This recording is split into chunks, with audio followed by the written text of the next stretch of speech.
Imagine conquering literally every dimension in existence as an immortal god king, only to realize your hardest boss battle yet is keeping a baby from crying in a tiny apartment. We open on an ancient, hooded vampire lord, quill in hand, painstakingly recording the legendary chronicle of his supreme master. As magic circles glow around his holy scripture, Chardia Von de Crepsley proudly declares that he gave up his own throne as vampire king just to serve the greatest sovereign in history. It all started when this ultimate cheat code protagonist suddenly materialized out of a dimensional tear from another universe.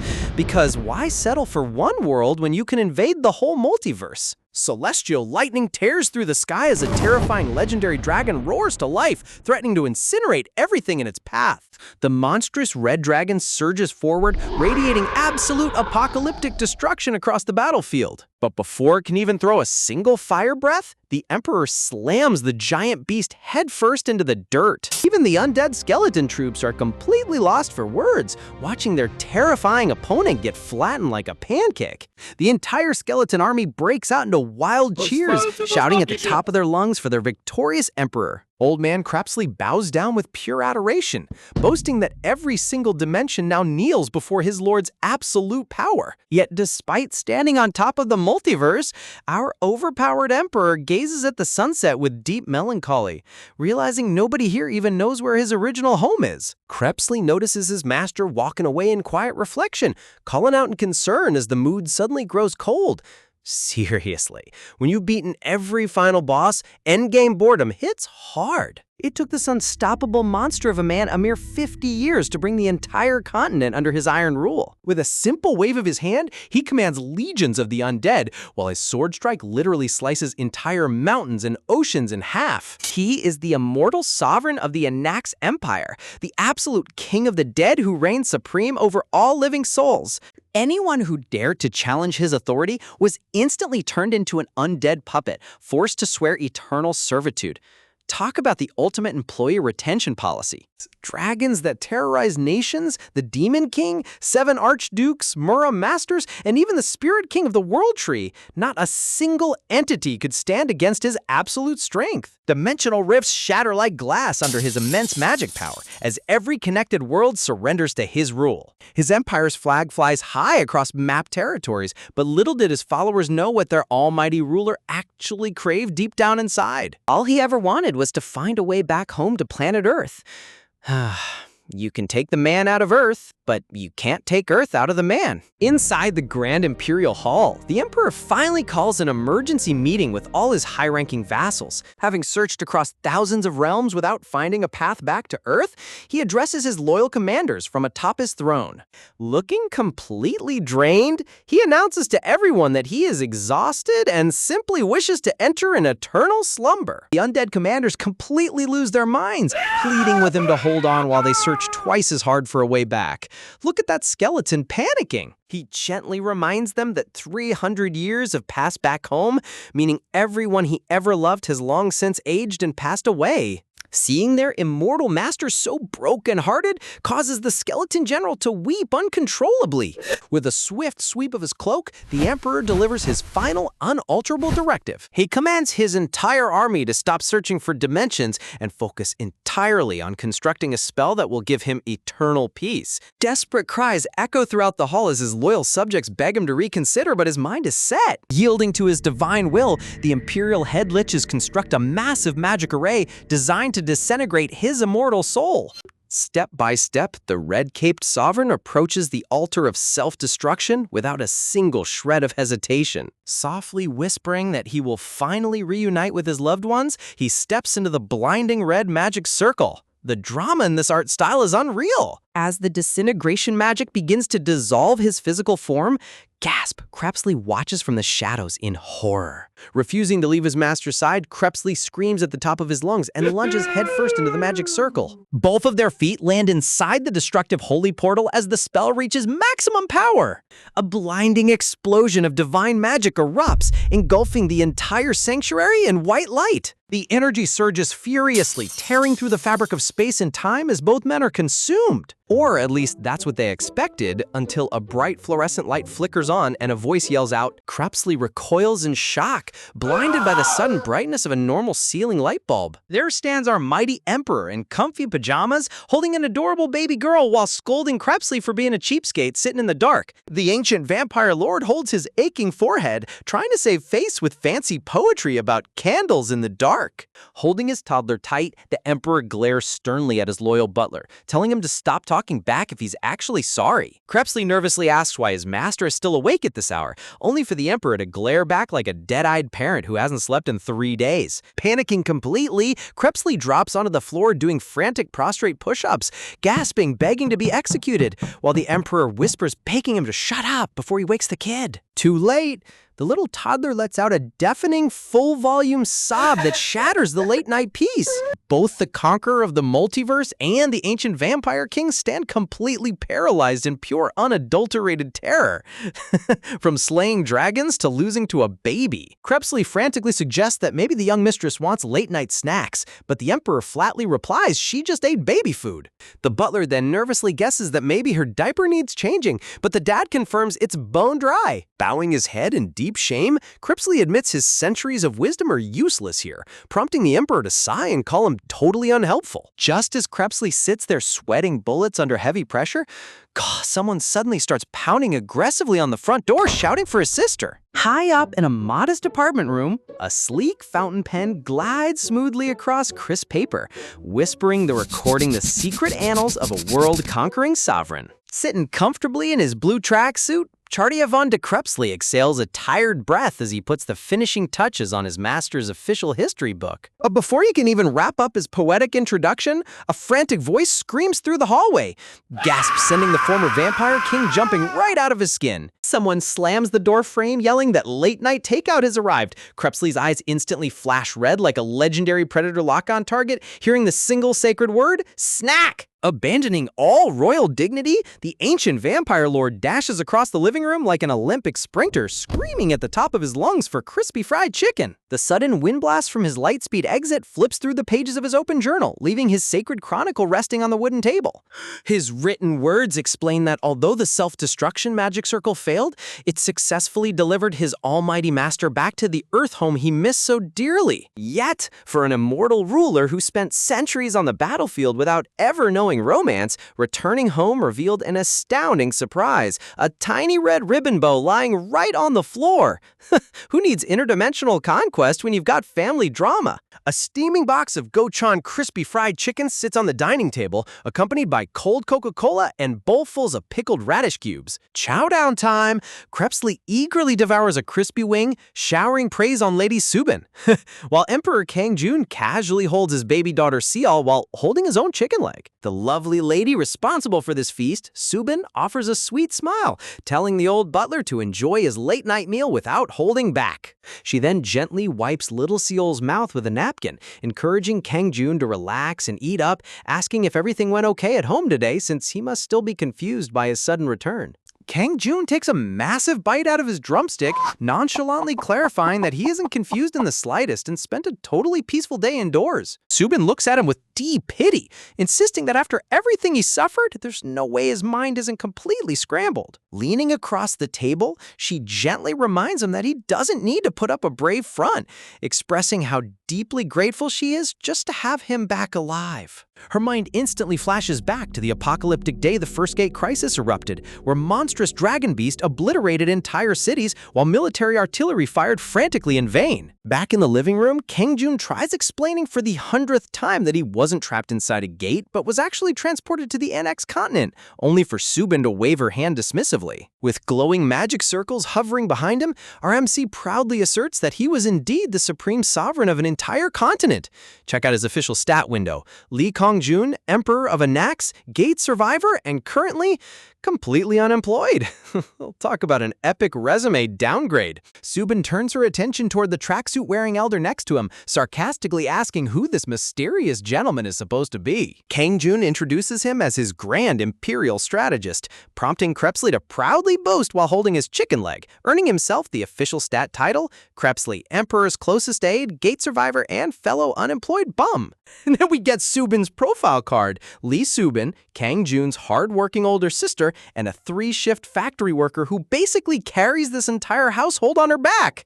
Subin lets out a soft sigh, sharing how most gate survivors suffer from extreme mental trauma, PTSD, or completely lose the ability to speak. She smiles warmly, adding that compared to other tragic survivors, she's honestly just relieved that he and the old man only suffer from harmless delusional roleplay. Kang Jun frowns, complaining that treating him like a crazy old geezer is downright disrespectful, but Subin just pats his shoulder lovingly, reassuring him that 3 years of readjustment is tough for anyone. She pats his back repeatedly, encouraging him to take his time healing while promising that his big sister will do everything in her power to support their family. Overcome with emotion, Krebsley praises her noble grace in the background, while little baby Seol adorably pats her dad's arm asking for attention. Behold the true boss of this house, Yi Seol, Kang Jun's adorable infant daughter, officially status ranked as an unemployed baby. She proudly holds up a chicken bone tied with a small string toy. The little baby sniffs the drumstick bone, cute as can be,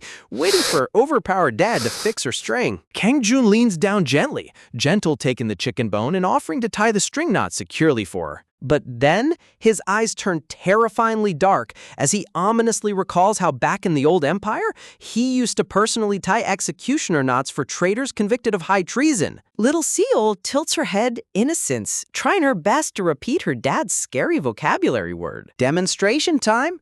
Kang Jun pulls the string tightly, demonstrating how a proper knot snaps the neck bone instantly. Subin's furious voice shrieks off screen. Subin slams both hands onto the table in absolute horror, yelling at him for giving execution tutorials to a toddler. Kang Jun just blinks innocently, claiming he was merely imparting practical fatherly wisdom. Handing him a pack of wet wipes, Subin demands he immediately wipe Seol's face and banish all scary execution stories forever, leaving the former emperor sighing that parenting is tougher than conquering worlds. With utmost care, Kang Jun gently wipes the sticky chicken residue off his daughter's plump little cheeks. Subin's heart completely melts as she watches little Seol cozy up happily against her dad's chest, taking immense comfort in his tender touch. Cradling the drowsy baby girl in his arms, Kang Jun quietly excuses himself to put her down in her bedroom. He gently places her down onto her soft pink floor mattress, surrounded by stuffed teddy bears and toy shelves. Gazing at her peaceful sleeping face, he reflects softly on the precious daughter born while he was away in another world. A brief memory flashes through his mind from the day Subin first handed him the newborn, revealing her name as Yi Sol, and explaining that her mother passed away during childbirth while he was missing. Standing in stunned silence back then, Kang Jun could only think to himself that for him, 300 full years had already passed in the fantasy realm. Seeing his dazed reaction, Subin nodded sympathetically, assuming his mind was simply too fractured from the gate trauma to remember her mother. Yet, she firmly told him that no matter what happened in the past, Seol is his blood daughter, and he has a duty to cherish her properly. Back in the quiet bedroom, Kang Jun watches his baby girl snuggled under her heart-printed blanket, thinking to himself that this quiet domestic life really isn't so bad. He recalls that distant sunset in Annax, where Krebsley once asked him what he would wish to do if he ever managed to return to his original homeland. Clad in his magnificent dark imperial armor, the emperor had stood amidst the golden wheat fields, contemplating his servant's question. He had softly replied that all he wanted was to live a quiet, ordinary life under the radar, completely forgotten by the world as if he never existed at all. Gently pulling the pink blanket over Seol's tiny shoulders, he realizes that raising his own child was always the missing piece of that normal dream. A genuine, heartwarming smile blooms across his face, recognizing that being a father is the most perfectly normal life he could ever ask for. Tiptoeing across the room with delicate care, the former Grand Conqueror carefully slips out so he doesn't disturb his daughter's sweet dreams. Staring blankly at a towering mountain of overdue water bills, electrical cutoff warnings, and final collection notices covering the table, Kang Jun remains frozen in total silence. Feeding little Seol a small spoonful of porridge, he turns toward his butler and calmly announces that they've run into a minor snag. Standing right behind the baby high chair, Crepsley breaks out into a nervous sweat, utterly baffled as to what kind of formidable obstacle could possibly trouble an all-powerful emperor. Kang Jun gently feeds his daughter another bite, asking if it tastes good while the little girl happily chirps back. Meanwhile, Crepsley's mind practically short-circuits hearing his supreme master casually use the word snag. Turning his head toward his grand imperial strategist, Kang Jun instructs him to pick up the stack of official documents and read their contents aloud. Crepsley picks up the top sheet with utmost seriousness, expecting a high-level imperial decree, only for his crimson eyes to widen in complete disbelief. As Crepsley frantically reads off collection notices for unpaid phone bills, impending water shutoffs, and electricity suspensions, Kang Jun nonchalantly tells him to skip to the next page before calling a halt. Adjusting his wire-rimmed spectacles, the former vampire lord hesitantly inquires whether these official papers are actually demands for currency from service providers. While tenderly wiping porridge off Seol's chin, Kang Jun admits that although his sister never mentioned it, their household finances are an absolute train wreck. Crepsley clears his throat pompously, declaring that he'll immediately solve this crisis by hiking tax rates and slapping a progressive tax on all local nobles and lords. Man really thinks feudal economics work on modern utility bills. Hearing his grand strategist propose medieval tax hikes to pay the electric bill, a sudden smirk cracks across Kang Jun's face. Kang Jun bursts into uncontrollable laughter, holding his forehead in sheer disbelief over Crepsley's ridiculous tax plan, while the old vampire stammers in flustered confusion. Wiping a tear of laughter from his eye, chuckles, Kang Jun smirks darkly, explaining that if they mapped their current Earth lifestyle onto the social hierarchy of the Anax continent, he pulls out a complete social pyramid diagram, pointing out that while Golden Spoon elites sit at the top, their entire family ranks down at the absolute bottom alongside peasants and slaves. Crepsley's face completely drains of color as the harsh reality of modern poverty hits his noble vampire soul like a freight train. A dramatic flashback reveals his glorious past as a pure-blooded vampire lord commanding vast legions and serving as a Grand Duke. Falling hard onto his knees, Crepsley, clutching his head, screams toward the heavens in utter agony over being reduced to a dirt-poor peasant.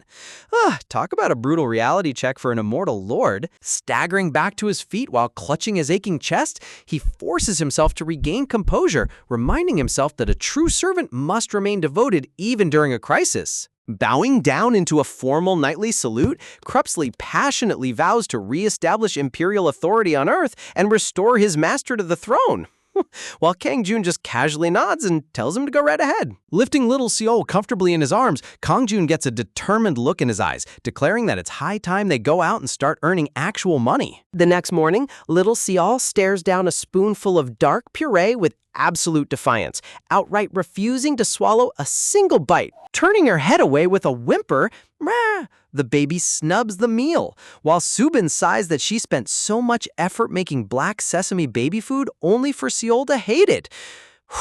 Holding his forehead, Kang Jun recalls the exact parenting textbook rule: never force a stubborn child to eat, but instead transform mealtime into an engaging game. Raising his finger in announcement, Kang Jun formally proposes a competitive game, slightly surprised, catching both Subin and Seol off guard. Surging with an explosive aura of imperial pressure, he challenges his infant daughter to a chew-and-swallow duel, promising to grant her any wish if she somehow wins. Fire ignites in little Seol's eyes as she clenches her chubby fists, fiercely accepting her father's challenge like a tiny warrior entering battle. Subin gently feeds Seol a bite while cheering her on, but Kang Jun lowers his head into dark shadows, scoffing that her eating speed is far too sluggish. An intense memory panel recalls his blood-soaked survival on the Anax continent, where hordes of demonic beasts constantly hunted him from all directions. He reminds himself that he became an absolute ruler because he always went all out, unleashing maximum divine power even when hunting a harmless wild rabbit. Look at this guy using world-ending magic for a bunny.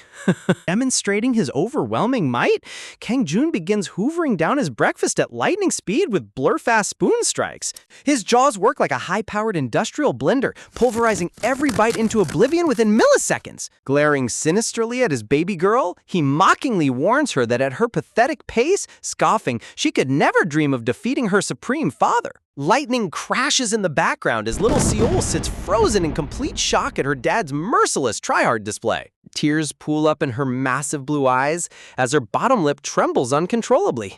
Scooping up her wailing niece, Subin furiously shouts at Kang Jun, demanding to know why on earth he's traumatizing a toddler over breakfast. Kang Jun nonchalantly turns his head, claiming he had no intention of making her cry, but Subin retorts that anyone could see he was ruthlessly competitive. Leaning across the dining table with deadpan gravity, Kang Jun tells his crying infant daughter that if she finds this loss unjust, she simply needs to train harder and get stronger.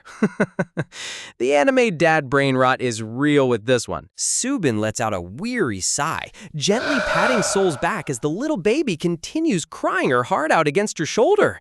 Off to the side, Crepsley diligently writes down the morning's history in his imperial journal, noting how His Majesty went 100% full power to utterly destroy a 3-year-old in a food contest. Staring up at that sunny sky, Crepsley solemnly reflects that his sovereign's future actions on Earth are becoming a serious cause for concern. Later that afternoon, Kang Jun pauses while wiping down the table, asking his sister if it's fine for him to head outside today. Holding Seol in her arms, Subin pauses in surprise, asking why he's suddenly wanting to venture out alone into the city. She hesitates with a worried look, explaining that while it's her day off and she can babysit Seol, letting a gate trauma survivor wander around unescorted makes her nervous. Crepsley steps forward with a reassuring smile, bowing gracefully as he promises to act as His Majesty's loyal personal bodyguard. Momentarily, a green city transit bus smoothly pulls up to the roadside bus stop. Sitting by the window inside the quiet bus, Kang Jun gazes outside at the passing cityscape with a thoughtful expression. His mind travels back to the previous evening, recalling the exact moment Subin awkwardly brought up their dire financial situation. She had confessed with a pained smile that they were completely broke,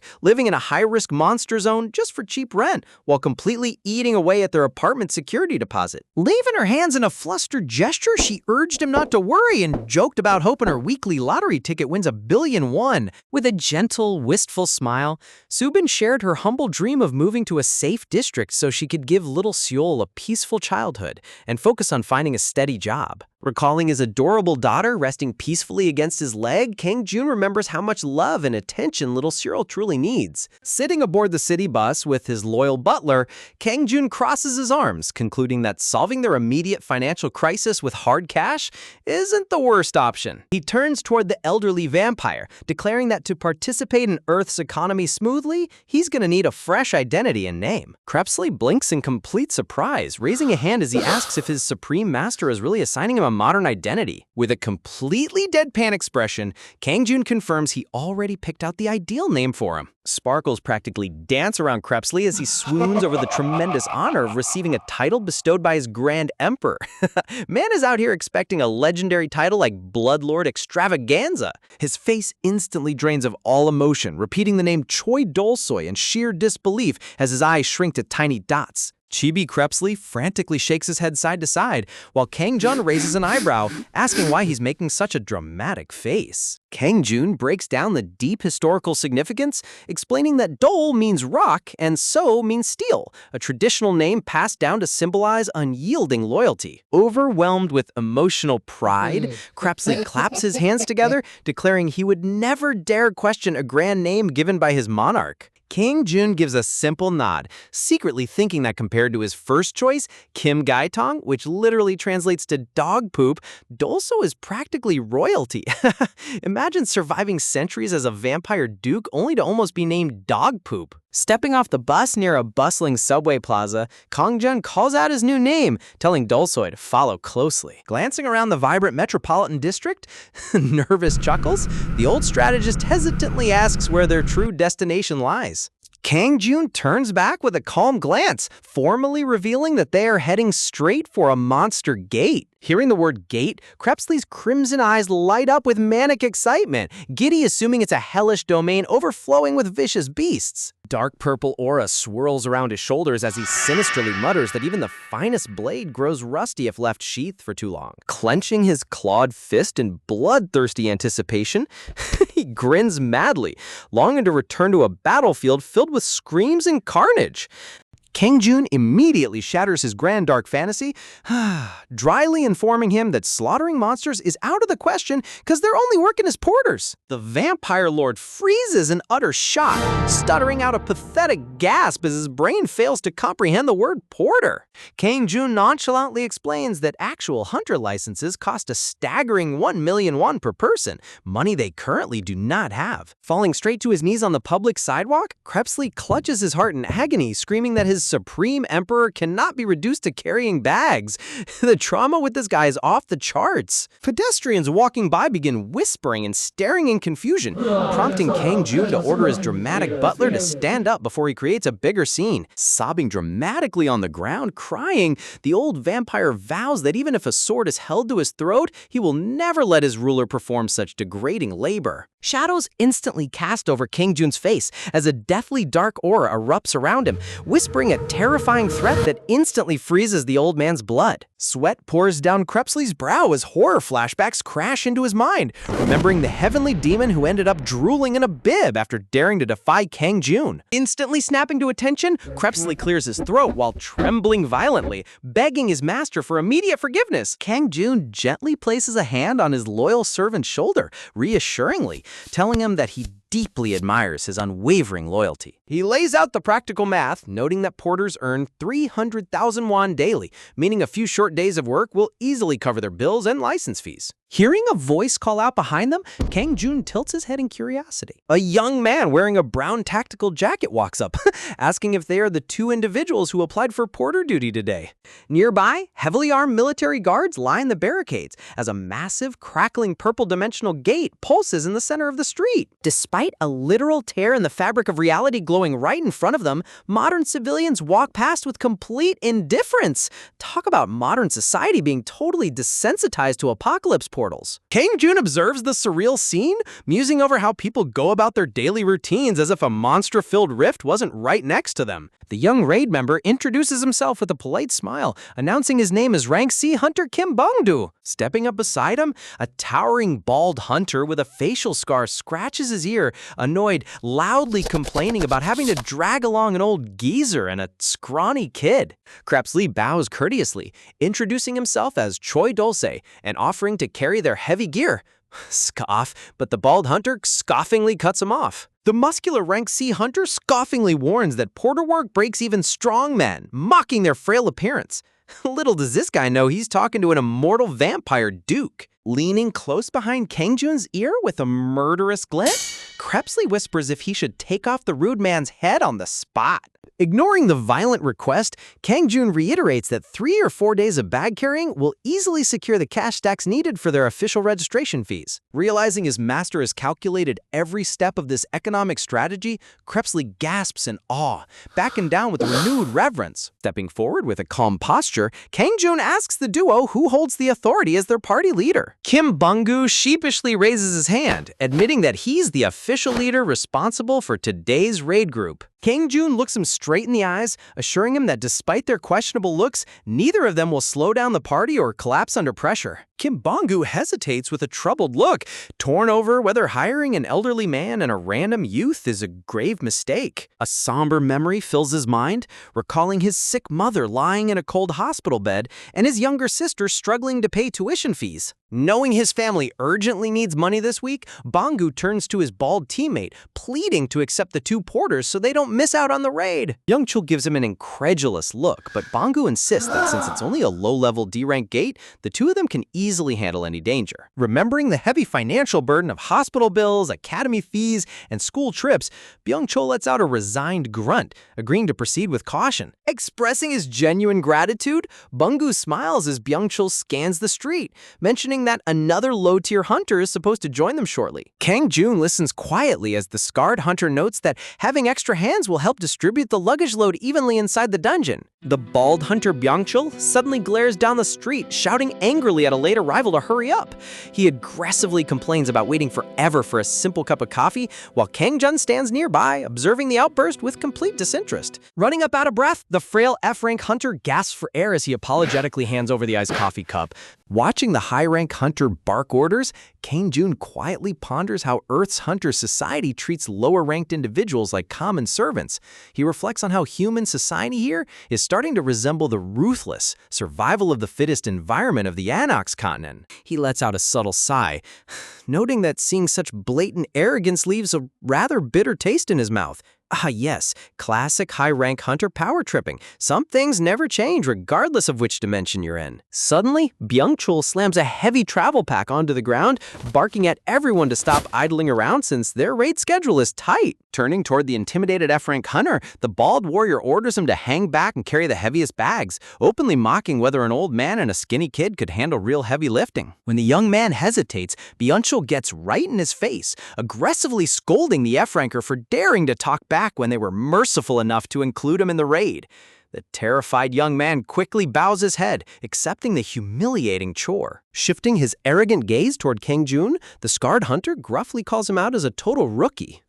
Imagine addressing the literal supreme emperor who destroyed entire realms as a wet-behind-the-ears rookie. Insolently poking a finger straight at Kangjun's chest, Byung-chul harshly warns that once they cross into the gate, nobody will protect his life, so he better not drag the team down. He then snarls at Crepsley to stay out of the way too, causing the ancient vampire lord to seethe in silent fury, unable to believe a mortal insect dare speak to him with such insolence. Trying to keep the peace, the timid F-rank hunter steps up and grabs the massive luggage bags, offering to carry the heaviest load himself. He manages an awkward smile, reassuring everyone that even though he's only an F-rank who won't contribute much in battle, his awakened physical strength makes bag carrying easy. Kangjun casually adjusts his own backpack strap, coolly accepting the young hunter's offer without any fuss. Noticing Kangjun staring at him with an unreadable, intense gaze, the F-rank hunter nervously scratches his head, asking why he's looking at him like that. Leaning closer, Kangjun lowers his voice, whispering, offering one crucial piece of advice.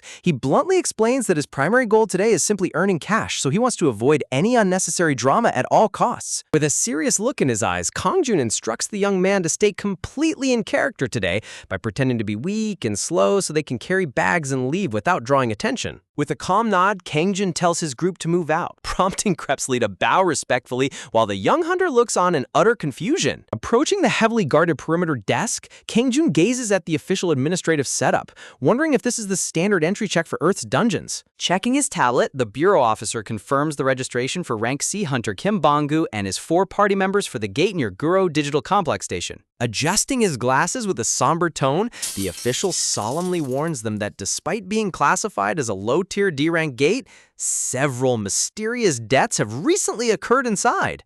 Bong-gu gasps in surprise, asking for details, but the officer admits the Administration Bureau is still actively investigating the unexplained incidents and urges them to remain extremely cautious. Stepping past the barricades, the party steps straight into the crackling purple rift, feeling spatial energy swirl around their legs. With heavy gear strapped to his back, the F-rank hunter takes a deep breath and steps through the glowing threshold into the unknown rift. Kangjun signals Crepsley to follow close behind, calmly stepping through the blinding purple light into the dimensional portal. The massive dimensional portal ripples softly in the middle of the city street as the team vanishes inside. Instantly, a floating blue holographic system notification materializes in Kangjun's field of vision, confirming his player data registration is complete. Emerging inside a gloomy, fog-covered forest of barren trees, the hunters look around in confusion, noting how unnervingly silent the supposed undead-infested gate feels. Kangjun glances down at his newly generated system window, showing his class as Necromancer at level 1 alongside a mind-boggling list of SS rank and S rank titles. Look at those titles! Ultimate Necromancer, Dimensional Invader, Demon Slayer, Dragon Slayer. Talk about the most absurdly overpowered level 1 player in history. Inspecting the stats display, Kangjun narrows his eyes in annoyance, finding it ridiculous that a system attempts to quantify his infinite power into basic numbers while questioning what this divine power stat even signifies. He chuckles softly, finding the detailed list of legendary titles surprisingly amusing to read through. Reminiscing on his past achievements, he recalls gaining Ultimate Necromancer upon reaching the 9th Circle of Dark Magic and Dimensional Invader after accidentally ripping through multiple dimensions while searching for Earth. He remembers casually slaying millions of demon species to earn Demon Slayer, felling a legendary dragon for Dragon Slayer, and even uprooting the sacred world tree from the spirit realm just to decorate his imperial garden. Man literally stole a holy cosmic tree because his backyard looked a little plain. Snapping back to reality, Kang Jun stares blankly at the floating digital interface screen. The status window displays pure question marks for his strength, agility, endurance, mana, and divine power stats. Reading the bottom line, he notices the servant feature is locked due to his low player level. He realizes that leveling up will allow him to summon his contracted familiars, not just Clan Crabsley, but also his entire Imperial Ministry and Grand Marshal's office. Just as he smiles at the convenience, Byung-chul suddenly screams at him. The bald hunter stomps over and yells right into Kang Jun's face, furious that he's standing around daydreaming in a life-or-death monster zone. Without bothering to argue, Kang Jun simply adjusts his backpack strap and coolly orders the team to start moving forward. Above them, eerie purple clouds swirl across the bleak sky as wind whips through the desolate forest canopy. The small party marches down a barren dirt trail surrounded by massive, twisted, dead trees looming over them like sinister shadows. A bone-chilling howl echoes through the foggy wilderness, making the dark atmosphere even more oppressive. Byung-chul shivers slightly, cursing the creepy environment, while Banggu agrees that they should clear the objective and escape as fast as possible. Walking at the rear, Kang Jun casually observes the duo leading the path, wondering if porters are really just expected to follow along blindly. Leaning closer with a bright flush on his face, Crepsley whispers excitedly, admitting that the dark, death-filled environment feels surprisingly cozy to him. Clasping his hand over his chest with sparkles practically radiating around him, the old vampire swoons that the dense death aura is soothing his weary soul, prompting Kang Jun to agree that it's actually pretty pleasant. Only a pair of ancient dark overlords would call a terrifying death realm cozy. Kang Jun looks at the surrounding terrain, recognizing how closely this dungeon resembles the infamous Deadland, a legendary forbidden zone from the Anox continent. As glowing spirit particles float through the air, Kang Jun smiles faintly, breathes in deeply, finding the familiar dark energy atmosphere remarkably refreshing. Suddenly, party leader Banggu raises his gloved hand, shouting for everyone to immediately freeze in their tracks. Sparks of glowing ice magic erupt around Banggu's palm as Byung-chul readies his weapon, announcing that the battle is starting. Ahead of them in a ruined graveyard, multiple undead skeleton warriors break out from tomb gaps, gripping rusted broadswords and heavy iron shields.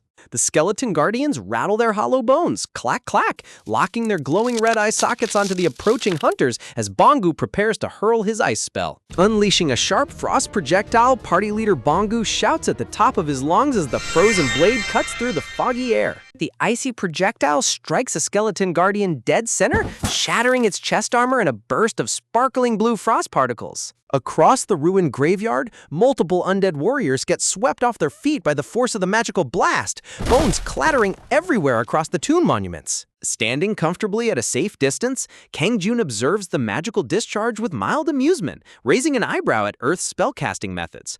Oh boy, look at him, acting like a renowned magic scholar, analyzing amateur schoolyard tricks. Crossing his arms over his chest, Kang Jun coolly assesses the encounter, finding the magic structure around him rather intriguing. Up front, Byung-chul charges ahead like a runaway bulldozer, smashing his massive tower shield directly into a skeleton warrior's skull as bone fragments fly in every direction. Within moments, the graveyard quietness returns, with scattered rib cages and broken broadswords littering the dirt track. Wiping a bead of sweat off his forehead while gasping for breath, Banggu instructs everyone to hurry up and harvest the glowing mana stones from their remains. Bending down in unison, the group quickly plucks glowing purple crystals out of the shattered bone heaps, stuffing them straight into their storage bags. Before they can even finish packing, chilling, bone-rattling screeches echo through the thick tree line, making Banggu groan in pure frustration over the endless waves. With another flurry of ice magic, Banggu hurls frosty daggers while Byung-chul holds the vanguard line, smashing through incoming skeleton swordsmen. Thrusting his massive shield forward, the bald warrior roars in fury, aggressively shouting at the undead horde to lie down and stay dead once and for all. From the backlines, Kang Jun nonchalantly calls out, casually warning the bald fighter to watch his flanks because archers are hidden among the trees. Imagine getting tactical advice from a guy you treated like an useless errand boy 2 minutes ago. Out of nowhere, a volley of black feathered arrows cuts through the dense fog with terrifying velocity, catching Byung-chul completely off guard. Reacting instantly, Byung-chul snaps his shield upward, whoosh, barely blocking the sudden barrage of deadly projectiles. Suddenly, a stray arrow breaks through the defensive perimeter, speeding directly toward Kang Jun's face while the F-rank porter gasps out in absolute panic. With blinding speed that defies human perception, Kang Jun effortlessly catches the incoming arrowhead right in front of his forehead with just 2 fingers. Holding the sharp wooden arrow up close, Kang Jun groans softly, looking downright annoyed that his peaceful day off was almost ruined by a rogue piece of wood. Staring in complete shock, both Byung-chul and the young porter stand frozen in place, asking how on earth he pulled off such an impossible feat. Kang Jun just shrugs, claiming it was total blind luck. Right, total blind luck, catching a supersonic deadly arrow like a flying bug. Slapping the caught arrow onto the ground, Kang Jun aggressively starts putting on a dramatic theatrical performance to hide his true identity. He aggressively yells at the party, complaining that their terrible line defense almost cost him his life, while pretending to tremble in terror.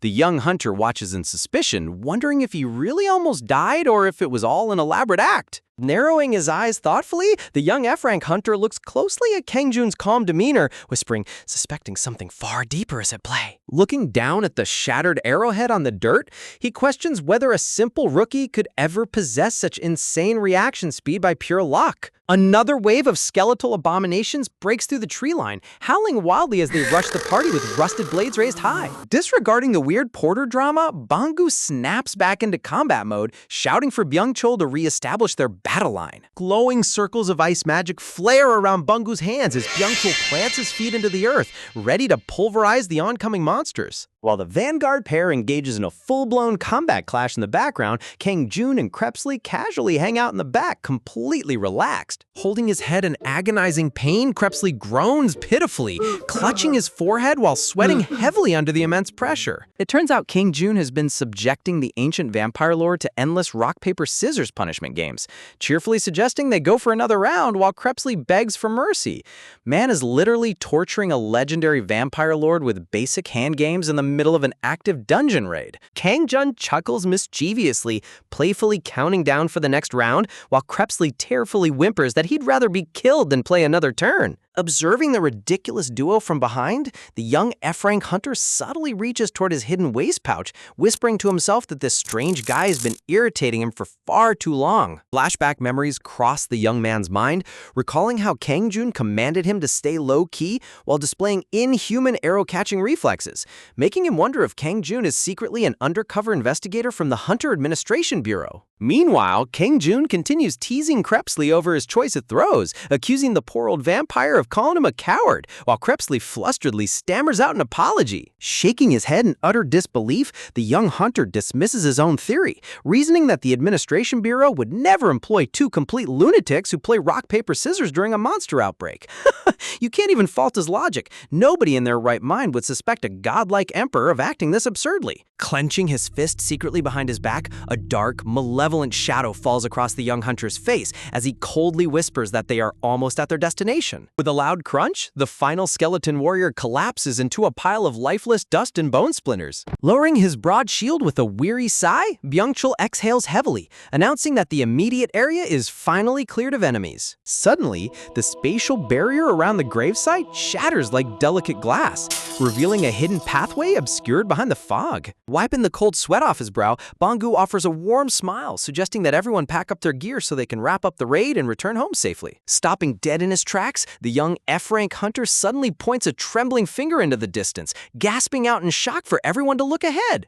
Looming through the dense, swirling fog, the massive silhouette of a towering Gothic cathedral spire emerges from the misty shadows. Standing grandly in the desolate graveyard landscape, a breathtaking ancient Gothic monastery comes into full view, radiating a dark, divine presence. Kang Jun turns his head in curiosity as a sudden holographic system notification chime rings right in front of his vision. Floating blue glowing letters materialize, displaying a dramatic alert.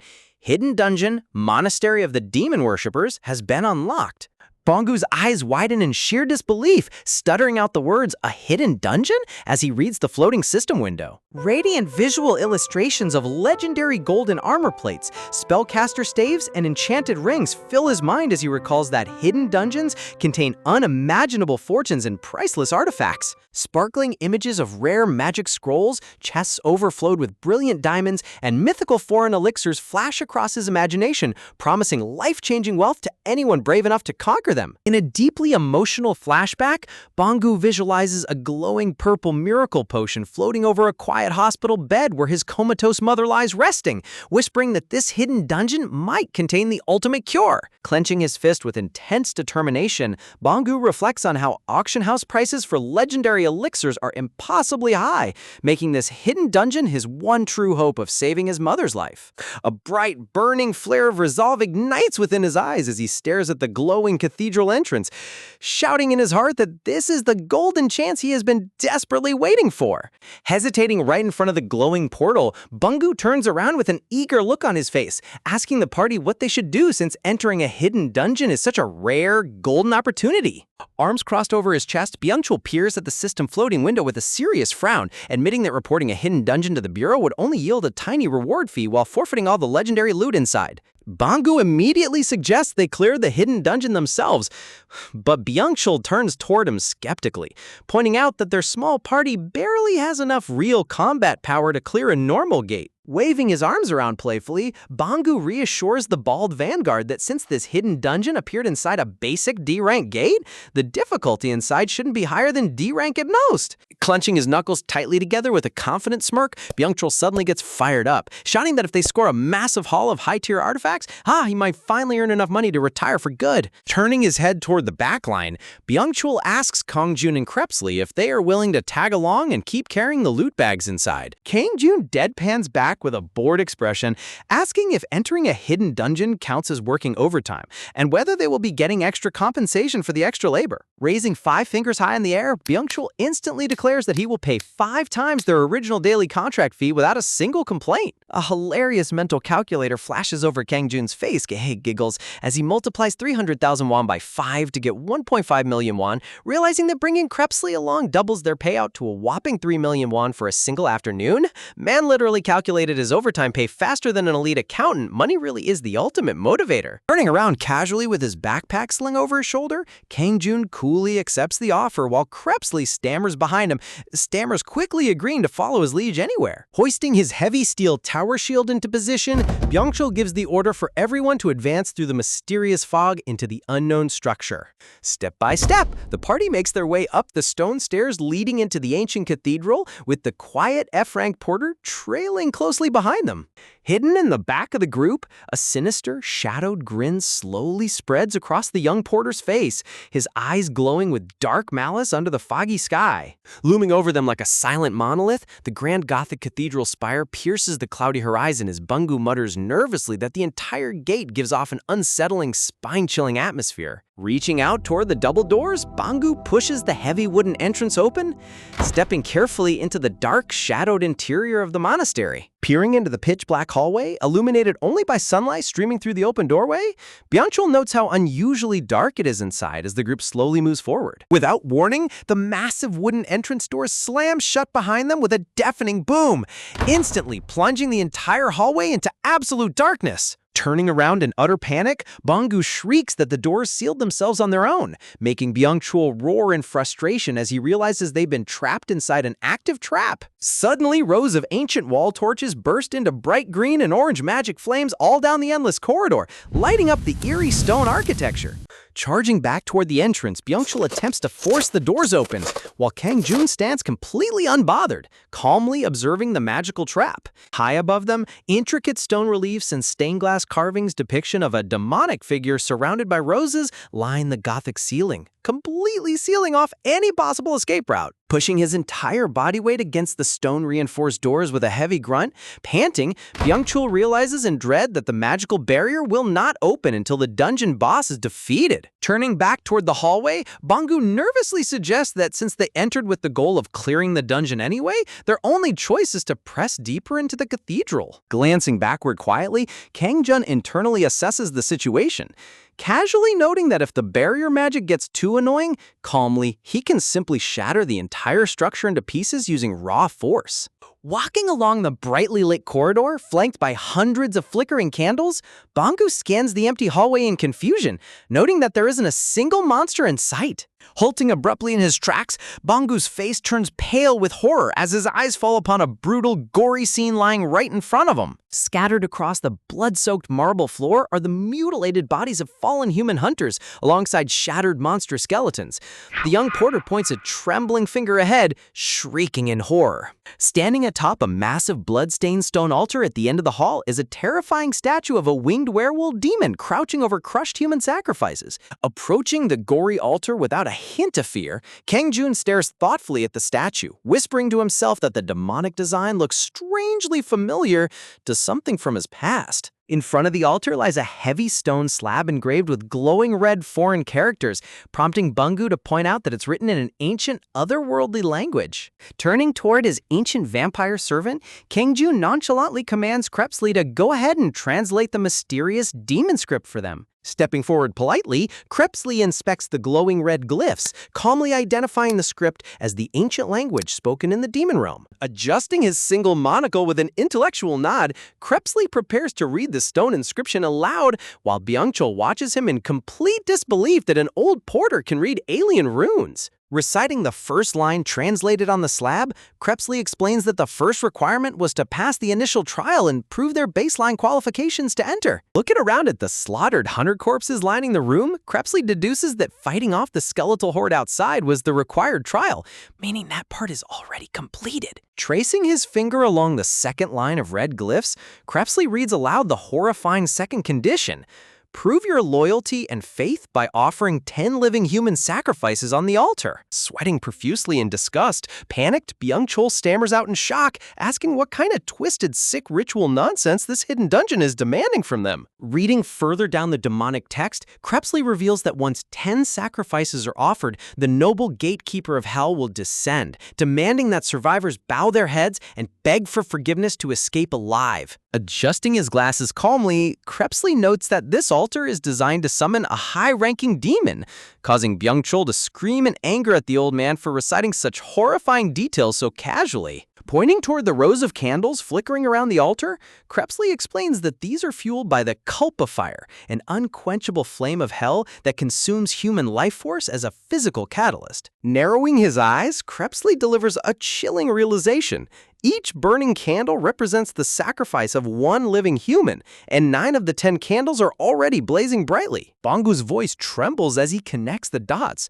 Trembling voice, realizing that 9 previous hunters were already sacrificed, meaning offering just one more living person will summon the demon and unlock the door. Nervous chuckle. Byung-chul laughs nervously, begging everyone to tell him this is just a sick joke. Stepping forward into the center of the room with an eerie, unhinged smirk on his face, the young F-rank porter whispers coldly, asking the group if they really expect everyone to die together happily? Covering his face with both hands, the young man begins chuckling under his breath, giggling, his dark aura terrifying Byung-chul as he slowly steps back in dread. Bursting into a full-blown hysterical fit of maniacal laughter, the young porter's eyes turn jet black with psychotic madness. Ah, yes, the classical weak, innocent rookie was actually a psycho-cultist all-along plot twist. We definitely saw this coming from a mile away. Byung-chul roars in fury at the crazy bastard, but the young porter suddenly stops laughing, waving his hands mockingly as he apologizes for laughing at how pathetically terrified they all look. Reaching into his hidden coat pocket, the psychotic hunter slides a sharp steel dagger between his fingers, his voice dripping with malice as he announces it's time to choose their human sacrifice. Glaring at the group with a sadistic smirk, The unhinged porter sneers, asking which one among them is the most useless piece of trash deserving to die on the altar. Refusing to fall into the psycho's trap, Bangu steps up heroically, shouting that if they keep cool heads and work together, they can find a way for every single person to escape alive. Glancing over at Kangjun and Krebsley, who are standing completely relaxed with folded arms, Byung-chul's mind turns dark as he grimly ponders that if someone really has to be sacrificed, it should be the old man who has already lived long enough. Sensing a sudden wave of predatory glares locking onto his back, Krebsley stops in his tracks, turning around with a look of utter confusion. Sweat pouring down his wrinkled nose, flustered, embarrassed, the ancient vampire frantically waves his hands, shrieking that he isn't even a human to begin with. Seriously, leave it to a multi-century vampire to pull out his non-human species card the moment sacrifice duty gets mentioned. Pointing a dramatic finger toward his unbothered master, Krebsley stammers out in absolute panic, shouting that if they're looking for someone who has lived way too long, they should be targeting his lord, who is easily over 300 years old in Earth years. Leaning over to whisper delicately into his master's ear, Krebsley politely begs for forgiveness, cautiously pointing out that those human fools seem to be heavily implying that Kangjun is the ancient geezer who deserves to be offered up. Kangjun turns his head deadpan, staring blankly into his loyal servant's soul before coolly uttering that he meant Krebsley. When the old vampire gasps in disbelief, Kangjun simply repeats with zero emotion that he 100% meant him. Kangjun calmly advises Krebsley that staying quiet might let him escape half alive, while Bangu steps up in a frantic attempt to keep the peace. Talk about peak comedy. Kangjun treats human sacrifice like a routine minor inconvenience. Byung-chul snaps completely, roaring in Bangu's face for trying to play the righteous saint when they are all about to get slaughtered. Bangu fires back with tears in his eyes, shouting that arguing won't stop them from dying together. Banging his massive armored fist against the stone wall, Byung-chul curses the day he stepped into this death trap, blaming Bangu for luring them in, while Bangu desperately pleads for everyone to keep a cool head. Glaring down with a dark, twisted scowl, Byung-chul sneers venomously, suggesting that if Bangu wants to play the heroic hypocrite so badly, he should just step up and sacrifice his own life for the team. Bangu freezes in absolute shock, gasp, completely speechless as Byung-chul mockingly snickers, asking why his self-righteous attitude suddenly vanished the second his own neck was placed on the chopping block. Before the argument can escalate into bloodshed, a chilling, psychotic laugh echoes through the stone chamber. Holding his chin with a sadistic, unhinged grin, the evil young porter darkens his gaze, declaring that watching cornered rats expose their disgusting, ugly true natures is the most delightful show in the world. Man, the artist went absolute god mode detailing that unhinged facial expression. You can practically feel the pure villain energy radiating off the screen. Byung-chul steps forward furiously, but the psychotic porter nonchalantly walks past him, whisper dark magic swirling around his fingertips as he proposes ending the pointless drama right here. Flaring a horrifying torrent of crimson and purple dark energy around his body, the young porter discards his innocent disguise, laughing wildly as he reveals that he planned to murder every single one of them from the very start. Weaving his hands through complex arcane gestures, the villain invokes glowing demonic glyphs in an ancient, unholy language. Byung-chul recoils in pure terror, panicked, pointing a trembling hand as he realizes the brat is an A-ranked necromancer hiding in plain sight. Spreading his arms wide as dark violet mana surges upward, the maniacal necromancer proudly proclaims his true identity as a high-ranking hunter-killer from the notorious Anti-Bureau Union. Looking down on him like worthless bugs, the dark mage sneers that an elite Class A like him is a far superior existence than worms could ever comprehend.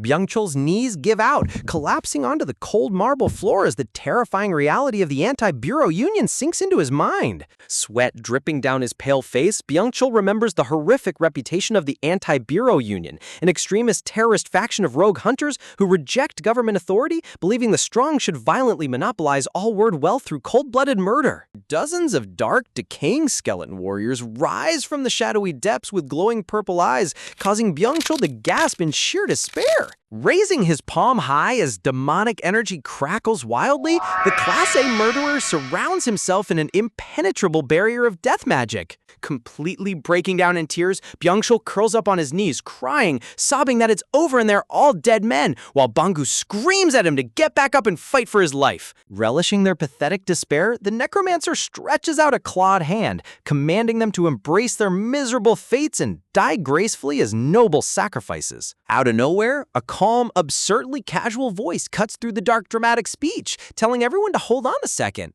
Walking right past the glowing death aura with his hands in his pockets, Kang Jun coolly interjects, stating that killing them right now is super inconvenient because Byung-chul still owes him money.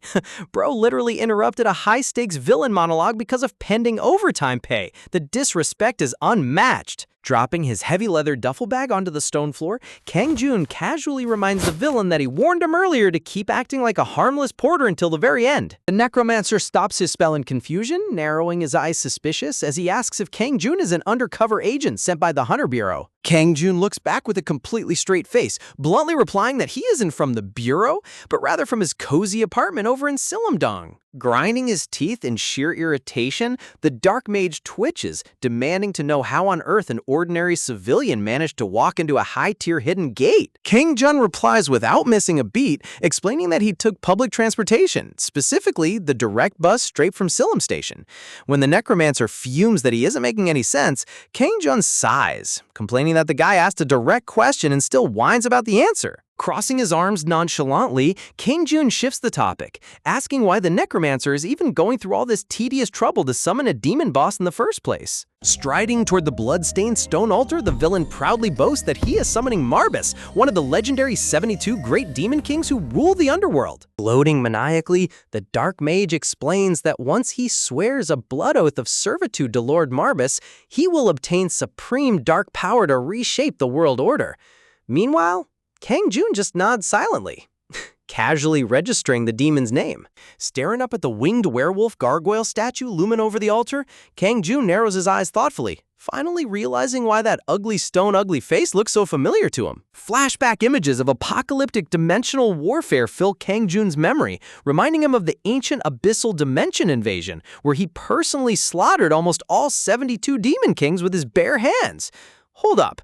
Bro didn't just fight demons, he wiped out their entire pantheon like a minor Sunday chore. Standing atop a mountain of slain demon corpses with his legendary cape fluttering in the cosmic wind, Kang Jun concludes that Marbas must have been one of the few pathetic cowards who managed to run away and hide back then. Unaware that he is flexing in front of the literal god who wiped out his boss, the necromancer cackles wildly, declaring that it's time to butcher Kang Jun for the grand cause. The horde of undead skeletal soldiers charges forward with shrieking ghoulish howls, while Byung-chul buries his face in his hands waiting for the end. Crying tears of deep regret, Bungu apologizes to everyone, blaming his own foolish curiosity for dragging them into this death sentence. Stepping casually in front of the weeping rookie, Kang Jun glances back with a cool, reassuring smirk, whispering that while he might die someday, today is definitely not that day. Looking over his shoulder with effortless aura, Kang Jun glares at the necromancer with absolute dominance in his eyes. Walking straight toward the center of the cathedral hall with loose, relaxed steps, Kang Jun prepares to drop the act. Stopping right in front of the altar, Kang Jun finishes his line, stating that if he's going to go down, the party needs to pay him his full overtime contract fee first. Without warning, a colossal volcano of pitch-black abyssal mana erupts from Kang Jun's body.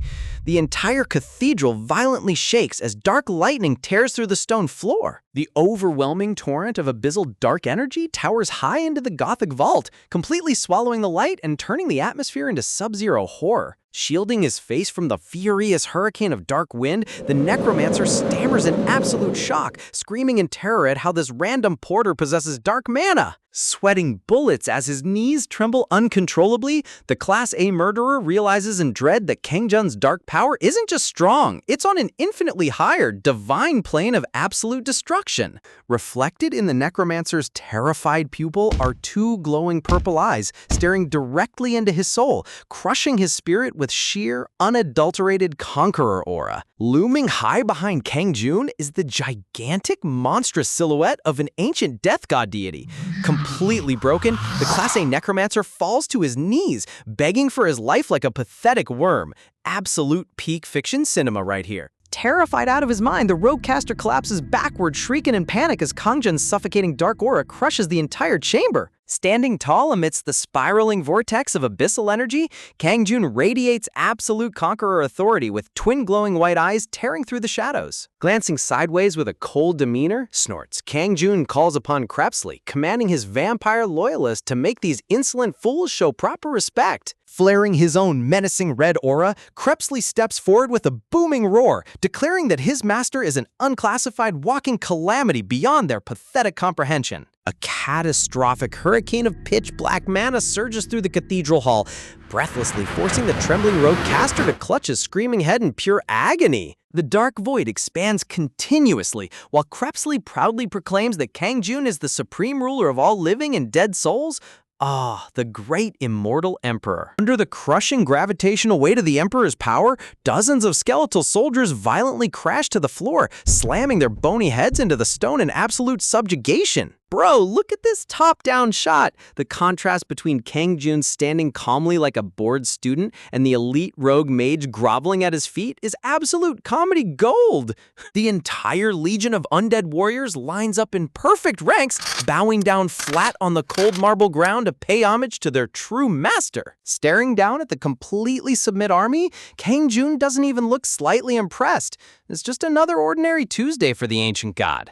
Sweating, trembling bullets, panicked, the defeated Class A necromancer stammers out desperate apologies, begging for mercy as purple embers flicker across his face. Pressing his head flat against the floor, the villain sobs out a plea for his life, while, sighing deeply, Kang Jun complains that he was genuinely sick of endless battles and just wanted to live a normal civilian life. Walking forward with effortless grace, Kang Jun mutters that all he wanted was to blend into society quietly without attracting any unwanted attention. Lowering himself down right in front of the cowering brat, Kang Jun stares into the boy's terrified eyes with deadpan disappointment. Grabbing the rogue caster's face with a tight grip, Kang Jun sneers in frustration, asking why it's so ridiculously hard to live a quiet life when useless bugs keep ruining his day. Activating his legendary Crimson Crest, Kang Jun's eyes ignite with divine power, prompting Crepsley to observe quietly that his lord is casting the feared Evil Eye. Grabbing his head in sheer madness, the young mage writhes in agony as Crepsley explains that the Evil Eye forces victims into customized hellish nightmare visions, scaling directly with the power gap.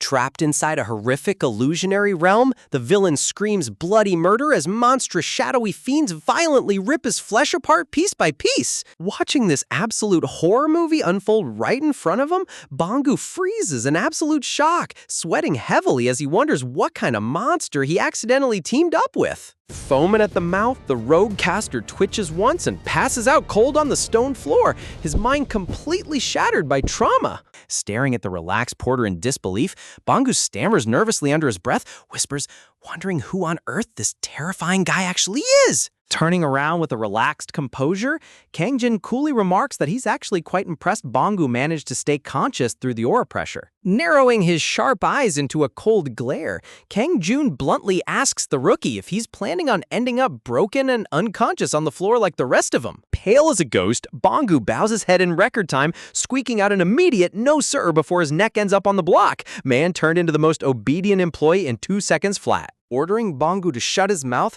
Kang Jun prepares to move on, but Crepsley steps up behind him with a polite bow, asking permission to speak. With a cold, sinister expression, Crepsley quietly suggests that it might be safest to execute Bangu right here and now to eliminate any potential loose ends. Kang Jun casually waves off the murderous suggestion, stating there's no need for bloodshed because he's already placed a heavy mana restriction on the rookie's tongue. Crepsley nods in understanding, noting that all that's left is to summon the demon boss and find an exit, while Kang Jun nonchalantly adds that if the demon refuses to cooperate, they'll just butcher it too. Walking coolly toward the blood-stained stone altar with his hands in his pockets, Kang Jun decides it's time to get this tedious ritual over with. Following their new master's orders, the skeletal warriors hoist the unconscious necromancer's body onto the stone slab to serve as the living catalyst. Raising a rusted ancient broadsword high above its bony head, a skeleton warrior prepares to execute the blood offering. Slicing through the air with violent precision, red sacrifice fluid splashes across the altar, while Bangu covers his mouth in pure nausea. The white candle flames lining the Gothic cathedral flicker violently before transforming into eerie spectral purple demon fire. Flares of unholy dark mana ignite across the sanctuary,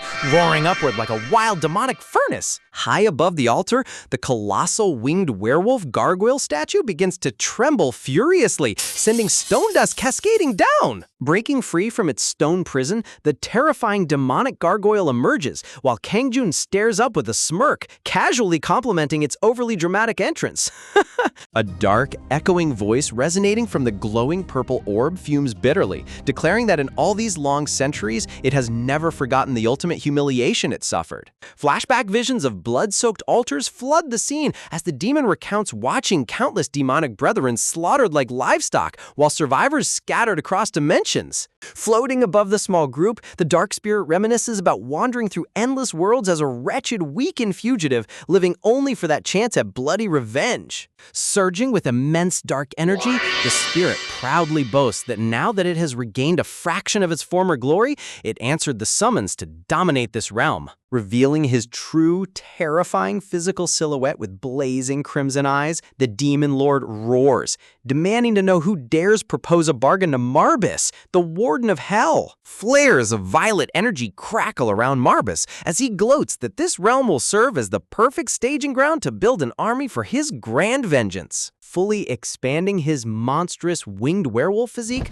Marbus grandly proclaims that he graciously accepts the summoner's blood offer. But right in the middle of his epic villain laugh, Kang Jun's casual voice cuts in, cheerfully noting that he finally remembers who this ugly face belongs to. Marbus freezes dead in his tracks, his glowing eyes widening in sheer shock as Kang Jun grins brightly, asking if he's the cowardly demon king who fled the battlefield first back in the day. Sweating torrential rivers from his furry head, Marbus stammers out the name Immortal, while Kang Jun chuckles that living long really brings hilarious reunions. Look at the artist's face details here. Marbus's terrifying demon wolf face completely collapsing into absolute panic and regret is visual art perfection.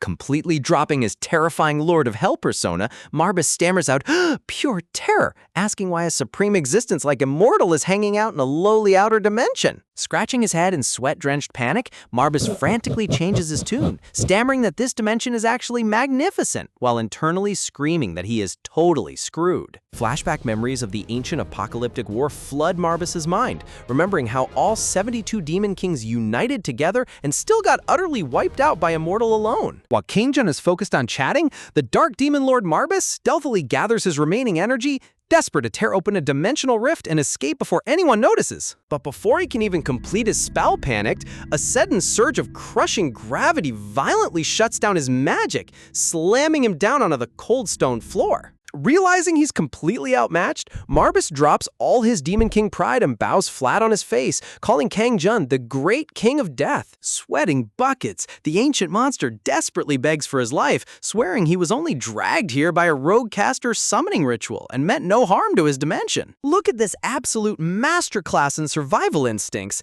Marbus vows to vanish into some far-off realm and never return if Kang Jun just spares his life. Talk about a complete 180. Glancing down with a completely unbothered expression, Kang Jun casually nods, agreeing to grant him mercy without making a scene. The dark spirit blinks in utter disbelief, utterly shocked that the feared god who eradicated 72 demon kings is actually letting him go this easily. Waving his hand dismissively, Kang Jun mutters that his little sister is waiting for him at home, so they should just call it a day and head back. Tears of pure relief practically stream down Marbus's furry face as he slams his head against the tiles over and over, thanking his merciful savior. But right as he turns to leave, a sudden spark of inspiration hits Kang Jun as he recalls a parenting guide he read earlier today. The book explicitly highlighted that raising a cute pet is hugely beneficial for a child's emotional growth and mental development. Now that's a genius idea. Turning back with a cold glare, Kang Jun halts the escaping demon spirit in his tracks, commanding him to freeze right where he is. Freezing midair with sweat dripping from his snout, Marbus turns around with a forced smile, nervously asking what his lord desires. With a deadpan expression, Kang Jun drops a simple, absurd command. He orders the legendary Demon King to bark like a good dog. Marbus stands completely frozen in disbelief, wondering if he somehow misheard the most humiliating request in his entire immortal existence. Man, the sheer disrespect here is peak comedy. Ordering an ancient warden of hell to play doggy is top-tier character humiliation at its finest. Unwilling to test Kang Jun's terrifying temper, the echo of pathetic barks begins ringing throughout the sacred cathedral. Barking his heart out while internally shedding tears of pure shame, Marbus laments being subjected to such atrocious debasement. Crossing his arms like a strict judge, Kang Jun glares down at the giant beast and coldly tells him to put real heart and soul into his barking. Driven by sheer terror, Marbas lets out full-throated, slobbery barks that shake the hall, swearing to etch this disgrace onto his soul forever. Nodding in mild approval, Kangjun dryly admits that was actually quite convincing, leaving the embarrassed demon spirit at a loss for words. Even Crepsley chimes in with a chuckling smile, marveling at how astonishingly natural the terrifying demon lord looks while acting like a domestic dog. Internally steaming with fury, Marbas grinds his fangs together, lamenting how one of the 72 supreme demon rulers could fall to such a pathetic state. Glancing back at the winged monster, Kangjun casually inquires whether his shape-shifting abilities allow him to transform into smaller creatures. Confused by the odd question, the wolf spirit nervously asks what kind of creature his lord wants him to change into. With a dark shadow falling over his face, Kangjun muses aloud about what sort of adorable puppy a 3-year-old girl would fall in love with at first sight. Realizing his horrific fate, Marbas panics and protests at the top of his lungs, reminding them that he is a feared tyrant among high-ranking demons. Flaunting his dark crimson silhouette, he proudly boasts about his terrifying reputation as the feared warden of hell. He tries to flex his grand legacy of standing at the absolute apex, contemptuous laugh, of the demon realm alongside his 71 brethren. But 2 seconds later, poof, he transforms straight into a stubby little corgi puppy, squeaking out a tiny woof. Inspecting the floof ball, Kangjun rubs his chin thoughtfully, admitting it's somewhat cute, but feeling like something is still slightly lacking. Kangjun notes that the stubby legs might hinder its movement, while Crepsley suggests focusing purely on what the young princess would adore most. Sweating bullets as a tiny dog, Marbas screams in his mind, swearing that these insolent fools will pay dearly for judging him like common pet store stock. Dismissing the corgi form, Kangjun casually waves his hand and demands to see the next transformation in line. In rapid succession, Marbas cycles through a fluffball Pomeranian, a silky Maltese, and a pampered Yorkie, but Kangjun rejects every single one. He pops into a groomed poodle and a sausage dachshund, yet Kangjun just gives a deadpan next without batting an eye. Look at Kangjun's face in this panel.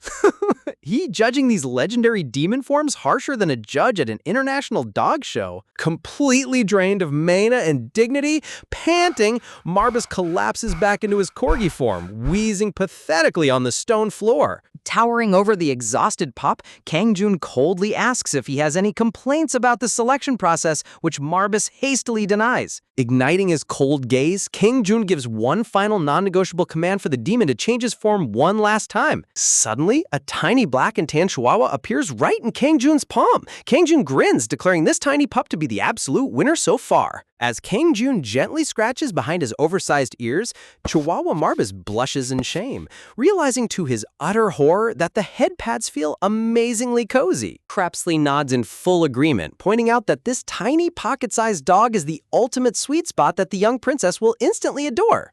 Holding the pocket demon up high, Kangjun turns to the trembling rookie Bangu, asking for his honest opinion on the new pet. Bangu instantly bows and calls it magnificent, while Chihuahua Marbas sits in Kangjun's hands, internally weeping over how ridiculously good the scratches feel. The guild leader lies up a storm, pretending it's training to build resilience. Satisfied with his new fluffy acquisition, Kangjun decides it's finally time to wrap up this chaotic dungeon run and head back home. Before they can step toward the exit, Bangu timidly raises his hand, calling out to his newly acknowledged master. Pointing toward the blood-stained altar floor, the rookie asks if they shouldn't dispose of the dead cultist body so the whole incident disappears quietly. He warns that because the Anti-Management Bureau Alliance was involved, official investigators will dissect every single inch of this entire cathedral. Kangjun glares forward with a solemn gaze, internally grumbling that he despises dealing with complicated bureaucratic messes and has zero interest in attracting unwanted attention. Holding the tiny Chihuahua Marbas under his arm, Kangjun casually tosses all credit onto Bangu, praising the rookie for saving everyone while reminding him that he isn't even a registered hunter. Bangu blinks back in total confusion, completely caught off guard by the sudden praise. Patting the bewildered rookie's shoulder, Kangjun continues his shameless gaslighting, praising Bangu for single-handedly taking down such a vicious criminal like it was nothing. Bangu points at his own chest with wide eyes, wondering if he somehow stepped into an alternate reality. Sweating bullets as mathematical equations practically spin around his head, Bangu stands frozen while Kangjun gives him a warm nod, thanking him for all his hard work and declaring that he owes him a favor. Talk about getting credited for a group project you barely survived. Bangu nervously scratches his neck, stammering that he merely did what any decent person would do in that situation. Kang Jun smirks in approval, tapping the kid's shoulder while praising his decisive nature, all while carrying a literal demon lord under his jacket like a cheap plushie. Tearing open a shimmering dimensional rift inside the cathedral altar, Kang Jun calmly announces that it's time to head back to the real world. Outside on the busy city street, the portal dissolves into fine glitter right behind police barricades, slipping through the authorities' fingers without leaving a trace. Emergency responders quickly wheel the dead cultist's body out on a stretcher, bundling him straight into the back of a waiting ambulance. Sitting at a makeshift folding desk outside the cordon, an official investigator reviews the situation. Sighing relief that all the rookie hunters managed to return in one piece. Checking his digital tablet, the agent reveals that an ID check on the corpse confirmed he was a wanted killer from the notorious Anti-Management Bureau Alliance. He informs Bangu that the Gate Special Investigation Division is putting together a specialized task force and might reach out later for additional testimony, leaving the young rookie stammering out a nervous response. The official casually drops that once the initial findings are wrapped up, the entire incident will be released to national news outlets, sending a jolt of panic through Bangu. Watching the ambulance drive away, Bangu shivers internally, realizing that without Kang Jun's terrifying intervention, they all would have ended up in body bags. Turning back to his papers, the investigator casually asks if Bangu recently experienced a sudden second awakening or power surge. He notes that according to the field report, Kim Bangu single-handedly subdued an elite villain from the Anti-Management Bureau Alliance, without any high-ranking support. Awkwardly rubbing his cheek, Bangu forces a tight smile and stammers that he just happened to get super lucky. The official shakes his head, warning that excessive modesty can be a serious flaw, especially considering the massive bounty placed on that criminal's head. Bangu's eyes snap wide in utter shock.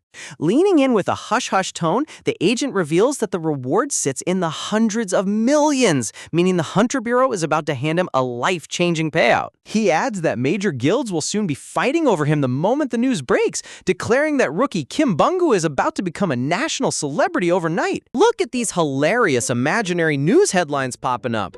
The nation's new hero? C-rank rookie Kim Bangu single-handedly takes down A-rank terrorist? Man, the media spins stories faster than a jet engine. Pumping his fist with burning enthusiasm, the agent asks Bangu if he can already picture his face plastered across every headline in the country. Sweating torrential rivers, Bangu internally screams that this entire situation is spiraling wildly out of control. Glancing over at a nearby street food truck, Bangu spots Kang Jun and Krebsley casually munching on snacks like they're on a casual weekend stroll, realizing once again how deeply indebted he is to him. Kang Jun chews on spicy tteokbokki, scoffing dryly, asking Krebsley if it's supposed to be this fiery while warning him not to burn a hole through his tongue. Bangu watches from afar, wondering what kind of monster Kang Jun really is. Sweating through his tracksuit, Krebsley pants that he can't stop eating despite the agony, convinced this food must be cooked with demonic sorcery. Meanwhile, Bangu marvels at how Kang Jun crushed an A-rank murderer without even breaking a sweat. Kang Jun holds up Chihuahua Marbus, who looks utterly dead inside, casually asking Krebsley if he made the food himself. Bangu's jaw drops as he recalls how that horrifying boss monster was reduced to begging for its life. Kang Jun insists that Krebsley needs to try their extreme Hellfire chicken noodles next time, because they're 10 times spicier.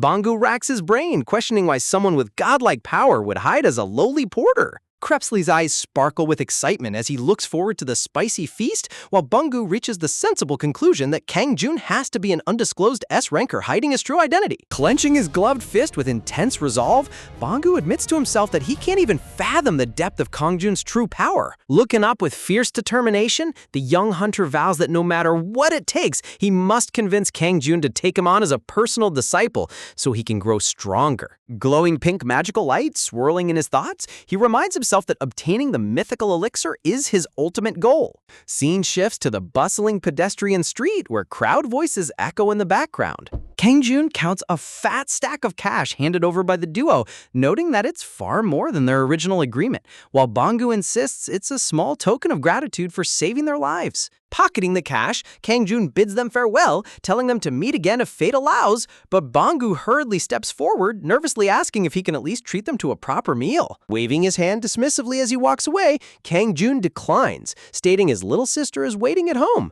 Desperate not to lose his only chance, Bangu cries out in panic. Driven to absolute desperation, Bangu yells at the top of his lungs, begging for just 30 minutes to share a single glass of soju. Instantly, Kang Jun freezes dead in his tracks. Turning back with a dramatic, shock-filled glare, Kangjun slowly repeats the word soju as if he had just heard a sacred holy chant. A majestic, glowing green bottle of chamesu soju appears floating in Kangjun's imagination as he asks if Bangu means the real deal. Looking up at the autumn sky with a poetic gaze, Kangjun sighs deeply, remembering that Earth is the realm that created legendary soju. Flashback memories fill his mind as he recalls his grand reign as Emperor of the Anax continent, where he drank every royal wine and fine liquor across the universe. Dressed in full imperial dark armor, holding a golden chalice, Emperor Kangjun remembers how not a single legendary potion or divine alcohol could ever match the taste of basic Earth soju. Pouring out a bowl of luxury booze onto his palace cushions, he recalls failing countless times to recreate that heavenly distilled rice spirit. Snapping back to reality with deadpan seriousness, Kangjun immediately shifts gears, telling Bangu that they are definitely grabbing a shot right this second. Inside a local diner, 3 shot glasses violently slam together in a passionate toast. Downing the shot in one go, Kangjun wipes his mouth with his sleeve, letting out an ecstatic gasp as the liquid fire hits his soul. Fiery elemental flames burst around the table as Kangjun slurps hot hangover soup, shouting that this was the exact missing piece in his life. Crepsley sweats profusely, marveling that the spicy broth feels like burning in lava, yet tastes like pure blood to a vampire lord. Bangu sits across from them in sheer bewilderment, wondering why 2 grown men are reacting to basic hangover soup like they haven't tasted real food in a decade. Both Kangjun and Crepsley rapidly nod their heads in aggressive synchronization, stuffing their faces while Bangu secretly assumes they must carry deeply tragic backstories. Raising his hand toward the kitchen, Bangu calls out to the elderly restaurant owner, ordering another bottle of soju and a fresh bowl of hagupap. Hearing the order, Crepsley politely turns in his seat, calling out to the restaurant grandmother to ask a quick favor. Crepsley looks at the elderly restaurant owner with deep respect, telling her that while he appreciates her dedication, her health is far more important, so she needs to take it easy. The poor grandma stands frozen in complete bewilderment, wondering on earth this silver-haired stranger is talking about. Blush creeping across her face, flustered, the owner stammers, asking if she even knows him, telling him to stop hitting on her and just eat his soup.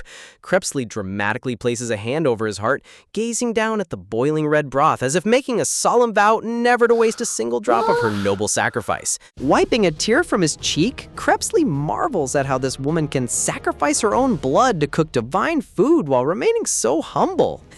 Man, vampire logic hits different.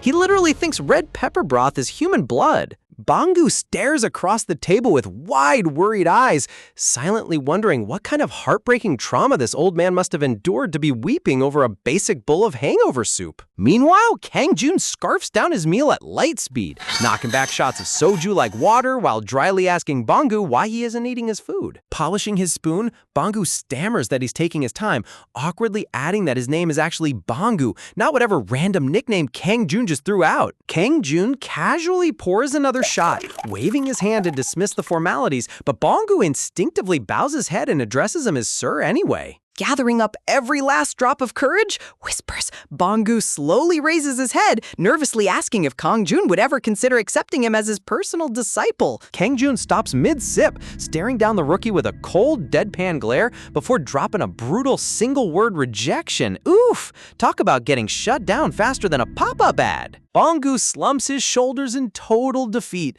downing his shot in one gulp before slamming the glass onto the table, admitting that he used to be a bottom-tier F-rank hunter. Kangjun slurps hot broth straight from the stone pot, muttering internally that he hates sob stories but is willing to hear him out since the kid is paying for dinner. Bangu sighs heavily, confessing that between his sister's college tuition, daily living costs, and his mother's medical bills, hunting was his only option. Clenching his fists, Bangu reveals that the only way to save his dying mother is to find a legendary elixir capable of curing any disease. Hearing the word elixir, Kangjun's eyes instantly ignite with sharp focus. Flashback visuals of glowing purple potion vials floating inside a grand palace treasury fill Kangjun's memory as he realizes his old empire had dozens of those lying around like pocket change. Meanwhile, Bungu sighs that elixirs command astronomical prices. Chugging down the rest of his soup, Kangjun listens as Bungu laments that buying an elixir is practically impossible for a regular person since they sell for hundreds of billions of won. Turning toward Crepsley with a quiet scowl, Kangjun whispers that he should have packed one before leaving, criticizing the old vampire for bringing useless junk instead of actual valuable items. Waving his hand back and forth, Bungu blinks in confusion, asking if Kangjun said something, but the former emperor casually brushes it off like nothing happened. Pouring another round of alcohol, Bungu explains that without the cash, his only choice was to force his way through danger-filled gates, prompting Kangjun to question how someone with such a weak frame expected to survive. Bungu nods earnestly, recounting how he suffered endless life-threatening injuries and spent months hooked up to hospital monitors before somehow scraping his way up to C rank. Kangjun deadpans internally that this kid's backstory sounds like a web novel protagonist. Staring down at his table setting, Bungu softly recalls how happy his family used to be before spatial gates opened up and destroyed normal everyday life across the planet. Memories of a shattered family photo frame flash across his mind as Bungu declares with burning resolve that he will keep fighting until the day he dies. Tears begin dripping onto the wooden tabletop, making soft splashing noises as the young hunter vows to do whatever it takes to bring back his family's lost happiness. Wiping his nose on his sleeve, Bungu breaks down weeping right at the diner table, unable to contain the crushing weight of his emotions any longer. Kangjun sits silently across from him with an utterly unbothered blank expression, watching a full-grown hunter cry over hot soup.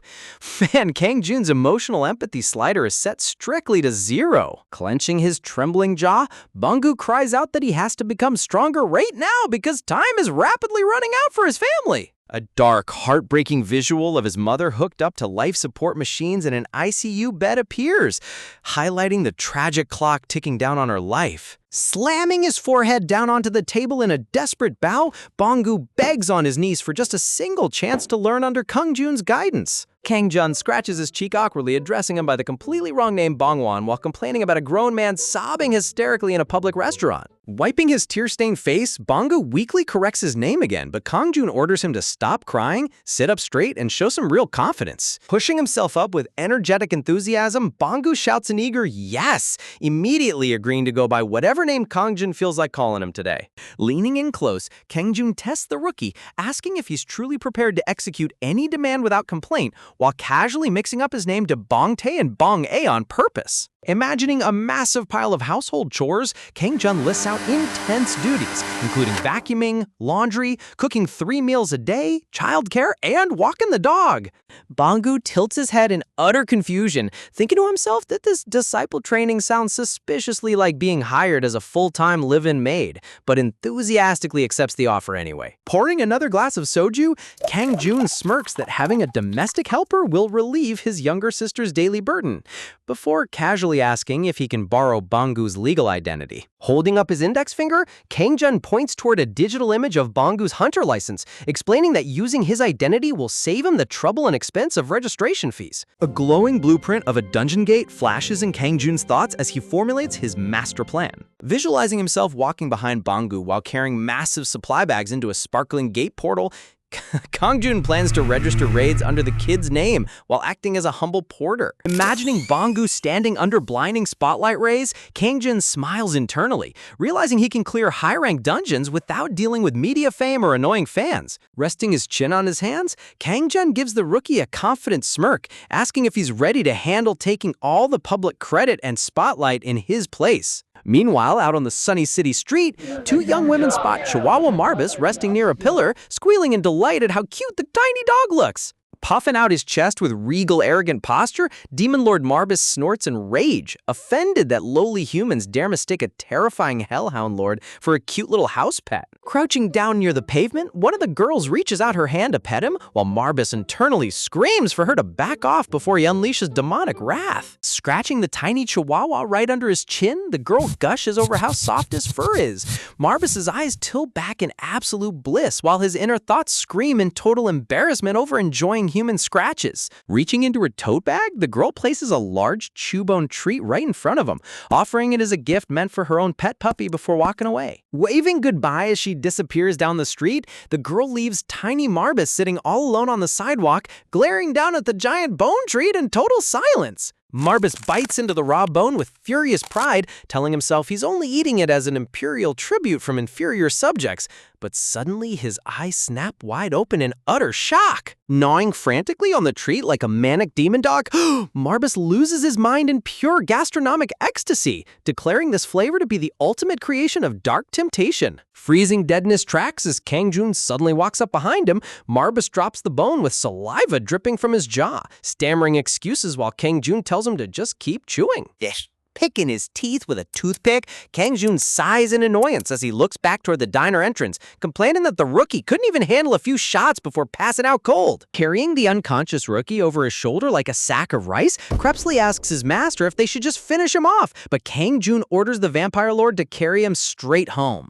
Sweating heavily under Bangu's weight, Krebsley worries that Subun is going to blow a fuse seeing another random guy brought home, while Bangu groans peacefully in his sleep. Krebsley whispers that the sleeping rookie seems to be having a nightmare, suggesting they put him out of his misery, but Kang Jun places a gentle hand on Bangu's forehead, swoosh, activating succubus dream magic to let him relive his fondest memory. Krebsley recognizes the technique as high-tier succubus dream manipulation magic, marveling at how effortlessly his lord altered it so the tragic young hunter could experience a brief moment of peace. As the dark aura fades away, Bangu's stressed face softens into a tranquil slumber as he drifts deep into his subconscious world. Opening his eyes inside the dream realm, Bangu gasps in total bewilderment, looking down at his small hands and realizing he's turned back into a young child in a sunlit forest. A gentle hand pat rests on his head, and when Bangu turns around, his eyes widen in pure shock upon seeing his late father standing right beside him with a warm smile. His father gazes down fondly, admiring how much his little boy has grown, though a bittersweet shadow hangs over his soft-spoken words. Resting his palm on the boy's head, his father gently explains that if he isn't around, Bangu must step up and become the strong protector for his mother and sister. Adult Bangu watches his childhood self from the dark shadows, weeping as he apologizes to his father, feeling completely overwhelmed by the crushing weight resting on his shoulders. Clinging tightly to his father's leg, young Bangu tearfully promises to never complain during fishing trips or hiking adventures again, just as his mother's warm voice calls out that dinner is ready. Turning his head toward the glowing campsite, the young boy's eyes glisten with uncontained emotional longing. Across the sparkling campfire, his mother serves hot grilled food while his father sits with his baby sister, creating a cozy, picture-perfect family picnic from happier days.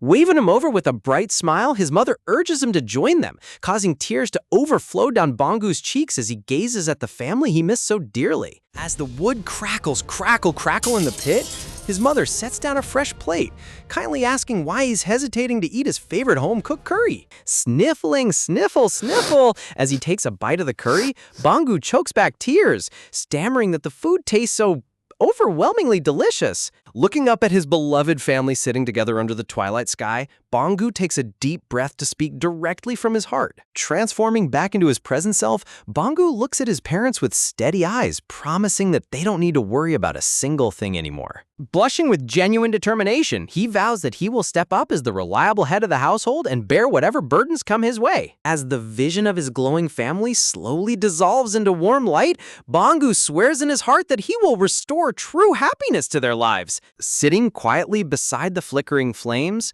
he prepares to awaken from the lingering peaceful dream. Hearing faintly muffled voices echoing from outside his subconscious, Bangu blinks as the reality of Kang Jun and Krebsley arguing over breakfast bleeds into his thoughts. Taking a firm step forward out of the dream world, he proudly reclaims his true name and identity. Stepping back into reality with slow, deliberate footsteps, fast step, the young hunter carries a renewed sense of purpose inside him. Opening his eyes on the blanket, Bangu freezes in absolute shock as he witnesses the cold-blooded former emperor baby-talking his little sister with adorable floating hearts everywhere. Bangu's face distorts into ultimate cringe and confusion, wondering if he's still trapped in a weird nightmare, seeing Kang Jun act like a doting, overly affectionate big brother. Cooing lovingly at Subin like a proud parent, Kang Jun praises her cuteness, while Bangu sits back, panicking internally over whether this toddler is actually Kang Jun's secret child. Sensing someone watching, Kang Jun instantly snaps his head around with a terrifying pitch-black death glare, catching Bangu red-handed. Bangu flinches in panic. A sinister, shadowy aura creeps across the room as Kang Jun asks with chilling calm if he just witnessed that ridiculously embarrassing display. Trembling under the blanket, tremble, Bangu nervously confesses that he saw everything from the princess line down to cute like her papa, digging his own grave even deeper. With his eyes glowing white amidst a bloody crimson aura, Kang Jun casually declares he must silence Bangu forever to protect his dignity, while Bangu internally screams in panic. Man, Kang Jun's embarrassment reaction is straight up lethal. Shivering under the blanket, tremble, Bangu realizes that Kang Jun isn't even joking and might actually end his life until a woman's voice complains about the heavy stench of soju. Poking her head through the doorway, Kang Jun's older sister scolds him for sleeping in, making Bangu leap up with a gasp, realizing he survived execution. Framed by glowing divine light and heavenly cupids, Kang Jun's sister offers him hot hangover soup, looking like a literal guardian angel who saved his life. Sitting down before a magnificent, mouth-watering spread of traditional Korean side dishes and soup, Bangu listens as she addresses him by another hilarious mix-up name. Polishing off his manners, Bangu politely corrects her name mistake while trying his best to appear composed after waking up in absolute horror. Scarfing down a delicious spoon of soup, Bangu attempts to redeem himself as a polite gentleman, complimenting her cooking and calling Kang Jun his brother. Purple shockwaves crackle across the room as Kang Jun blinks, deadpan casually dropping the bomb that this gorgeous woman is actually his biological sister, not his wife. Bangu bows his head in sheer embarrassment, tremble, groan, silently cursing his big mouth for assuming Kang Jun was a married family man with a kid. Turning toward him with a gentle smile, Kang Jun's sister mentions how Kang Jun described them as close childhood brothers, leaving Bangu stammering to play along with the lie. Lowering her eyes with a worried expression, she hesitantly asks Bangu if he could take care of Kang Jun and keep an eye on him for a while. Bangu's spoon drops liquid drop as his mind short-circuits, recalling how Kang Jun overpowered top A-rank hunters and treated terrifying demon overlords like simple pets. Watching Kang Jun chew munch his food like a normal lazy couch potato, Bangu's brain struggles to reconcile the absolute monster of a man with his sister's gentle concern. She explains that since Kang Jun was trapped inside a dangerous dungeon portal for years, he's still struggling to readapt to modern human life. Realization hits Bangu like a freight train as he remembers news reports about infamous gate returnees, rare individuals who spent years trapped in otherworldly rifts and gained catastrophic power. As Kang Jun grumbles with his mouth full that he wasn't in a gate, his sister playfully brings up how he claimed to be a king on another continent, sending shockwaves through Bangu's soul. Bangu's heart skips a beat, gasp, as the puzzle pieces lock together, leaving him completely awestruck by his newly adopted master. Kang Jun casually dismisses the title, remarking that kings didn't even dare to look him in the eye, making Bangu realize with wide eyes that he's serving a literal supreme emperor. Chiming in with a smug grin, old Crepsley casually recalls how Kang Jun beheaded a rebellious king for merely making eye contact, making Bangu realize even the old man is an otherworldly powerhouse. Seeing a terrifying mental imagery of a decapitated monarch chop, Bangu's sweat drops as Kang Jun's sister laughs it off as delusional post-traumatic roleplay from gate trauma. Man, talk about the ultimate misunderstanding. Completely enamored by the truth, Bangu admires Kang Jun even more, internally figuring that Crepsley was a grand imperial strategist, while the sister blinks in confusion. Assuming the rookie is just humoring her brother's wild Chunibyo fantasy, Kang Jun's sister formally asks Bangu to guide the former emperor through everyday modern society. With a determined smile, Bangu bows politely and eagerly accepts his new duty, promising to do everything in his power to guide Kang Jun through modern human society. Turning toward the ancient demon lord, Kang Jun's sister politely asks if Crepsley would be interested in taking a local part-time job, catching the grand strategist completely off guard. She brightly explains that the neighborhood convenience store right across the street is currently hiring, so she already spoke to the manager and scheduled an interview for him. Crepsley places a hand over his heart and tries to decline politely, explaining that his sworn duty is to attend to his supreme emperor and remain by his side at all times. Sitting at the dining table, Kang Jun instantly shuts him down with a flat refusal, grumbling that having an old demon strategist constantly trailing behind him everywhere is exhausting. Man, Kang Jun really just wants this needy old man out of his hair for a few hours. Crepsley's eyes widen in sheer horror as he reminds his master about his grand promise to conquer Earth and rebuild their fallen demon empire. Turning around deadpan, Kang Jun cleverly reasons that if they ever plan to conquer this world, Crepsley must first conduct recon to understand modern human culture and the everyday lives of commoners. Framing the retail job as a high-stakes covert operation, Kang Jun solemnly declares that he's entrusting the strategic foundation of their future nation directly into Crepsley's hands. A violent shockwave of profound enlightenment strikes Crepsley's mind as his lord's deep strategic vision hits him like a freight train. Talk about the ultimate mental gymnastics to trick your subordinate into working retail. Clenching his fist tightly, the old strategist realizes that his supreme lord isn't banishing him. He's testing his ultimate loyalty and grand intellect. Slamming his forehead against the floor with a dramatic thud, Crepsley begs for forgiveness for failing to grasp his lord's divine genius, while Kang Jun simply sighs in absolute disbelief. Sobs echoing dramatic tears, Crepsley wails that he is completely unworthy to look upon his lord's glorious visage, while Kang Jun casually dismisses him with a tired nod. Turning to his sister with a straight face, Kang Jun tells her that Crepsley has eagerly agreed to take the convenience store interview, leaving her sweat dropping at the old man's wild outburst. Framed by regal, glittering cards, Elder Chartia von de Crepsley Choi Dolsoy officially prepares to embark on the second act of his life as a convenience store clerk. Over in the kitchen, Bonggu ties on a cute pink apron and gets straight to work scrubbing dishes, while Kang Jun's sister worries if it's right to let a guest do household chores. Relaxing on the couch with the remote, Kang Jun tells her to just let him work while praising Bonggu's surprisingly professional dishwashing skills.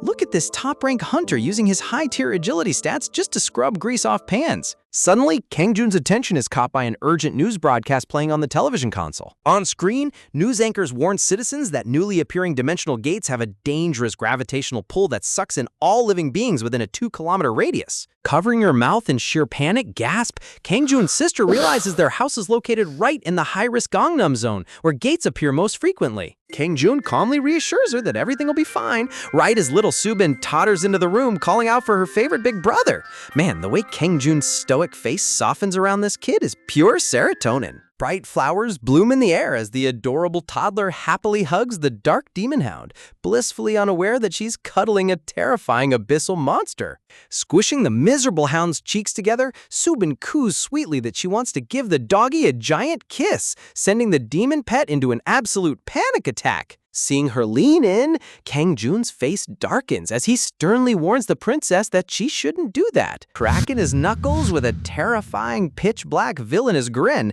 King Jun threatens to instantly exterminate the filthy monster before it germs up his precious little sister. Bro's literally ready to unleash an S-rank ultimate skill over basic dog hygiene. The demon hound sweats bullets, screaming internally in total horror that it didn't even ask for a kiss in the first place. Before Kang Jun can strike, his sister swoops in and slaps him right across the back. Smack, smack, scolding him for displaying animal abuse in front of a child. Rubbing his aching shoulder in utter confusion, Kang Jun grumbles internally over whether an abyssal demon beast even legally qualifies as an animal under human law. Unfazed by the chaos, little Subin gently pats the dog's head, giggling happily as she gives her fluffy companion gentle head scratches. Watching his little sister's innocent, pure smile, Kang Jun's stern expression completely melts into soft, genuine affection. Glittering pink petals bloom around the adorable toddler as her bright laughter fills the entire living room with warmth. Reaching her tiny arms up toward him, Subin smiles brightly, making Kang Jun feel a sudden, tight fluttering sensation deep inside his chest. Gently lifting the tiny girl up into his arms, slow, slightly empathetic, Kang Jun looks down at her innocent eyes with a sad sigh, realizing how fragile and unsuited she is for this harsh, disdain, monster-infested world. Clasping her close to his chest, the former Supreme Emperor vows in his heart that while he has no interest in playing a hero, he will rewrite the rules of this world just to keep her safe. That right there is peak wholesome character development. Setting her down gently, Kang Jun reaches into his jacket and hands a thick paper envelope over to his sister. Opening the heavy envelope in total shock, his sister gasps upon seeing 5 million won in crisp cash, asking where he could have possibly gotten such a massive amount of money. Kang Jun smoothly lies through his teeth, explaining that he simply checked his old bank account and found savings from before he went missing. Tears welled up in his sister's eyes, sniffle, sniffle, as she admits that finances have been cripplingly tight lately between rent, utility bills, and grocery expenses. Sparkles surround her face as she smiles through her tears, confessing that thanks to his help, she can finally breathe a sigh of relief. Wiping her cheeks, she brightly offers to cook a grand home-cooked feast for dinner tonight, asking if there's anything special she wants to eat. When she suggests going family grocery shopping together and taking Soo-bin to a kids' cafe, Kang-joon politely declines, claiming he just wants to stay home and rest. Watching Krebsley devour snacks in the background, Kang-jun secretly schemes that sending the grand strategist along as a bodyguard guarantees his family's absolute safety while they're out. Smart play from the former emperor. As Krebsley, his sister, and little Soo-bin wave goodbye from the front door, they tell him to get plenty of peaceful rest. The moment the heavy front door clicks shut, Kang-jun's stoic face distorts into a devious, victorious smirk. Zipper-locked in stealth mode, Kang-jun sneaks out into the night and hops into a taxi, pulling up outside Campus Comic Cafe to finally read the newest volume of Hunter x Hunter after being trapped in a dungeon portal for 300 years. Man, 3 centuries of cliffhangers would drive anyone crazy. Meanwhile, under the bright afternoon sun, the massive Cum Plus hypermarket building bustles with holiday shoppers. Navigating the crowded food aisles, Krebsley gasps in pure wonder as he discovers a magical culinary phenomenon. Munching happily on a piping hot dumpling sample, munch, the ancient strategist tearfully declares that this glorious free sample corner is literal paradise on earth, while the stall worker's sweat drops. Sitting little Soo-bin inside the shopping cart, Krebsley lovingly feeds her a sample toothpick bite, while Kang-jun's sister covers her face in sheer embarrassment. Chewing the warm food happily with rosy cheeks, Soo-bin sparkles with pure delight, cooing how delicious it tastes. Completely intoxicated by the joy of free food, Krebsley and little Soo-bin bust out into a silly synchronized happy dance right in the middle of the grocery aisle. What an absolute legendary duo to wrap up the day. Krebsley lovingly feeds toddler Soo-bin another delicious sample right from the shopping cart toothpick, making her giggle happily. Backed by a dark comedic aura, Krebsley and Soo-bin devour free samples like royalty, while Kang-jun's sister hangs her head in sheer embarrassment, while the sample lady looks completely dead inside. Man, imagine getting bullied by an ancient demon strategist at a food sample stall. Trying to save face, the sister politely asks for a bag of dumplings, right as a blaring emergency siren suddenly cuts through the store. Emergency speakers echo across the store, announcing that a massive dimensional gate has just spawned right near Silum Station. Meanwhile, over at the Comic Cafe, Kang-jun stares at the shelves in utter disbelief, demanding to know why the latest volume of Hunter x Hunter still isn't available. Standing behind the counter, the clerk nervously laughs, explaining that when he enlisted in the military 3 years ago, he was totally convinced the next volume would be released before his discharge. Thunderbolts crash behind Kang-jun's face as he panics in pure despair. Bro waited 300 whole years in another realm just for a manga hiatus. Talk about the ultimate hiatus nightmare. Trembling under Kang-jun's terrifying dark aura, the cafe clerk desperately offers to recommend a super popular trending webtoon instead. Settling onto a comfortable couch, Kang-jun flips open the suggested Hunter manga volume with a lazy, unimpressed look. Reading the title, "The World's Weakest Me Became an SSS Rank Hunter," Kang-jun instantly recognizes the plot tropes and realizes this is basically Bongoo's life story. Hey, as he skims through panels of an underdog main character easily taking down an arch necromancer, Kang-jun scoffs in total annoyance. Can you believe this generic storyline? He wishes there was something real to get invested in, like his own life going up in flames. He sighs. All he gets in this totally boring, mundane world are these gate dungeons where nothing exciting happens. Talk about living in a fantasy world. Slapping the book closed onto the table, Kang-jun grumbles that even if Bongoo grew stronger, there's no way a total weakling could solo a ninth circle necromancer so easily. Man is out here casually peer-reviewing Hunter webtoons based on actual Demon Realm experience. Leaning back against the soft sofa cushions with a tired sigh, Kang-jun grumbles that reading this garbage was a total waste of time before feeling a heavy wave of exhaustion creep over his mind. Staring blankly at the ceiling, Kang-jun bitterly remembers the ancient nightmare curse haunting his sleep, wondering if the succubus queen Iriel were here. She could soothe his plagued mind. Emergency alarms force hundreds of panicked shoppers to evacuate toward the underground emergency shelter. Clasping Subin tightly in her arms, Kang-jun's sister worries out loud that her brother is home alone right in the danger zone, but Krebsley smoothly steps in to reassure her. Leaning in with a confident, sneaky grin, the ancient strategist whispers that her brother achieved a near-immortal state centuries ago and couldn't be harmed by ordinary earthly weapons. Nodding dramatically, Krebsley adds that ancient scholars spent an entire century desperately researching methods for his supreme lord to finally rest in peace, only to fail miserably. Flashback images show Emperor Kang-jun clad in terrifying dark armor, commanding his royal sages to find a way to end his absolute immortality. Krebsley recalls how his lord threw himself off the very peak of the world tree at the end of creation, only for the tree's roots to shatter while Kang-jun walked away without a single scratch. He remembers when his supreme lord deliberately dove into the eternal Kalpa fire, sitting motionless amidst hellish flames that could erase souls. Yet after a whole month of sitting in hellfire, Kang-jun simply got bored and walked out. He even chugged giant vats of lethal monster poison daily just because it tasted refreshing. Talk about task failed successfully. Chuckling heartily in the present, Krebsley proudly declares his lord is truly immortal, while Kang-jun's sister sweat drops, hoping her brother just stayed safe inside the apartment. A cold sweat breaks out on Krebsley's brow as he suddenly remembers Kang-jun's terrifying threat before leaving, that if he gets caught sneaking out, Krebsley is as good as dead. Suddenly, emergency alerts flash on everyone's phones, revealing that the newly opened gate has been officially classified as disaster grade. News reports explain that disaster grade is the absolute highest danger level, capable of completely obliterating an entire nation off the map. Flashback visuals show the horrific tragedy from 3 years ago, where flying abyssal drakes and colossal serpent monsters laid waste to the entire city in a sea of flames. Hugging little Subin close to her chest, Kang-jun's sister tries to stay strong, whispering gentle words of comfort through her trembling breaths. Meanwhile, in a freezing sub-zero wasteland, howling winds whip heavy snow across endless mountain peaks. A glowing blue system panel suddenly flashes into existence in front of Kang-jun's face, announcing that he has entered the sanctuary of the Jotun Dimension Gate. Looking around the snowy tundra, Kang-jun lazily realizes the dimensional gate's gravitational pull must have sucked him right in while he was sitting outside the comic cafe. Remembering his sister and little Subin are safely guarded by Krebsley, Kang-jun calmly nods to himself, knowing no earthly monster stands a chance against his grand strategist. Raising his arms in a slow, relaxing stretch, Kang-jun smirks that getting dragged in like this actually saves him the hassle of paying a gate entry toll.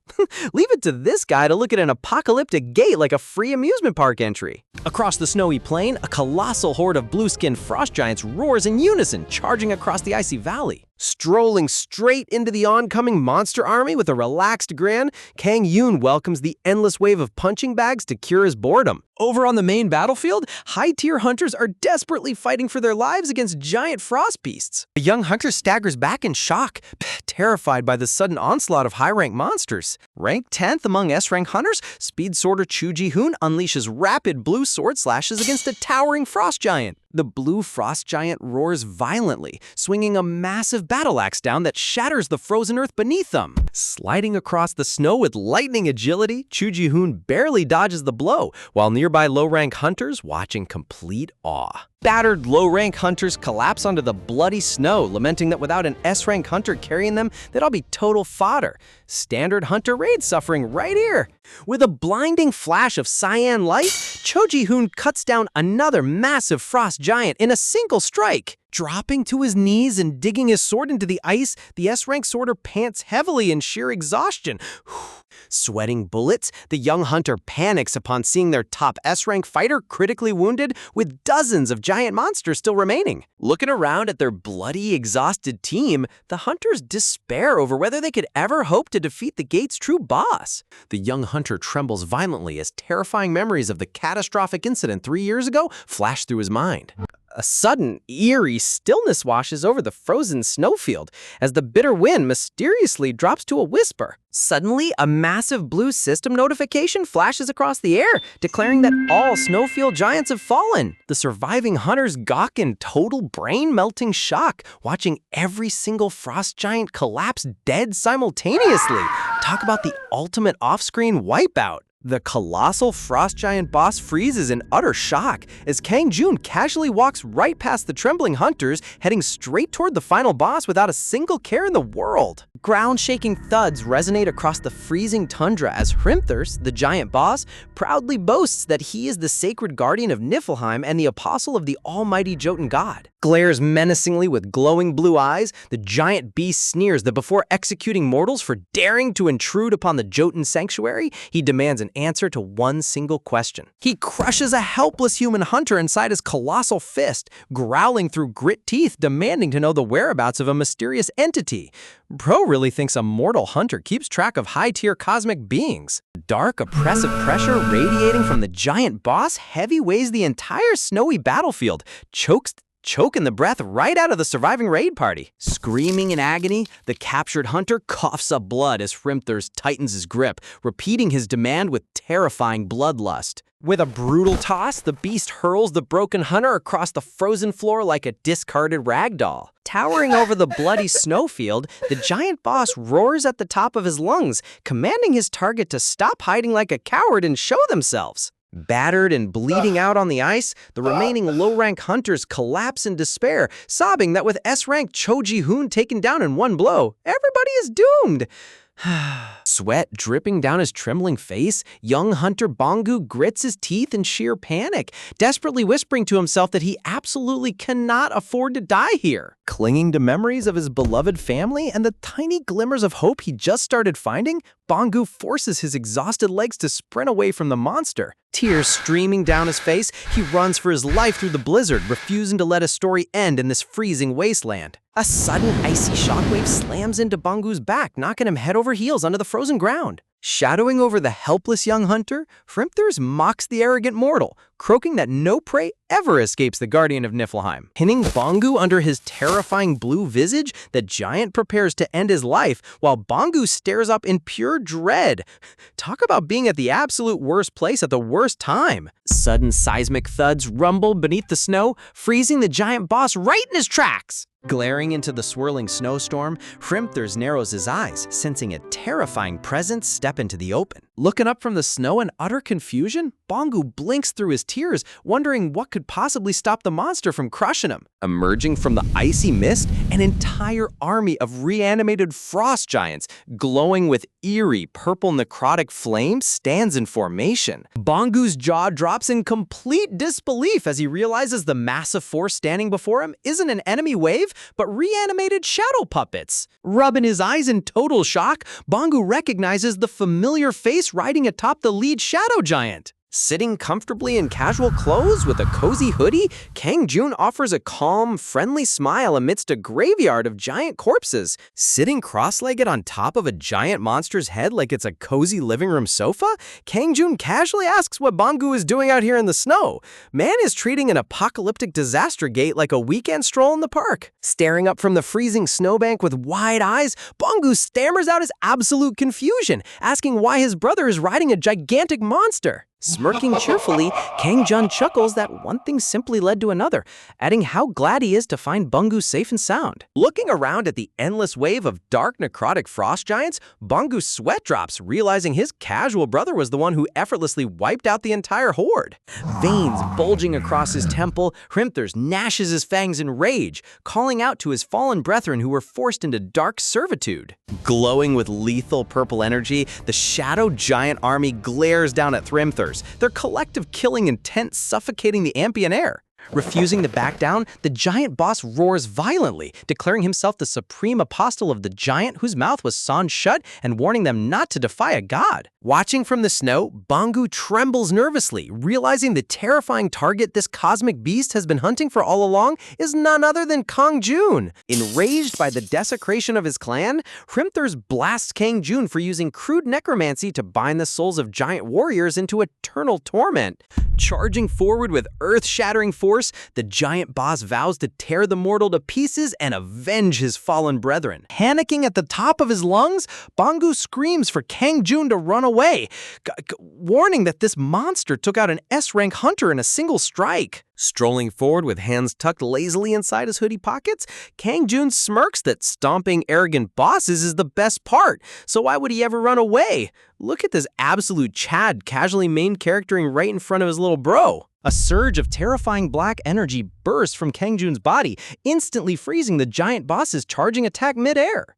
Staring up at the monster with cold blue eyes, Kangjun murmurs that while he dislikes his old titles, it's intriguing to find someone in this world who actually remembers him. The single wave of his hand, the reanimated shadow giants unleash a catastrophic barrage of blows, smashing into Hrimthur's. Purple necrotic blades tear through the giant boss, battering him against the snowfield in a chaotic frenzy of dark magic. Translating ancient runes, the atmosphere notes that the almighty deity served by the Jotun clan is actively watching this duel unfold from beyond the veil. Battered and bleeding dark ichor, Hrimthur's gasps that even the cosmic entity with the sewn-shut mouth is observing Kangjun, while Bangu trembles in utter horror at the scale of this battle. Kangjun's eyes narrow into cold, pitiless slits as he quiet echoes the word God with absolute disdain. Dark forces detonate around the battlefield as Hrimthur screams that higher divine beings have marked Kangjun's true title. Looking completely unfazed, Kangjun stares into the sky, casually asking himself how long it's been since he last cared about so-called divine beings.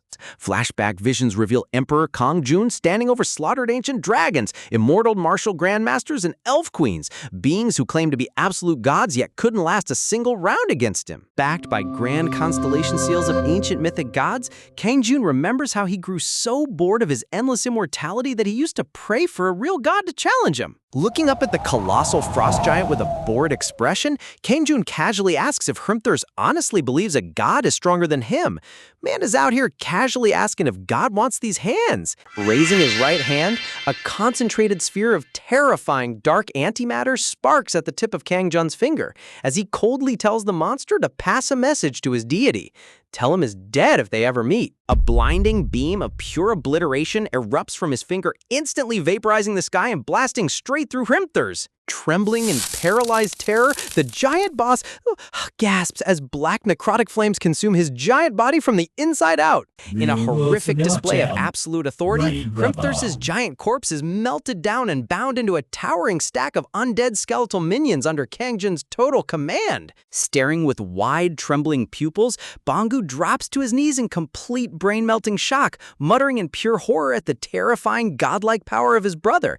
Talk about a legendary flex to wrap up the raid. Swirling necrotic flames surge through the freezing sky as Kangjun's patchwork titan flexes its terrifying power. Eyes bulging in total disbelief, Hrimthur gapes at the towering horror, stammering out in pure shock. With catastrophic force, the Shadow Titan brings both fists crushing down, unleashing a brutal shockwave across the frozen tundra. The giant boss gets slammed brutally into the icy ground, shattering the frozen floor beneath his massive weight. Standing nonchalantly with his hands tucked lazily into his hoodie, Kangjun coldly asks if Hrimthur still thinks his wannabe god is stronger than him, while the battered boss wheezes in agony. Repeating his question with icy indifference, Kangjun commands his golem to press down, grinding the arrogant giant deeper into the frozen earth. The Titan delivers a final devastating blow, obliterating Hrimthur as the giant boss screams out his last painful breath. Trembling from head to toe, Bangu stammers out if the monster is finally dead, while a miniature chibi Kangjun casually drops a classic resurrection spell line that leaves Bangu sweating bullets.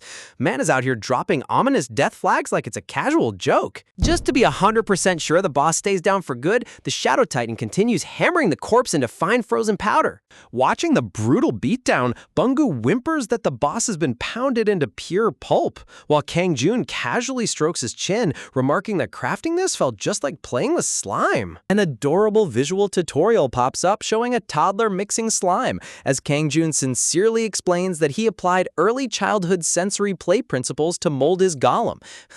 Bro literally used kindergarten craft skills to build an S-rank annihilation weapon. The tutorial continues showing cute cartoon bunnies pounding giant corpses in a smooth crafting paste, turning absolute horror into a wholesome cooking show. Presenting his completed masterpiece, a single ultra-dense, terrifying patchwork golem, Kangjun proudly asks Bangu for his critique, while Hrimthur's mangled corpse is pixelated into pure sludge on the snow. Scratching his head in sheer panic, Bangu desperately tries to bullshit a high-class art critique, calling the golem avant-garde with a touch of Nordic vibes, which earns him high praise from Kangjun. Crossing his arms nonchalantly, Kang Jun scoffs that the bus was all talk, noting how weaklings always bark the loudest, while Bangu stands behind him, completely stunned by his brother's casual godhood. Kang Jun snaps his fingers dismissively, muttering that the monster was going to collapse after a few extra hits anyway. As the dark necrotic flames fade into thin air, Bangu exhales a deep breath, staring at Kang Jun while stammering that his brother is truly unbelievable. Sparkling with hero worship, Bangu admires how a true ancient emperor operates right as a bright blue system window materializes before Kang Jun's face. Glancing at the glowing interface, Kang Jun chuckles as the blue screen officially announces his massive level up. Notification windows spam across his field of vision in rapid succession, stacking up back-to-back level ups. The system confirms the total defeat of Himthurs, officially recognizing Kang Jun as the conqueror of the Jotun Sanctuary Guardian. A timed system message warns that the entire gate will completely collapse and disappear within 1 hour. Red alert notifications trigger in rapid sequence, unlocking an A-rank achievement while declaring that both the Seanmouth god and the entire pantheon of Asgard now hold total hostility toward Kang Jun. Talk about casually pissing off an entire divine council in 10 seconds flat. A mysterious, blurred system log glimmers softly, noting that Kang Jun's true cosmic presence has become far more distinct in this realm. Swiping the warnings away like annoying pop-up ads, Kang Jun smirks that if the gods have a problem, they can pull up and fight him directly, right before another blue window catches his eye. The system flashes a golden prompt declaring that the summoning conditions for his elite retainer Iriel have been fully met. Widening his eyes in genuine surprise, Kang Jun reads the retainer prompt aloud, amazed that he can actually bring back his old companion. Reaching out his right hand into the open air, Kang Jun commands the demonic beast Empress Iriel to awaken. A massive purple magic circle tears open the sky, crackling with raw, dark energy as the portal expands. Descending slowly through the dimensional storm, the shadowy silhouette of a majestic demon queen emerges from the void. Shielding his face against the intense pressure, Bangu stammers in panic, asking his brother what kind of insane entity he just summoned. Opening her glowing crimson eyes, the demon queen looks down in stunned awe, whispering through trembling breath if it's truly her master. Floating gracefully with sharp horns and sleek wings, demonic beast Empress Iriel stares at Kang Jun with teary-eyed devotion. Waving cheerfully with a relaxed smile, Kang Jun warmly greets her while poor Bangu blushes bright red in the background at her stunning beauty. You gotta love how Kang Jun collects top-tier demon queens like casual Pokemon. Touching down onto the frozen snow, her high heels make a soft click as she rushes forward. Throwing her arms around Kang Jun's neck, Iriel buries her face into his chest in an emotional, desperate embrace. Tears overflowing down her cheeks, the demon empress choked whispers that her entire court believed he had entered eternal death for decades. Smiling gently back at her, Kang Jun chuckles that he honestly thought his life was over back then too, but somehow he woke up on Earth. Fretfully inspecting his face and body, Iriel panics that his eyes and lips look dull, asking if his royal health is damaged, while Kang Jun assures her he's completely fine. Politely pushing her back a step, Kang Jun asks her to give him a bit of personal space, causing the flustered demon queen to bow in quick apology. Dropping to one knee in a regal bow beneath her imperial magic seal, Iriel formally greets him as the minister of the imperial court. She reports that following his departure, the imperial realm remained intact, with Nazgul stepping up from military minister to manage state affairs in his absence. Waving his hand for her to stand, Kang Jun nods approvingly that Nazgul was always the best fit for leadership, casually adding under his breath for her to drop the formal bowing. Looking around in confusion, Uriel asks about the Grand Duke who buried himself alive to accompany Kang Jun into the afterlife, only for Kang Jun to casually reply that Crapsley went grocery shopping with his sister.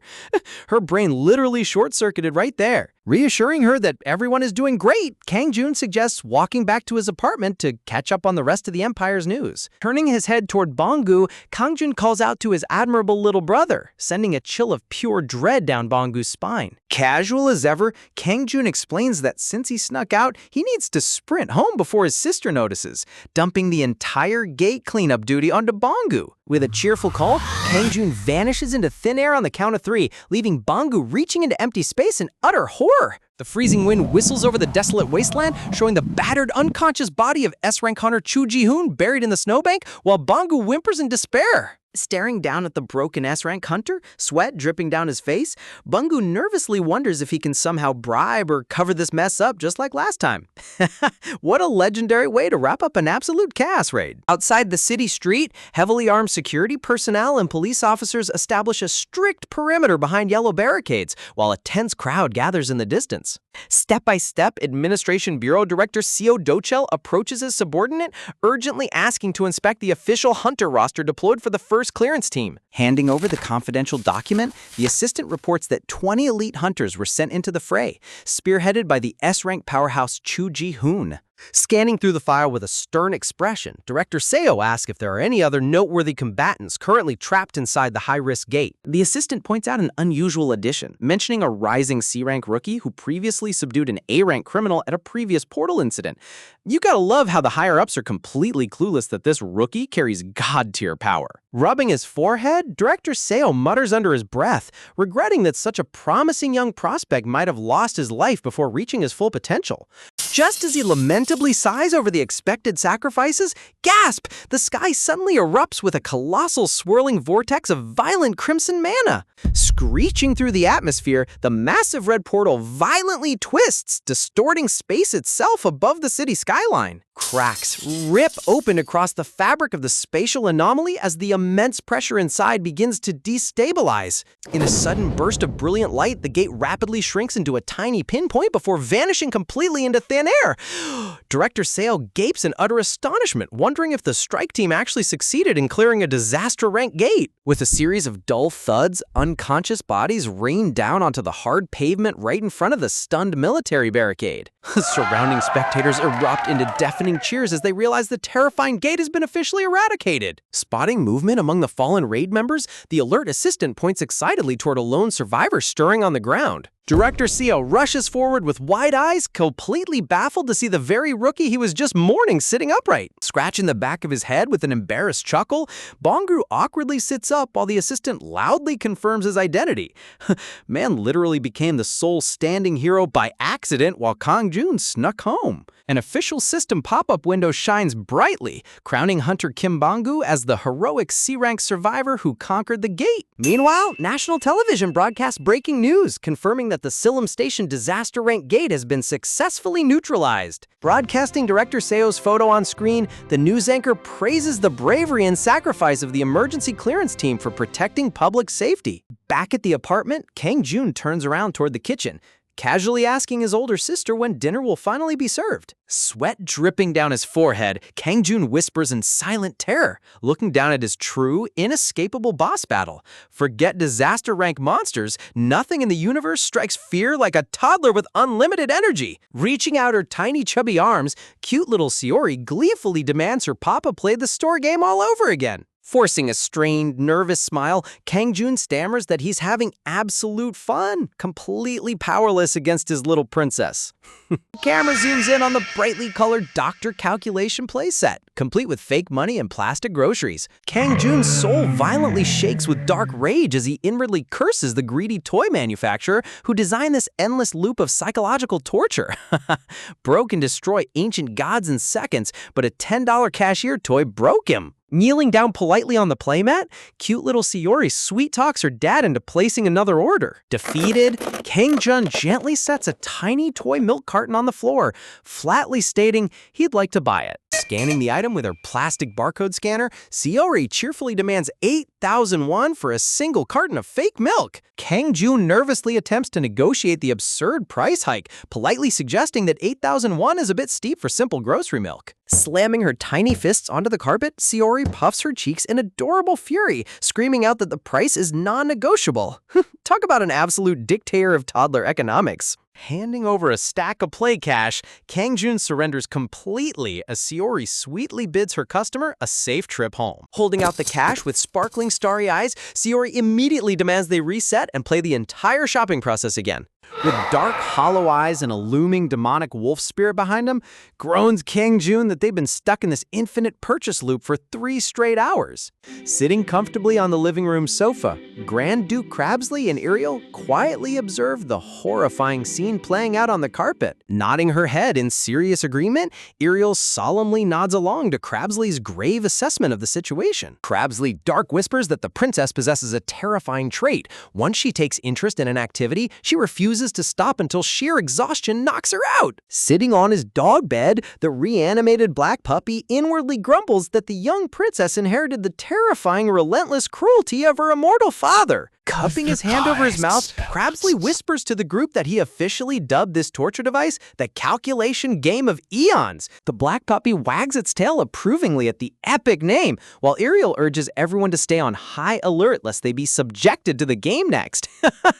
Imagine demon royalty living in absolute dread of a plastic toy cash register? Suddenly, a shadowed, glowing face looms over them as Kang Jun coldly warns that he heard every single word they just whispered. Just in time to save them from annihilation, Kang Jun's older sister steps out of the kitchen holding a ladle, warmly announcing the dinner is finally ready. Springing to his feet like a freed prisoner, Kang Jun tries to celebrate, only for Saori to throw a toddler tantrum, refusing to eat so she can play more.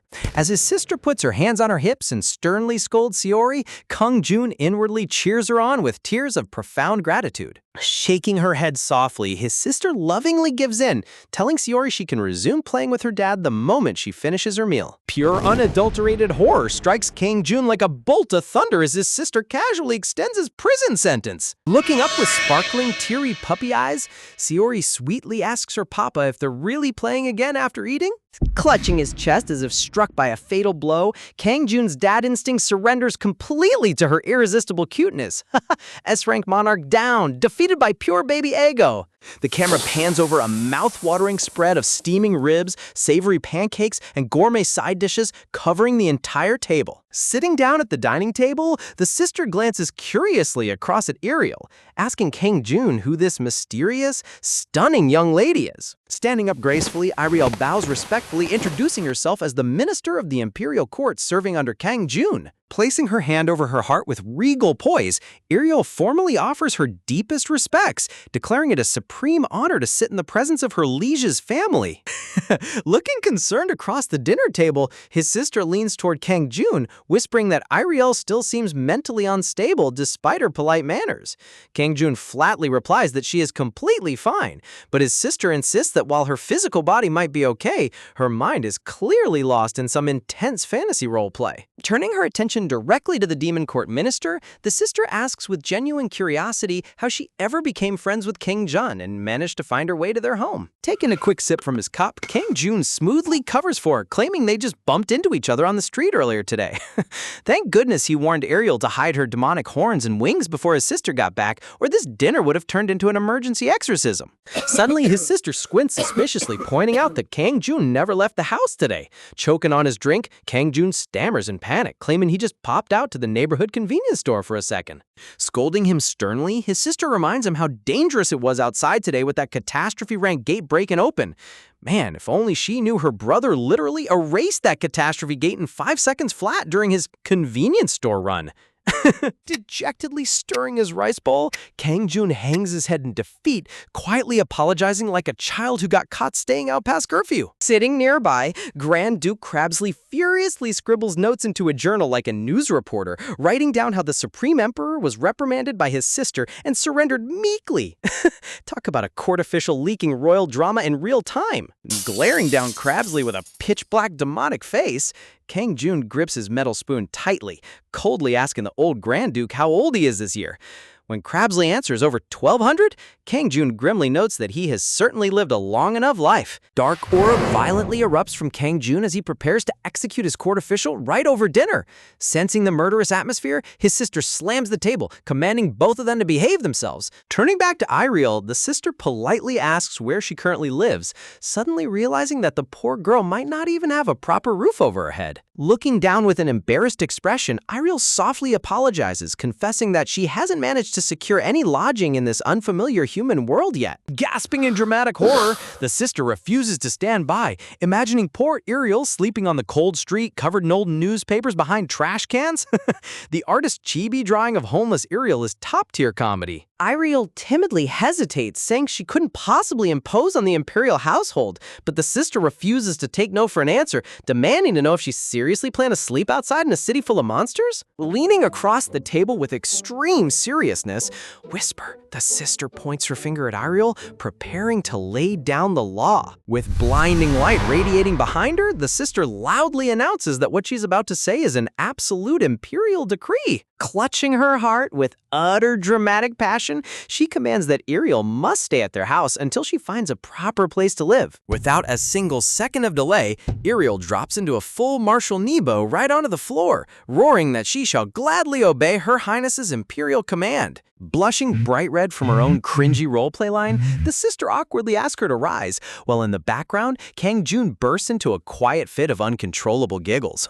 Covering his mouth as his body shakes with laughter, Kang Jun snickers at his sister's ridiculous imperial declaration. Flustered to her core, his sister screams at him to shut up and stop laughing. Clearing her throat to save face, the sister quickly shifts the conversation, mentioning how shocked everyone was when news broke about the catastrophe-class gate opening in the middle of the city. The living room television displays breaking news, announcing that 16 elite hunters died in the line of duty, while 5 survivors remain in critical condition. Softly sighing, the sister offers a quiet prayer for the fallen heroes. Watching the broadcast with a somber expression, she notes that if the gate hadn't been suppressed so quickly, all of Seoul could have been reduced to ashes, with countless innocent lives lost. Casually chewing his meal with absolute confidence, Kang Jun softly reassures her that such a tragedy will never happen, promising that he will personally protect her and little Sayori no matter what. Suddenly, the news coverage cuts to Hunter Kim Bong-gu being swarmed by dozens of eager reporters. Squinting at the screen, the sister asks if that awkward guy on TV is the same Bong-gu who visited their house recently. Kang Jun deadpans that it's definitely him, prompting his sister to yell in shock, asking why he never bothered to mention that Bong-gu is an actual licensed hunter. Shrugging his shoulders, Kang Jun flatly replies that she never asked. Bro is the undisputed king of dry humor. Suddenly, a loud, bubbly toddler voice cuts through the room, calling out that it's time to play again. Holding up her golden toy plate and spoon with sparkling starry eyes, little Sayori triumphantly shows off her completely empty bowl. Pure, unadulterated horror washes over Kang Jun's face as he realizes his brief meal break piece has officially expired. Look at his hollow eyes. Man fought nightmare demons for eons, but playing cashier with a toddler is breaking his soul. Standing up from the table with a dead serious expression, Kang Jun coldly mutters that the time has finally come to issue an absolute imperial command. Instantly standing at attention, Grand Duke Crabsley bows deeply, eagerly asking his lord to state his divine will. Glowing with terrifying dark mana, Kang Jun commands Crabsley to locate the evil mastermind who created the devilish Master Math toy game and bring him before his throne for judgment. Crabsley roars in enthusiastic agreements, growls, swearing to hunt down the math toy creator, high-pitched, while the sister desperately tells him to ignore Kang Jun's absurd grudge. Cut back to the play carpet. Cute little Sayori happily scans items, asking what her customer wants, while a defeated Kang Jun sits cross-legged, helplessly whimpering that all he wants is freedom. Later that evening, the sister hums a cheerful tune while washing dishes at the kitchen sink, when Ariel quietly approaches her from behind. Turning around, the sister jumps in surprise, clutching her chest as she asks Ariel how long she's been standing there holding a tray of clean cups. Bowing respectfully, Ariel formally requests to be entrusted with domestic household chores like washing dishes and cleaning the house. The sister gently smiles, telling her that won't be necessary since she needs rest, but kindly offers to let Ariel keep her company by the sink instead. Scrubbing a soapy dish, the sister casually remarks that Kang Jun never cared much for rigid formalities, treating both normal citizens and divine entities with casual ease. Looking at Ariel out of the corner of her eye, the sister inwardly pities her, convinced that poor Ariel is suffering from extreme trauma and lost in a deep role-play delusional state caused by the gate incident. Unaware of her host's thoughts, Ariel proudly declares that Kang Jun was a flawless sage king whose very presence dictated the absolute laws and order of their entire universe. Looking over her shoulder at Kang Jun sitting on the rug getting bossed around by a 3-year-old, the sister stifles a hilarious giggle at the thought of her bratty brother being an absolute god. Turning back to the sink, the sister remarks that since she carried Kang Jun on her back as a toddler, the idea of him being a god just doesn't feel real, asking if people actually offered prayers to him back then. Wondering out loud, she asks if his empire had massive temples filled with giant golden statues and grand monuments dedicated in his honor. Ariel confirms her deduction, recalling how millions of devout followers bowed down before colossal stone statues of Kang Jun in massive subterranean cathedrals. She adds that over 100 grand temples were constructed across the continent just to venerate his legendary achievements, leaving the sister thoroughly impressed by the detailed backstory. Drying a plate, the sister jokingly wonders if this whole lore is inspired by North Korea, asking if Kang Jun wiped out all competing religions in his empire. Ariel softly shakes her head, explaining that her lord never persecuted other faiths or forced anyone to worship him. Instead, people simply abandoned their old gods voluntarily. A legendary panel reveals cosmic deities like Cthulhu, Zeus, Thor, Anubis, and Shiva. Ariel explains that traditional gods only demanded endless worship without offering direct salvation, whereas Kang Jun actually showed up in person to save them.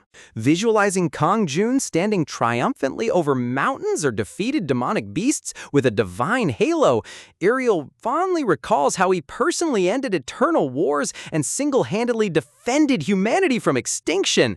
What an incredible way to end the scene, leaving his sister speechless. Back at the residence, Ariel casually chatters away with Kang Jun's mother, explaining that in their homeworld, mortal humans ended up worshipping her Grand Lord directly instead of praying to some distant, invisible deity. Flashback panels depict vast crowds tearing down colossal marble statues of ancient gods, replacing them with magnificent monuments dedicated solely to Kang Jun's absolute authority. Talk about taking divine popularity contests to a whole new level. Magic circles blazed across the heavens when Kang Jun mastered the 9th circle level of necromancy, ascending to a plane of unmatched magical supremacy that left entire civilizations trembling in awe. Pausing from scrubbing dishes, Kang Jun's mother raises a curious eyebrow, asking if all those displaced ancient gods must have utterly despised Kang Jun for stealing every single one of their devoted worshippers. Ariel chuckles sweetly, agreeing that those forgotten divine beings certainly harbor bitter envy toward her master, assuming such fragile deities even exist in the first place. Look at Ariel subtly roasting entire pantheons while standing in a normal kitchen.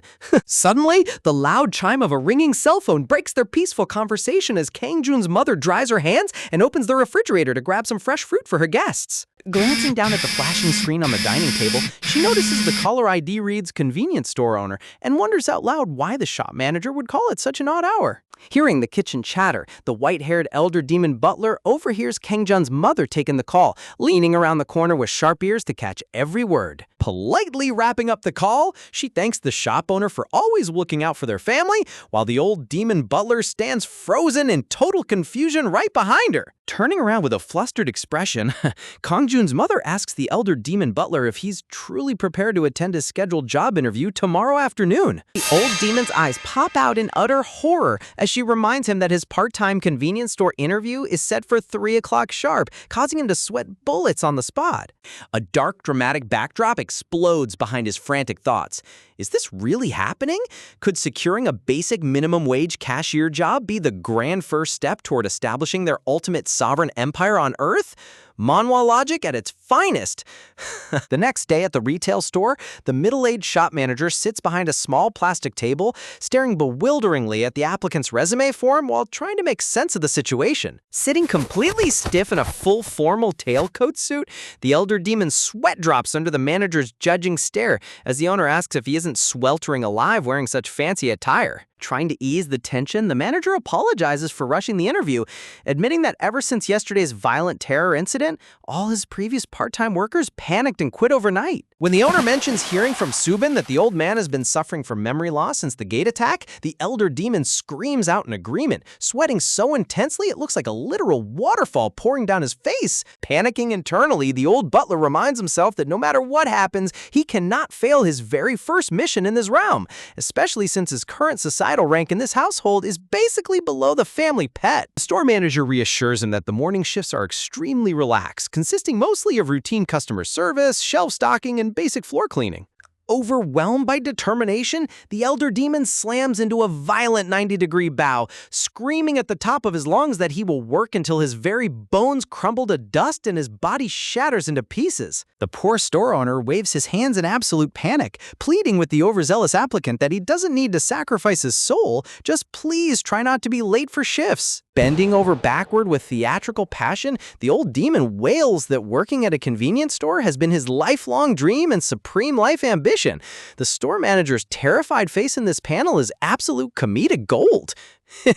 Terrified of rejecting this terrifying old man, the manager rapidly approves his application and officially hires him on the spot, telling him to report for work tomorrow morning. Stepping outside, the elder demon ponders what title he should use to address his new mortal boss, realizing that as a lower-tier worker, he must show utmost deference to the ruling elite. In his wildly distorted mental hierarchy diagram, the convenience store manager suddenly ascends to the golden throne at the absolute top of the world order. Talk about taking corporate hierarchy way too literally. Turning around on his heels, the old demon executes another razor-sharp bow toward the manager, shouting out, "My lord," while the poor owner sits glued to his chair in sheer confusion. Meanwhile, inside a high-end medical suite at night, the quiet hum of monitoring equipment fills the room as Kim Bongu rests inside his bed. Sitting upright in his hospital gown, Bongu rubs his temples as his mind spins from the endless barrage of news reporters, medical examinations, and government inquiries following the gate raid. Looking around the spacious, modern suite, Bongu mutters to himself that this room looks far more expensive than his entire apartment, wondering just how many millions of won it costs per night. Suddenly, the electronic door slides back as a sharply dressed man carrying a premium fruit basket steps into the room, casually answering that it costs around 3 million won per day. Setting the heavy gift basket down onto the bedside counter, the mystery visitor adds that long-term stay discounts exist, though they hardly make a dent in such an astronomical price tag. Bongu's jaw drops in absolute shock as he recognizes the distinguished guest standing before him as Director CO Do Chul, the head of the National Management Bureau. Director CO politely asks to take a seat, explaining that he dropped in unexpectedly to offer his personal greetings and ask a few essential questions regarding today's catastrophe-class gate raid. Taking out a small notebook, Director CO officially expresses the nation's profound gratitude to Bongu, noting that since every other surviving hunter remains unconscious, Bongu's eyewitness testimony is their sole source of truth. Recalling the terrifying frost giant inside the dungeon, Bongu grows dead serious, knowing he must carefully explain what happened without accidentally revealing Kangjin's secret godlike identity to the government. Director So writes down the report on the frost giant, noting with grave concern that if basic dungeon monsters were already that monstrous, facing the boss monster must have been a completely hopeless nightmare. The director mentions how autopsy scans of Hunter Chu Ji-hoon show his entire body was crushed instantly by a sudden uniform gravitational shockwave, leaving the Bureau utterly baffled as to what force killed the boss monster so fast. Sweat dripping down his cheek, Bongu plays dumb, whispers, claiming he lost consciousness right around that moment and has zero memory of how the final battle ended. Director Seo smiles warmly, telling Bongu there's no need to apologize, as the government is simply overjoyed that he made it back alive from the first catastrophe-class gate in recorded history to be subdued with minimal casualties. He adds that news of this miraculous victory has sent shockwaves across the globe, with foreign nations and international hunter associations desperately begging for official reports on how Korea cleared the gate. Leaning forward with a friendly expression, Director CO reveals that he didn't just come to take a statement, but also to deliver several extraordinary pieces of good news directly from the state. He brings up how Bongu single-handedly suppressed an A-ranked necromancer from the Anti-Bureau Alliance recently, proving that his consecutive dungeon achievements can no longer be dismissed as simple good luck. As the director lists out the government's official reward package, Bongu sits stunned in disbelief, internally thanking his big brother for secretly handing him all these unbelievable triumphs on a silver platter. Director Seo announces that Bonggu's sick mother will be transferred to the hospital's elite VIP ward immediately, receiving full medical treatment and specialized care entirely free of charge until her complete recovery. In addition to lifelong medical benefits, Bonggu and the surviving raid members will receive official state medals, massive monetary payouts, and an invitation to the upcoming national memorial ceremony honoring fallen hunters. The director highlights that the most impactful benefit of all is that Bonggu's immediate family members will be granted full state exemptions from all educational expenses for the rest of their lives. Tears of profound gratitude well up in Bonggu's eyes as he visualizes Kong Jun floating in divine light like a literal savior deity. Seeing Bonggu mentally canonize Kong Jun as a literal god is both sweet and super wholesome. Finally, Director Seo drops a major bombshell. The Hunter Bureau has officially nominated Kim Bonggu as a primary candidate for rank reassessment at the upcoming annual evaluation. While the director encourages him to reach for a high rank befitting his hidden potential, Bonggu panics internally, stuttering that he feels much more comfortable staying as a humble C-rank hunter. Standing up from his seat, Director Seo performs a deep, respectful bow toward the young hunter, gasping, urging him to continue using his gifts to protect the nation and its citizens. As Director Seo takes his leave, a tiny mechanical spy-fly hovering near the ceiling light fixture silently records their entire conversation, transmitting secret surveillance data to a dark, unknown faction. Hold on.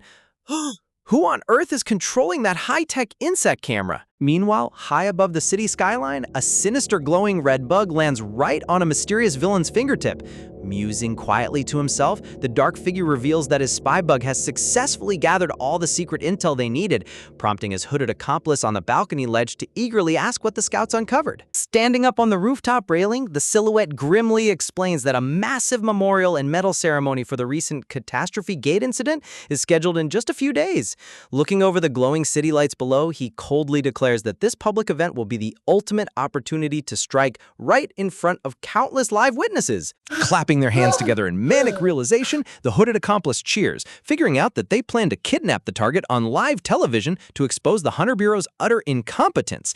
The leader confirms the plot, adding that they'll try recruiting the target into their anti-bureau alliance first, though. However, as the scene darkens over the shadowy window frames, the villain's chilling voice makes one thing dead clear. If persuasion fails, they will execute the target without a second thought. Man, these anti-bureau villains really love dramatically outlining their evil plots on dark rooftops, don't they? Switching back to the cozy apartment, Hunter Kim Bonggu walks right through the front door carrying heavy gift bags, only to freeze in shock when he sees who's waiting in the hallway. Recognizing the stunning blue-haired beauty from before, Bonggu stammers out a flustered greeting. Holding a toilet brush in one hand and a paper pad in the other, Iriel glares down at him with icy demon monarch contempt, coldly commanding absolute silence. Poor Bonggu panics internally, utterly bewildered by why this terrifying maid is staring at him like he just insulted his entire bloodline. Stepping into the foyer with a cheerful grin, Grand Duke Crabsley chuckles heartily, reassuring Bonggu not to take it personally since Lady Ariel simply refuses to speak to anyone she deems weaker than herself. Noticing Crabsley's stylish new outfit, Bonggu hesitantly asks where on earth the old Duke managed to acquire an official convenience store employee vest. With a proud posture and a twinkle in his eye, Crabsley brags that the young hunter has a remarkably sharp eye for fashion. Deadpanning without a single second of hesitation, Bonggu asks if he pulled that worn-out vest straight out of a neighborhood clothing donation bin. Look at Crabsley's flabbergasted face. Bro got exposed so fast his soul almost left his body. Recovering his composure instantly, Crabsley drops into an ultra-dramatic clerk bow, warmly welcoming Bonggu to the store and sweetly asking if he's searching for any specific items. Bonggu sweats profusely, wondering why an ancient Grand Duke is suddenly role-playing as a retail cashier. Posing triumphantly in his purple vest, Crabsley grandly announces that he has officially secured the weekday morning shift position at the nearby GU convenience store. Sweat dropping in sheer disbelief, Bonggu awkwardly stammers out his congratulations to the newly employed Demon Duke. Recalling their earlier conversation, Bonggu remembers that Crabsley actually did mention heading out for a job interview earlier that morning. Watching the enthusiastic old man pose, Bonggu inwardly worries if this ancient high-ranking demon will actually manage to handle real customer service without vaporizing someone. Looking toward the living room balcony, Bonggu spots Kang Jun standing behind the closed sliding glass door with his arms crossed like a defeated prisoner. When asked what he's doing out there, Kang Jun flatly replies that there is a deeply heartbreaking tale behind and how he ended up locked outside. Sitting cross-legged on her mini pink throne, with her arms crossed like a strict warden, little Sayori looks up and proudly declares that her daddy went straight to jail because he's a filthy thief. The artist putting a tiny caption saying "under surveillance" next to her is absolute comedy gold. Chuckling at her adorable roleplay, Bangu assumes she's just playing cops and robbers with her dad, but Sayori suddenly points her finger at him, cheerily announcing that Uncle Bangu is going to prison too because he's a thief as well. Unfazed by the toddler's strict penal system, Kangjun casually gestures through the glass, waving Bangu over to join him in his designated balcony solitary confinement zone. A dramatic text card flashes across the screen, welcoming Bangu to his brand new life behind bars and reassuring him that real human beings manage to survive in prison every single day. Joining Kangjun out on the breezy balcony, Bangu notes how deeply immersed his supreme lord is in this silly toddler jail game. Sighing softly, Kangjun asks what time it is, only to realize in horror that he's been trapped outside for 3 full hours since lunchtime. Shocked that he actually stood out there for 3 straight hours, Bangu listens as Kangjun deadpans that his toddler warden was merciful enough to grant him a quick bathroom break. Meanwhile, little Sayori trots past the glass, cheerfully announcing to the house that she's heading to the restroom. Shifting back to business, Kangjun asks what brought Bangu over today. Bangu explains that he came to submit his official report, apologizing for missing yesterday because he ended up getting hospitalized after the gate incident. Explaining his situation, Bangu mentions that the whole disaster seems to have been wrapped up neatly despite a massive misunderstanding with the higher-ups. Kangjun nods approvingly, praising his loyal follower for a job well done. Pausing for a second, Bangu awkwardly fidgets with his shopping bags, timidly mentioning that there's actually a massive favor he needs to request from his supreme master. After hearing out the full story, Kangjun summarizes that Bangu is terrified of looking completely incompetent during the Hunter Association's mandatory end-of-year rank evaluation exam. Throwing himself into a desperate 90-degree bow, Bangu roars at the top of his lungs, begging Kangjun to personally train him. Kangjun just stares at him with dead eyes, sarcastically asking if he expects him to stand on the sidelines and hold up cheerleading pom-poms. Flushing red with embarrassment, Bangu pleads that even a short training session from a supreme deity might help him improve his stats. Looking down at him, Kangjun tells him to think about this situation logically. Standing tall with his hands in his pockets, Kangjun bluntly points out that no last-minute cramming session in the world can magically transform a complete 0 score into a perfect 100. Poor Bangu instantly deflates like a pop balloon. Stroking his chin thoughtfully, Kangjun muses that while a total transformation is impossible, boosting his overall combat score by about 10 points might actually be doable. Hearing that, Bangu's eyes light up with instant hope. Clarifying his words, Kangjun casually points out that he wasn't talking about training at all. He meant that the crazy A-rank necromancer from the Anti-Bureau Alliance they squashed earlier would probably be worth about 10 experience points if Bangu captured him. Radiating a blinding golden protagonist aura with a dazzling handsome smile, Kangjun sweetly asks if delivering an A-rank villain on a silver platter would be enough to pass his evaluation exam. Re-emphasizing his ridiculously overpowered plan, Kangjun warmly asks again if handing over that rogue necromancer from the Guro Gate would satisfy his ranking needs. Bro is offering an A-rank villain raid like it's a casual 10-point side quest. Imagining himself ascending into a grand high-tier spearman with glowing magic circles and massive 10-level-up text floating above his head, Bangu's face flushes bright red as he roars that it's infinitely more than he could ever deserve. Satisfied with his response, Kangjun instructs him to show up at his house tomorrow morning at 8 sharp. Overwhelmed with gratitude, Bangu bows repeatedly, shouting his endless thanks. Suddenly remembering another key detail, Bangu mentions that a massive national memorial and award ceremony is scheduled right before the official promotion exam, where fallen heroes will be honored and medals will be awarded to key survivors. Earnestly looking at Kangjun, Bangu promises that if he receives any cash reward or official merit medal at the ceremony, he'll hand it straight over to his master. But before he can finish his sentence, a loud voice suddenly calls out his name from outside. Pressing his face firmly against the balcony glass window with steam blowing from his nose, Crabsley enthusiastically roars that Bangu has finally made it big. The artist drawing Crabsley smushing his nose against the window pane is peak slapstick comedy. Looking at Bangu with a surprisingly warm expression, Kangjun advises forces him to take plenty of commemorative photos with his little sister at the ceremony so he can show their recovering mother in the hospital. Scruffing the back of his neck awkwardly, Bangu admits that he'll have to attend the award ceremony all by himself. He explains that his sister wanted to go, but since her college entrance exams are right around the corner, he told her to stay home and focus on studying. Hearing those words, Kangjun's eyes soften as he looks back on his own tragic childhood memories. Remembering how his older sister worked tirelessly as the sole breadwinner, he recalls never being able to ask her to attend his own graduation because she was always so exhausted. Nodding understandingly, Kangjun gently tells him that attending such a grand award ceremony all alone will only make him feel lonely and gloomy on what should be a proud, special day. Touched to his core by his master's unexpected empathy, Bangu clenches his hands over his heart, softly thanking him from the bottom of his soul. Kangjun slyly winks, telling him that if he's truly that grateful, he should stop talking and start showing it. Suddenly, little Saori gasps in absolute magical wonder, pointing at the massive gift box Bongo brought. Starry-eyed with pure delight, she squeals that it's Princess Sophie, her absolute favorite toy character in the entire universe. Poking her cute little head through the doorway with glowing flower sparkles all around her, Saori squeals in excitement, asking Uncle Bangu if she can open the box and play with Princess Sophie right this instant. Dropping down to one knee with a warm, friendly smile, Bangu opens the shopping bag, happily asking the cute toddler if she wants to unbox the toy and play together on the rug. Watching the two of them happily bond over the toy box, Kangjun leans against the balcony door frame, whimpering in utter gloomy despair as he realizes he's been completely replaced as her playmate. Sitting down firmly on her tiny pink chair, Saori aggressively shakes her head back and forth with her pigtails flying, loudly declaring that convicted thieves must stay locked up in jail forever. Kangjun mutters in the background that he never stole anything in his life. Slamming both hands against the glass door with dark comedic flames bursting around him, Kangjun screams at Bangu, calling him a miserable little snake for bribing his toddler prison guard with a shiny toy box. Waving goodbye as he picks up his bags, Bangu laughingly tells Kangjun to consider the toy box's official bail money, cheerily promising to check back in on his release date whenever that might be.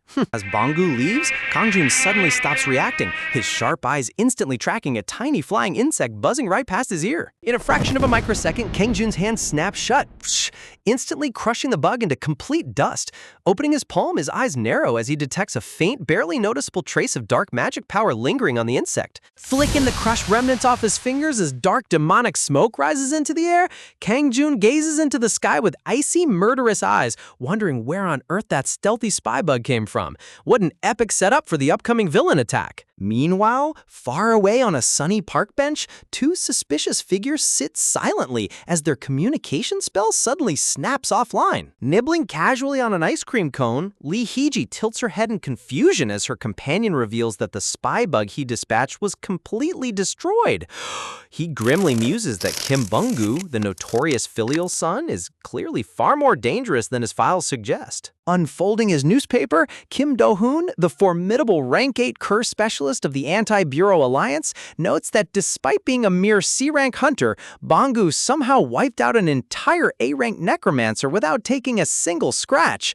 He smoothly suggests recruiting such a talented monster would make their organization completely unstoppable. Holding her sweet ice cream cone, former S-rank torture specialist Lee E.G. lets out a sadistic chuckle, gleefully wishing that their target resists until the bitter end so they can torture him for days before putting him down. Deep in thought, Do-hoon ponders how Bangu managed to detect a tiny scout bug with almost zero mana. He concludes with absolute certainty that Bangu's mana perception must be at least S-rank level. Seriously? These villainous masterminds are building up Bangu into a legendary god, completely unaware that Kangjun just smashed their bug like an annoying mosquito. Imagining Bangu's superhuman physical power, Do-hoon mentally rates his raw combat capabilities as equal to a top-tier A-rank hunter. Closing his newspaper and standing up from the wooden bench, Do-hoon casually decides that it's time for them to wrap up their outdoor break and return to base. Stepping forward into a swirling dimensional rift, the two high-ranking villains vanish into thin air without leaving a single trace. Bright and early the next morning at Kangjun's residence, the master hands Bangu a set of thick, heavy orange wrist and ankle straps, bluntly commanding him to wear them every single day. Confidential and clueless, Bangu blinks in confusion, asking what on earth these heavy bands are for. Standing tall with a fiery anime background, Kangjun deadpans if Bangu has ever watched Dragon Ball. He passionately explains how the legendary warrior Son Goku wore ultra-heavy training weights daily, taking them off in tight situations to unleash insane lightning speed. Sweating nervously, Bangu timidly points out that while weighted gear is a classic trope, using it as a fragile mage-type hunter might just shatter his joints into pieces. Snatching the weights back with an annoyed huff, Kangjin grumbles that he spent tens of thousands of won on this gear, scolding Bangu for being ungrateful when millions of people are dying to receive his personal instruction. Panicking instantly, Bangu begs for forgiveness, swearing he'll wear whatever he's given. Strapping all 4 weights onto his limbs, Bangu instantly feels his body weighed down by a crushing 40 kilos. His knees shake violently as he groans in sheer shock at how brutally heavy each piece feels. With dark comedic pressure radiating behind him, Kangjun casually orders his exhausted disciple to go play with little Sayori. Rattled to his core, Bangu stammers out an instant confirmation while tiny Sayori cheerily hops around in excitement. Kneeling down on the living room rug with his spine popping painfully, Bangu gently asks the toddler what game she wants to play today, internally groaning as the extra weight crushes his lower back.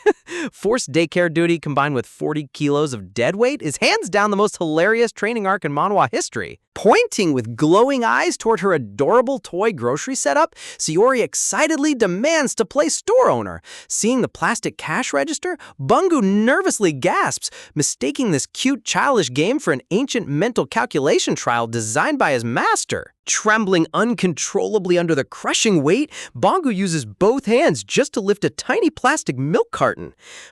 Sweating profusely, he gasps at how sitting down and lifting simple plastic objects can feel like hauling solid iron boulders. Pressing the tiny toy scanner, Sayori cheerily announces an 8,000 won total.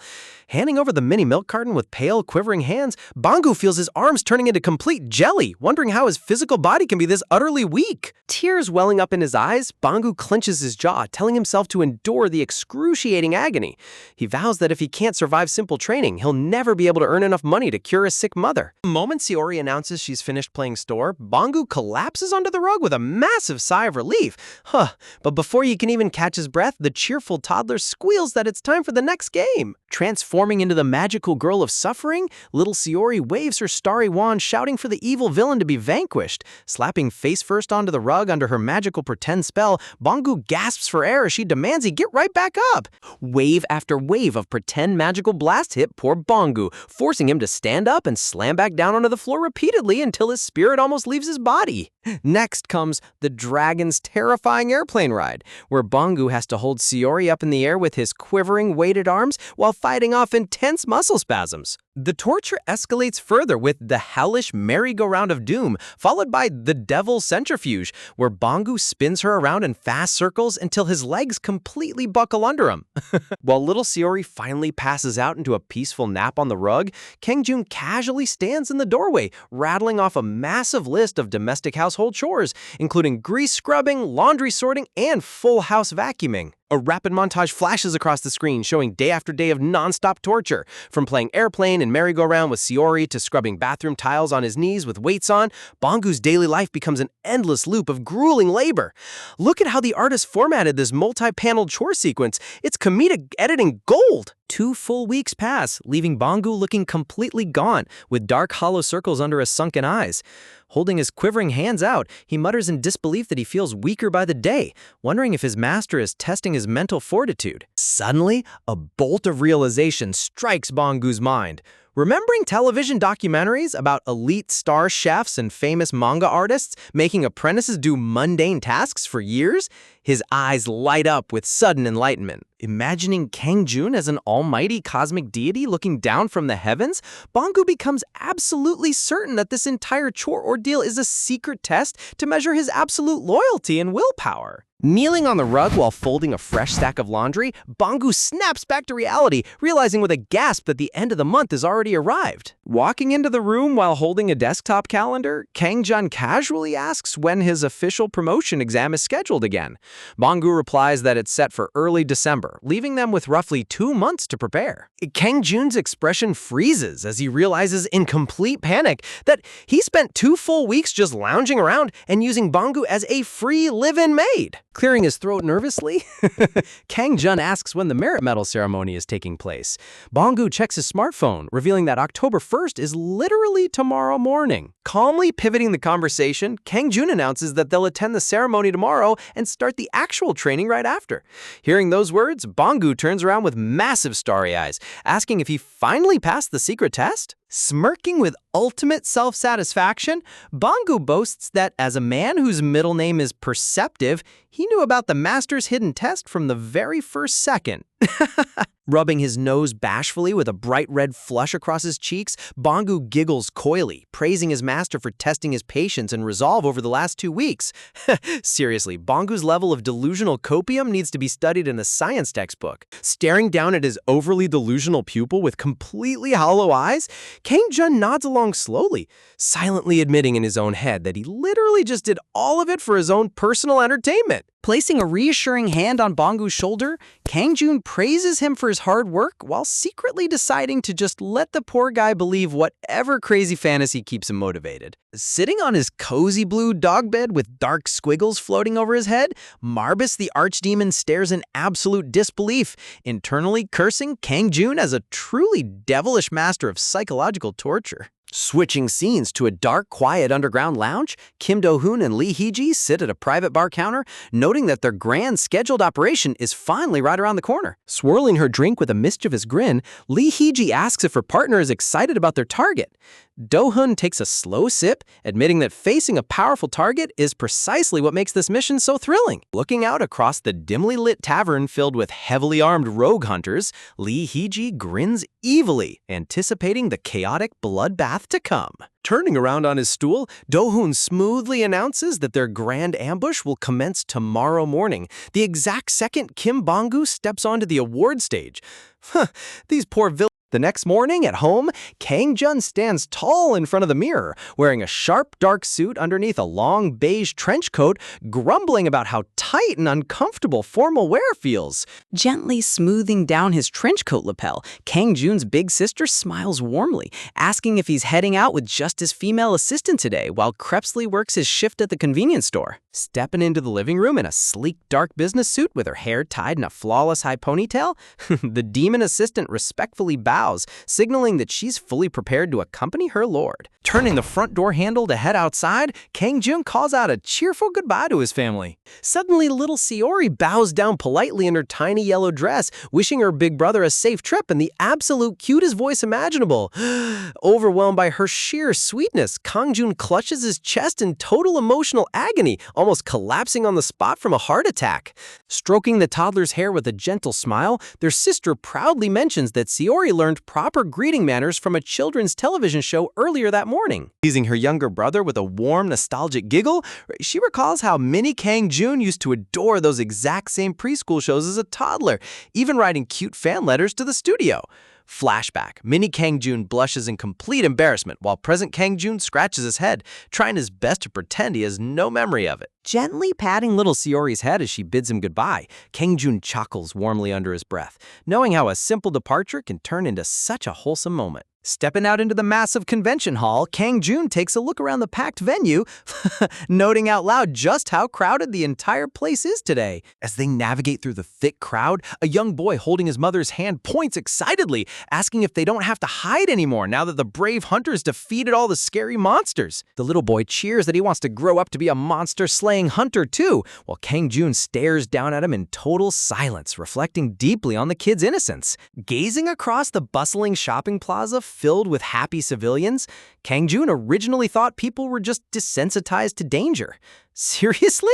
Look at how oblivious these ordinary citizens are. Watching news clips of horrific monster attacks playing on public screens, Kang Jun realizes the tragic truth. People are simply desperately praying that misfortune won't strike them next, clinging to a false sense of security. Walking alongside Bangu as he nervously chugs water, Kangjun mutters under his breath about how messed up the world is, scoffs, before asking if this medal event is actually a big deal. Wiping his mouth, Bangu flusteredly explains that suppressing a disaster-grade gate with virtually zero casualties is a historic milestone for humanity, drawing massive international spotlight. Pointing toward the swarming camera crews and news reporters, Bangu notes that foreign media networks are broadcasting the ceremony live across the globe. Glancing over at the gathering of high-ranking hunters, Kangjun scoffs internally, deeming almost all of them completely pathetic, with only a tiny few looking barely decent. Talk about an ultimate flex from an immortal lord? Noticing Bangu trembling uncontrollably, Kangjun asks if he's sick, only for Bangu to confess with pale cheeks that he has to walk up to the podium completely alone, since every other survivor is still bedridden or unconscious. A stadium security guard approaches them, informing Bangu that the memorial and honor ceremony is starting, urgently telling him to head toward the main stage right away. Waving goodbye nervously, Bangu tells his master to head over to the designated guest seating while he goes behind the curtain to prepare for his presentation. The spotlight shines down on the massive auditorium stage as the official bureau announcer begins his lengthy opening speech about the emergence of the gates. Yawning loudly in the middle of the dark audience seating, Kangjun grumbles internally for them to just wrap up the boring speeches and hand out the medals already. Suddenly, the speaker announces the eulogy reading for fallen hunters, prompting Kangjun to perk up as he realizes Bangu's turn has finally arrived. Stiffening up completely under the blinding stage spotlight, Bangu marches onto the platform like a malfunctioning tin robot, making Kangjun break character and laugh out loud. But in a split second, Kangjun's eyes narrow as a sudden wave of bloodthirsty killing intent washes over the hall. Beside him, Iriel gasps, sensing the dark threat as well. Whispering dark news into her lord's ear, Iriel confirms that malicious forces are currently plotting a violent scheme inside the facility. Resting his chin on his fist, Kangjun ponders what these villains could possibly be planning. But then, dramatic pause, remembers the innocent young boy in the lobby who dreamed of a peaceful world. Analyzing the situation with sharp intelligence, Kangjun figures these rogue hunters are greedy scum trying to seize power and wealth through brute terrorism. Remembering little Siori bowing sweetly while wishing him a safe trip back home, Kangjun feels a strong shift in his priorities. Leaning back in his seat, Kangjun admits to himself that while he hates playing the half-assed hero, he refuses to let anything ruin his peaceful daily routine. Imagining his family smiling together around the dinner table tonight, Kangjun decides that protecting Siori's bright smile is worth breaking his quiet disguise. Abruptly standing up from his seat, Kangjun ignores the annoyed whispers of surrounding audience members complaining about him blocking their view. Turning to his demon assistant with absolute cold authority, Kangjun calls out to the minister of the imperial court to receive her official commands. In a stern voice, Kangjun orders Iriel to wipe out every single terrorist plotting the scheme, instructing her to leave only their leader alive for interrogation. Look at Iriel's wicked smile. She's been waiting for this permission. With eyes flashing lethal intent, Kangjun gives the final green light to suppress the enemy forces with all their overwhelming might. Meanwhile, on the building's rooftop, blood is splattered everywhere as parasite-infected snipers groan in agony after being slaughtered. The rogue hunter commander, Kim Do-hoon, casually strides down the bloody corridor holding a silenced pistol. Kicking a fallen guard aside, Do-hoon speaks into his radio, calmly reporting that the rooftop snipers have secured their positions. Sitting casually on top of a dying enemy's back, Do-hoon listens as his team leaders report that explosives have been set at all 8 key locations throughout the building. With a sinister smirk, Do-hoon announces into the comms that the moment Kim Bangu steps onto the podium, their grand ambush operation will officially commence. Do-hoon reveals their plan to simultaneously detonate the 8 bombs, causing widespread structural collapse and mass panic across the convention center. He explains that under the cover of smoke and explosions, his elite breaching squad will storm the main hall to kidnap Bangu directly. Standing proudly above his mind-controlled parasite snipers, Do-hoon boasts that hundreds of computer simulations prove their probability of failure is literally 0. Hold on. Boasting like that is the ultimate death flag in manhwa history. The radio announcer blares that the target is now ascending the stage steps, signaling the immediate start of their attack. Just as Do-hoon prepares to give the signal, frantic screams break out over the radio, causing him to freeze in shock as his waiting room squad begs for mercy. Demanding a status report from his machine room team, Do-hoon is answered by horrific screams as his squad gets mercilessly slaughtered into total silence. Yelling into his walkie-talkie for anyone to report, Do-hoon is met with a dead dial tone, signaling complete comms blackout. A panicked voice suddenly cuts through the static, screaming that the explosives unit has been wiped out and all 8 bombs have been disarmed. Clutching his head in utter disbelief, Do-hoon panics, unable to fathom how hand-picked elite squads were annihilated in less than 60 seconds. Trying to piece together the timeline, Do-hoon realizes the massive distance between the convention hall and the machine room makes a normal counterattack impossible. Analyzing the huge layout of the building, he notes that moving undetected through multiple floors should take several minutes at minimum. Sweating profusely, Do-hoon wonders if the Hunter Bureau mobilized a massive task force, but immediately dismisses it, since government agents would never act with such ruthless violence. A massive question mark echoes through his mind as he desperately asks who could possibly be pulling off this instant massacre. Suddenly, Lee Hee-ji's manic voice crackles over the radio, giggling as she asks if she can kill the pretty female uninvited guest who just crashed their party. Confused by her report, Do-hoon asks if the enemy intercepting their breaching squad is a single woman, while Hee-ji admires Ariel's terrifying beauty. Screaming in sudden panic over the radio operator shouts that this woman is overwhelmingly powerful, revealing in horror that there's literally only one enemy wiping out their entire army. Watching communication go completely dead as Ariel dismantles their last team, Do-hoon's face turns pale with absolute terror as he realizes they picked a fight with a god. Puzzled by the sudden radio silence on the rooftop, Do-hoon turns around in confusion as a nonchalant voice crackles over his receiver, casually checking if the line's working. Clenching the radio with an irritated glare, Do-hoon demands to know the identity of the person interrupting their channel, only for the stranger on the other end to smoothly acknowledge that the audio is coming through loud and clear. The intruder begins rattling off the most absurd resume imaginable, claiming to hold a black belt in Taekwondo, a rank in Hapkido, a 9th dan in homemaking, a master rank at reading the room, a 21-gear bicycle from his sister, and a passion for Michael Jordan. Man, Kang Joon really knows how to mentally fry a villain before throwing hands. Losing his patience, Do-hoon threatens to give the caller a painless death if he surrenders right now, but the voice merely echoes back with amused disbelief, questioning if anyone could actually dare kill him. A massive shockwave obliterates the rooftop entrance in a hail of concrete debris, unveiling the silhouette of a sharp-dressed young man holding his phone with absolute calm. Loosening his necktie with a terrifying smirk, Kang Joon strolls straight toward the rogue commander, daring the entire terrorist squad to come at him and try their best. Look at that cold swagger. The final boss just walked into the tutorial zone. Meanwhile, deep in the neon-lit aquarium tunnel, Lee Hee-ji stares with wide eyes at the blood-soaked hallway lined with slaughtered parasite soldiers, while Ariel casually walks away from the massacre. Trembling from head to toe, Hee-ji realizes in sheer horror that a single woman was responsible for tearing through their entire armed vanguard without breaking a sweat. Gazing at the butchered troops sprawled across the floor, Hee-ji panics internally, muttering into her comms that they need to eliminate this monster woman immediately before calling for emergency reinforcements. Gracefully tying her long dark hair into a ponytail, Ariel politely introduces herself as the Minister of the Imperial Court, mockingly thanking the girl for showing such reckless bravery. Honestly, whenever a demonic servant starts being overly polite, you know someone is about to get dismantled. Radiating a terrifying wave of violet demonic energy, Ariel smiles warmly, thrilled that she can finally prove her usefulness to her beloved emperor after being dormant for so long. Charging a bright surge of azure lightning across her palm, Ariel calmly asks for the assassin's name so she can properly commemorate her upcoming demise. Drawing her signature dual daggers with a twisted grin, Hee-ji announces herself as the infamous torture technician, boasting that her reputation should precede her. Ariel simply chuckles, noting that she also considers torture an art form. Manifesting a radiant whip of pure electricity, Ariel casually warns the girl that her manners are severely lacking, declaring a proper lesson in royal etiquette is overdue. With a swift flick of her wrist, Ariel lashes the energy whip forward, blowing the reinforced concrete beneath Hee-ji to pieces as the assassin leaps into the air. Diving forward with unhinged bloodlust, Hee-ji bares her fangs, screaming that Ariel can forget about an easy death because she's nothing more than a vicious, unruly brat.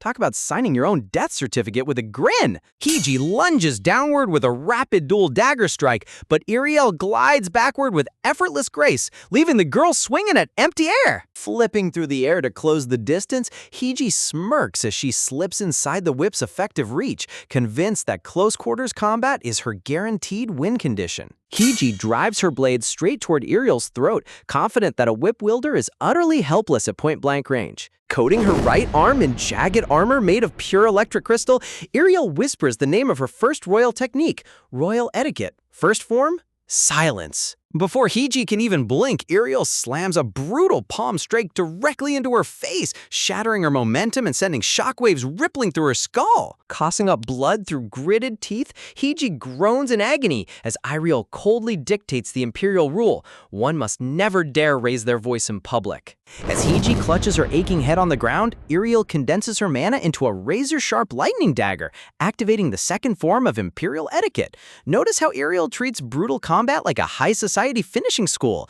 It's deliciously terrifying. Dark purple tendrils wrap across the aquarium corridor, plunging the hallway into a nightmarish void as Hiji frantically looks around in utter panic. Two blinding flashes of light whip past Hiji's sides at impossible velocity, severing the air before she can even comprehend what happened. Looking down in disbelief, Hiji watches both of her hands fly off at the wrists, dropping her daggers as Iriel strictly recites that all armaments must be removed prior to meeting His Majesty. Blurring behind her target in the blink of an eye, Iriel flashes through the air again, slicing Hiji's leg tendons before the girl can take another breath. Crashing helplessly onto the bloody floor, Hiji lies paralyzed while Iriel's high heels click closer, commanding the intruder to keep her head pressed firmly against the dirt. Drooling and sobbing uncontrollably, Hiji completely breaks down in terror, frantically begging for forgiveness and pleading with every fiber of her being for her life to be spared. Grabbing Hiji by her white hair to tilt her tear-stained face upward,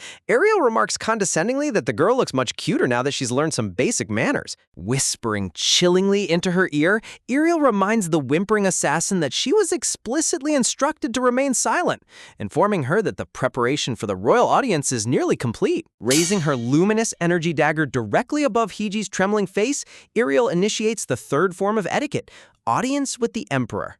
Bringing the piercing light down in a clean vertical thrust, Iriel dictates that when standing before His Imperial Majesty, absolute obedience is required. An imperial decree echoes through the dark void, reminding every living creature that beneath the Emperor's gaze, no commoner is ever permitted to lift their eyes above his knees. Tucking her lightning blade away as she strides away from the subdued assassin, Iriel mutters that the insolent child should count her lucky stars that it was only the court minister who accompanied the Lord today. Fixing her dark bangs back into place, Iriel remarks that if Grand Duke Crepsley had been the one deployed instead, this girl would have faced a fate worse than death. A humorous glimpse reveals Grand Duke Crepsley calmly working as an elderly pharmacist, casually scanning bottles for customers, while secretly possessing the power to bring pure ruin.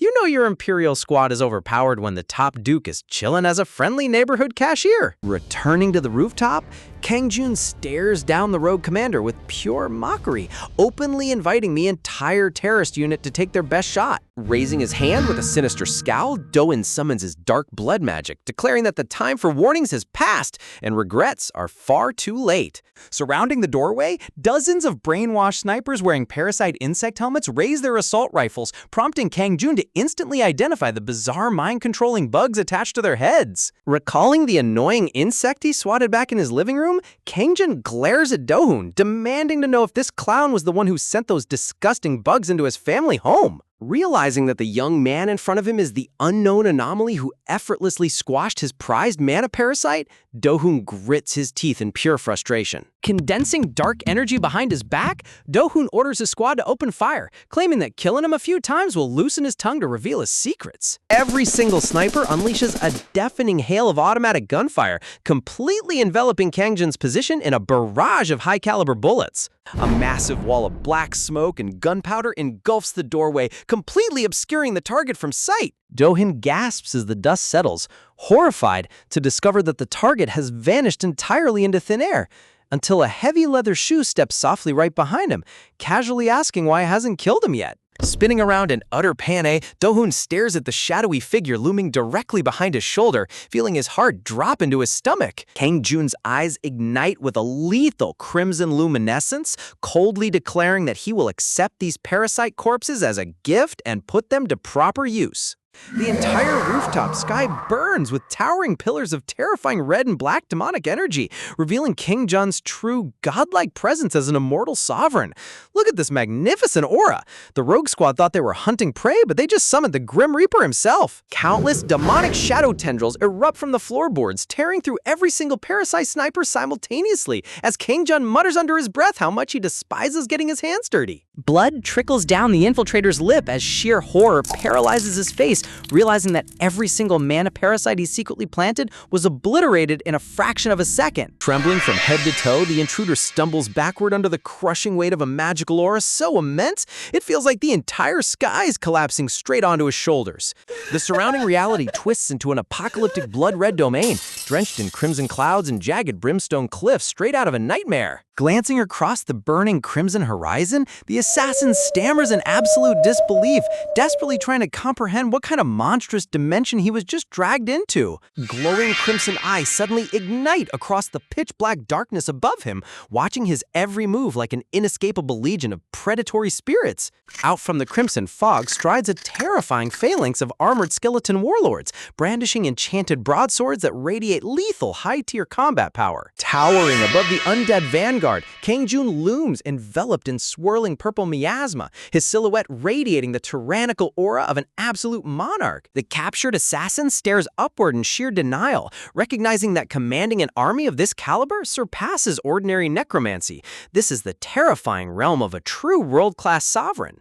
Collapsing onto his knees into the sea of blood, the infiltrator's sanity completely fractures as he realizes a summoner possessing both godlike physical strength and limitless mana makes any thought of resistance utterly hopeless. Bro really thought he was the hunter here, only to realize he walked directly into an eldritch god's living room. King Jun leans down with an icy, mocking stare, coldly asking if the overwhelming dread makes him wish he were already dead. Pinned beneath the suffocating pressure, the trembling operative can only stare at the crimson floor, unable to lift a single finger against the sovereign's might. A chilling voice echoes across the domain, casually informing the captive that he won't be granted the mercy of a quick or painless demise. Trembling violently as cold sweat soaks his collar, the terrified assassin stutters out a breathless question, dreading whatever horrific punishment awaits him next. Smiling with predatory calm, King Jun reveals his interrogation method. He will repeatedly harvest the man's life and resurrect him endlessly until every single secret is spilled. Talk about turning necromancy into the ultimate psychological torture chamber. Telling the captive that experiencing it firsthand is the best lesson, King Jun unleashes an undead knight in a blinding vertical strike. A piercing scream tears through the air as the skeleton's massive blade cleaves straight through the infiltrator's chest in a violent spray of blood. As the assassin's vision fades into darkness, King Jun's parting promise echoes through the void, assuring him they will be seeing each other again very shortly. Jolting awake flat on the rooftop tiles, the operative clutches his uninjured chest in sheer hysteria, positive that he had just suffered a gruesome death moments ago. Hovering directly above him with glowing purple eyes, King Jun warmly asks how his first taste of death felt, noting it must feel quite similar to what his victims went through. The shattered assassin coughs up a deranged, desperate laugh, realizing with horrifying clarity that this demon truly possesses the power to cycle him through endless deaths. Tilting his head with a sinister smirk, King Jun offers a very simple deal. Spill everything right now or spend eternity dying over and over again. Up on the rooftop terrace, bathed in bright morning sunlight, a massive hole marks the shattered glass door amidst pools of dried blood. Folding his arms as he gazes over the skyline, King Jun reviews the interrogation details, acknowledging that this rogue faction calling themselves the Anti-Bureau Union is surprisingly calculating. King Jun pieces together their grand scheme. If a publicly celebrated hero like Bonggu were recruited into villainy, it would plunge society into mass panic. And if Bonggu refused and got slaughtered alongside innocent civilians, public trust in the Hunter Bureau would instantly collapse. Looking toward the sky, King Jun thinks of little Seol and his sister, firmly deciding that the world his little princess grows up in must remain bright and peaceful, meaning pests like these must be thoroughly crushed at the source. Glancing down at the shivering captive on the floor, King Jun notices a sinister magical restriction binding the man's vocal cords. King Jun bluntly warns the operative that if mentioning a forbidden name triggers a fatal curse, he will simply leave him dead on the floor rather than waste energy reviving him again. Overflowing with tears of gratitude for the chance at permanent release, the broken villain eagerly prepares to reveal the mastermind's true identity. The second the captive begins to utter the name, violent black veins rupture across his face in an agonizing spasm. Before the name can escape his lips, a dark curse detonates the infiltrator's body into a violent burst of pitch-black miasma. Clicking his tongue at the dead end, Kang-jun resolves to simply obliterate any Union members on site from now on, just as his shadow commander steps forward to report. After his subordinate confirms the rooftop swept completely clean, Kang-jun calmly straightens his tie and decides it's time to head back inside. The shadow commander turns back toward the blood-splattered rooftop, politely asking what they should do about cleaning up the massive left behind. Kang-jun lazily stretches his arms, completely unbothered, as he suggests letting the authorities figure it out while they go grab a victory photo with Bangu. Inside the grand ceremony hall, a top bureau official proudly fastens a golden commendation badge onto Bangu's nervous chest. Watching from the VIP seats, the Solitad Guildmaster and 5th-ranked S-rank hunter Kang Sang-yan, known as the Black Wolf, sighs, rests his chin in his hand, skeptically murmuring that Bangu doesn't look nearly talented enough to deserve hero status. Sitting right beside him, Solitad's Vice Guildmaster and 6th-ranked S-rank hunter Go Du-yel, famously dubbed the Man of Steel, scoffs that the kid looks utterly frail without an ounce of true grit. In the exact same instant, both S-rank guild executives feel their smartphones violently vibrate with high-priority emergency alerts. Exchanging grim glances as their eyes darken, the two top hunters instantly realize that dangerous, uninvited guests have breached the perimeter. Stepping out onto the sunlit rooftop deck, the two Solitad leaders freeze in shock at the grotesque scene before them. Blood stains the white deck from edge to edge, leaving the high-ranking hunters completely stunned as they survey the gruesome aftermath. Go Du-yel points out the distinctive clothing and combat gear on the corpses, while Kang Sang-yan inspects a neck tattoo, realizing an elite executive of the anti-Bureau Union was mercilessly slaughtered on the spot. Sang-yan's phone continues to buzz loudly from his jacket pocket amidst the chilling silence of the crime scene. An urgent voice blares through the receiver, reporting that dozens of fallen Union members were discovered throughout the facility, with the heaviest pile located down in the aquarium, including the notorious executive Lee Hee-ji.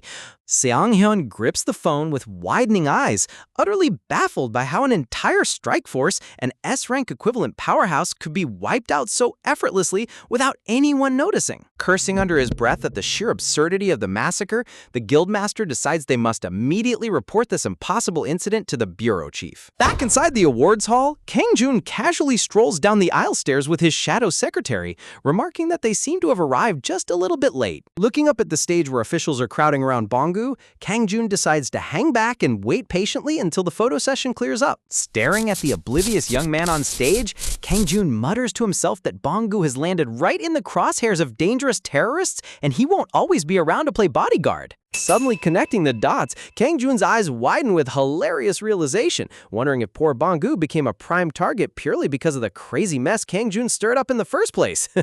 Classic Kang-jun, accidentally making his buddy public enemy #1 while just trying to help him out. Crossing his arms with an uncompromising scowl, Kang-jun resolves to push his clumsy subordinate beyond his mortal limits, determining that starting tomorrow, he's throwing him straight into the meat grinder. Oblivious to the brutal nightmare awaiting him, Bangu beams with bright optimism, convincing himself that whatever training his big brother has prepared beats getting wiped out in the field. Oh, sweet summer child, you have no idea what you just signed up for. Meanwhile, back at the penthouse, the former demon lord, nestled comfortably inside the chihuahua body, relaxes on the sofa, snickering happily at his shockingly cozy new lifestyle. Catching a glimpse of a stray alley cat getting chased off after swiping a fish on television, the pampered demonic hound chuckles inwardly, pitying the poor creature for having to scramble for table scraps. Reflecting on his gourmet canned treats, leisurely neighborhood strolls, and luxurious warm bubble baths courtesy of Kang-jun's sister, the pup smugly concludes that living as a domesticated household pet isn't all that different from reigning as an emperor. Rolling onto his back on the soft floor mat, he completely casts aside his ancient dimensional grudge against the immortal sovereign, deciding that endless belly rubs beat royal power struggles any day of the week. Suddenly recalling Little Seal's terrifying habit of smothering him with kisses, the dog shivers in dread, remembering Kang-jun's lethal warning never to lay a single germ on his precious daughter. Curling up contentedly into a cozy nap,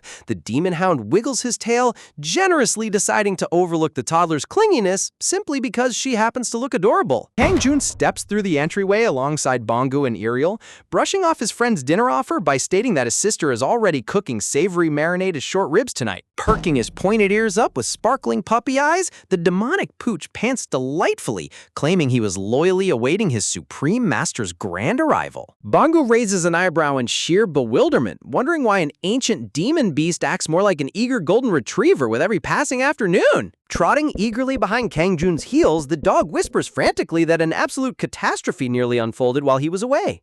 Puffing out his tiny furry chest with immense pride, the pup boasts that he heroically intercepted little Seol right before she could tumble off the couch edge. Sipping casually from his paper cup, Kangjun offers a dry compliment, dryly asking if the hound expects a golden medal for doing basic babysitting duty. Touching his chin thoughtfully, Kangjun announces that he will bestow a brand new title upon the loyal pet name he originally reserved for Grand Duke Krebsley himself. Pointing directly at the eager pup with immense gravitas, Kangjun declares that his new imperial moniker will officially be Gaetong.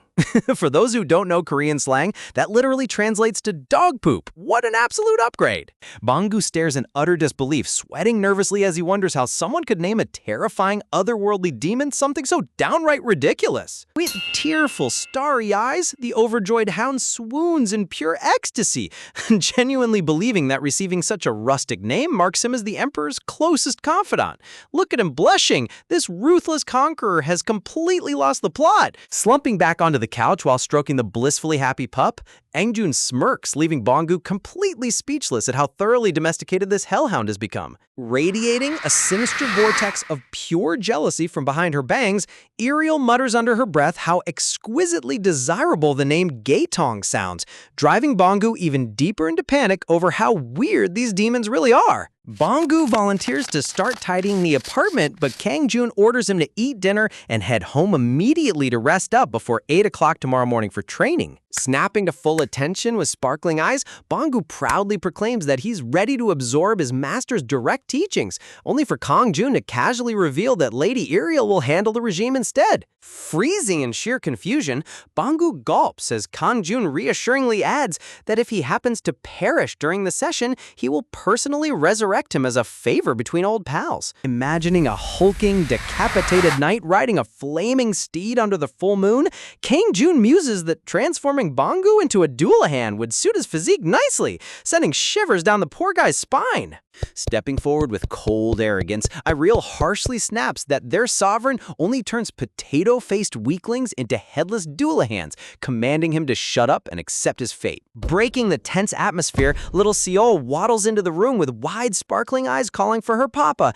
Casp, instantly melting Kangjun's cold warrior exterior into a puddle of sweet affection. Handing over a colorful educational toy called Dr. Wiz's calculation game, Seol eagerly begs her papa to play math with her, instantly freezing the mighty dimensional conqueror in utter dread. An immortal sovereign who conquered demonic armies, totally paralyzed by basic toddler arithmetic, pure comedy gold. The following morning, Bangu arrives at the front door dressed in a comfy gray hoodie, greeting Grand Duke Krebsley with polite hesitation. Pressing a single-gloved finger against his lips, Krebsley politely hushes him, warning that the young princess is still fast asleep and must not be disturbed under any circumstance. Smiling warmly, the elderly vampire butler mentions hearing that Bangu is scheduled to undergo Iriel's specialized short-term crash course starting today.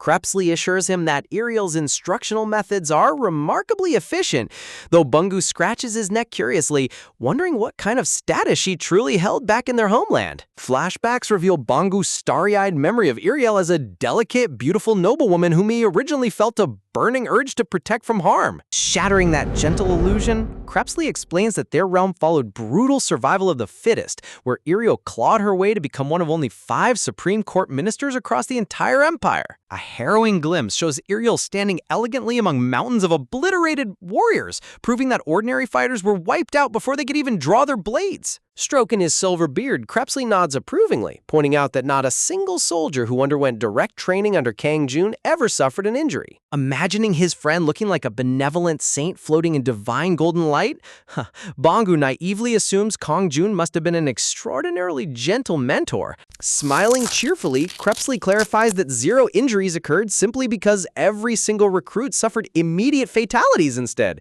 Bongo's soul practically leaves his body. 0 injuries because they were all instant kills. Right on cue, Ariel emerges from the doorway clad in a sleek tracksuit with her long raven ponytail swaying gracefully, ready to begin the slaughter. Glaring down at the trembling hunter, Ariel coldly demands to know why he is dawdling, ordering him to move his legs immediately. Watching them exit down the hall, Crepsley taps his chin casually, suddenly recalling that the survival rate under Ariel's tutelage sits at a razor-thin 50%. Shrugging the thought away, the butler chuckles that even if the boy drops dead, His Majesty can effortlessly raise him as an undead ghoul without breaking a sweat. Up on the foggy trails of Godlike Mountain, Bangu gasps for air between heavy breaths, completely exhausted from the uphill trek through the restricted gate zone. Striding along the forest path without breaking a single drop of sweat, Iriel announces that until the sun dips below the horizon, they will engage exclusively in bare-knuckle hand-to-hand combat. When Bangu nervously stammers that he's an awakened magic caster, Iriel snaps her neck around with glowing crimson eyes, threatening to turn him into a chilled corpse if he dares talk back without permission. Setting her hands on her hips, she outlines the grueling schedule: brutal hand-to-hand brawling by daylight, followed by grueling mana-craft conditioning once nighttime arrives. Glancing back at her trembling pupil, Ariel sinisterly notes that the span of a single day feels torturously long once you factor in sleep deprivation, promising he will learn that lesson firsthand before twilight. Raising both fists into a tight combat stance, Ariel signals the official start of their man-to-man physical training. Looking down coldly, she instructs the young hunter to lunge straight at her with genuine, unadulterated intent to kill. Flaunting an overwhelming shockwave of violent demonic pressure, Ariel warns that if he fails to approach the session with deadly seriousness, she will execute him on the spot under imperial martial law. Swallowing his paralyzing dread, Bangu clenches his fists and promises to give it everything he has, while Irelt offers a chilling smirk, welcoming him to treat her like a lethal enemy on an active battlefield. Talk about an extreme boot camp. Our boy Bangu is about to see the light at the end of the tunnel. Lunging forward with a determined yell, Bangu throws a fierce punch straight at Lady Ariel, only for the demon noble to effortlessly duck and weave through the air with fluid, graceful afterimages. Before Bangu can even blink in shock, Ariel counters with blinding speed, driving a ruthless bare fist directly into his jaw and spraying blood across the mountain dirt. In a hilarious, poetic contrast, a peaceful countryside pasture shows a newborn calf desperately wobbling to find its footing after birth, while its mother watches encouragingly. The fragile little calf shivers and trembles uncontrollably on the soft straw bed, struggling with all its newborn strength just to keep its wobbly legs upright. Back on the Rocky Mountain Trail, Bangu groans pathetically while swaying on his feet, only to instantly collapse face first onto the hard dirt in the exact same manner as a newborn calf. Man, the author really didn't have to violate Bangu with that calf comparison. Glaring down at the unconscious hunter with cold indifference, Ariel tilts her head and mutters if this frail human is already finished, marking the very first time poor Bangu blacked out during day 1. Meanwhile, back at the apartment, Kang Jun is trapped in his own psychological nightmare, twitching nervously in his sleep as his dream self relives 8,000 agonizing years of playing math games with little Sial. Sprawled helplessly across the earth under the setting sun, Bangu wheezes heavily, tallying in his head that he has just been brutally knocked unconscious for the 26th time today. Lying flat on his back with aching limbs, Bangu internally screams that this isn't high-level combat coaching anymore, it's pure, unadulterated torture, wishing he could just remain unconscious forever. Cold reality splashes right across his face as Ariel douses him with the water of death and life, activating a divine resurrection spell that forcefully jolts him back to life with a commanding order to get up. Staring at his mangled, hanging jaw, Bangu lets out a muffled cry of agony, while Ariel casually observes that his jawbone shattered before offering to snap it right back into place. Glowing blue restorative energy wraps around his fractured bones as Ariel realigns his jaw, leaving Bangu trembling in regret as his soul yearns to travel back in time. Tears stream down his cheeks as painful memories replay the moment he begged Kang Jun for Imperial training, desperately wishing he could beat up his past self for signing up for this demonic nightmare. Snapping back into a tight boxing guard under the twilight sky, Ariel coldly utters the word again, prompting Bungu to shudder as Torture Round 27 officially begins. Charging forward like a lethal bullet across the dusty ground, Ariel closes the gap in a flash while Bungu raises his forearms with desperate resolve to block her incoming blow. The devastating impact violently collides against his guard, ripping through his defense and sending him crashing backward through the dirt with an agonized cough. Even while eating dirt, Bungu's bizarre mental filter bizarrely pictures Ariel surrounded by blooming white lilies and cute cat paws, wondering how such a delicate hand packs the force of a giant stone warhammer. Bro is literally experiencing Stockholm Syndrome in real time. She just broke his ribs and he's daydreaming about flower petals. Clicking her tongue softly as dusk settles, Ariel announces that they will conclude their barehanded physical sparring for the evening, causing Bungu to collapse in tearful celebration that he actually survived. Ordering him to stand up so they can return home and refuel, Ariel strides ahead, while Bungu suddenly realizes with creeping dread that this brutal routine is scheduled to last for 2 whole months. Collapsing onto the living room couch later that night, Bungu is told by Ariel to get some sweet sleep, leaving him pleasantly surprised that nighttime magic training was mysteriously called off. Closing his heavy eyelids with a weary sigh, Bungu naively assumes he overdid it on day 1 and feels immense gratitude that his demonic instructor actually possesses a flexible, caring side. Hovering her pale fingertips over his resting forehead, Ariel softly whispers a chilling bedtime blessing, casting a shadowy enchantment as Bungu slips into deep slumber. Opening his eyes inside an endless pitch-black void, Bungu wanders through the darkness, initially rejoicing that he finally escaped his instructor's iron fist inside the comfort of his own mind. The dark void suddenly shifts into a brightly lit campus courtyard, leaving Bungu scratching his head as he recognizes the familiar brick buildings of the high school he graduated from. Standing proudly in the center of the schoolyard, Ariel appears in her true demonic form, with obsidian wings, curling horns, and a crimson dress, announcing that their magic curriculum begins right now. Slapping both cheeks in sheer bewilderment, Bungu blinks rapidly, unable to comprehend why his terrifying mentor is invading his peaceful, nostalgic dreamscape. Realizing that his physical body feels completely free of actual real-world bruises, Bungu recalls Ariel's ominous daytime warning about how long 24 hours truly feel when you factor in sleeping hours. Confirming his realization, Ariel explains that this realm is entirely conjured from his subconscious, reminding him that she reigns supreme as the Empress of Succubi who oversees the realm of dreams. Summoning a radiant azure magical crest above her palm, Ariel dismisses any further small talk, declaring that the practical night magic conditioning starts this very second. Charging a violent sphere of raw elemental energy in her grasp, she commands him to unleash unconventional strikes using every limb while dodging her barrage, plunging Bungu into total psychological panic. With a cheerful chibi expression, Ariel casually reassures him not to worry, because dying inside his own mind simply triggers an immediate resurrection, horrifying Bungu that he can't even find peace in death. Infinite death loops in his own dreams? That is straight out of a horror movie. Channeling tremendous divine energy upward, Ariel manifests a gigantic blinding lightning spirit directly from the clouds above her head. With a flick of her wrist, the colossal beam of electrical devastation tears through the atmosphere at supersonic speed, homing straight toward the panicked hunter. The lightning spear pierces straight through Bungu's chest in a blinding explosion of sparks, violently pinning him as he coughs up pure shock. Dropping to his knees with a searing spear of light protruding from his torso, Bungu groans in agony, only for Ariel to coldly state that feeling authentic pain is essential for total training immersion. Blood spills past Bungu's trembling lips as his vision begins to darken, weakly wheezing that she definitely should have mentioned the dream pain factor earlier. Floating through a haze of absolute exhaustion and mental torment, a solitary thought echoes through his fading consciousness, questioning if he can truly survive this hellish regimen. Lying lifelessly on the dream arena floor with the magical lance still skewering his body, Bungu admits to himself that he honestly has no idea if he'll make it out alive. The endless cycle continues as Ariel unleashes torrential lightning bolts that blast him into the sky, reducing his dream avatar to smoking embers while he desperately begs for sweet, permanent death. Splayed out motionless against the charred ground after countless fatalities, the horrifying reality sets in that this was only day 1 of his 2-month demonic crash course. Flashing forward 3 weeks, Kang Jun's sister presents him with a brand new smartphone, warming the former sovereign's heart as he excitedly thanks her for the modern gift. Glancing down at his gleaming screen, Kang Jun sees the very first entry neatly saved in his contact list, labeled simply as Sister. smiling fondly at how normal life has become.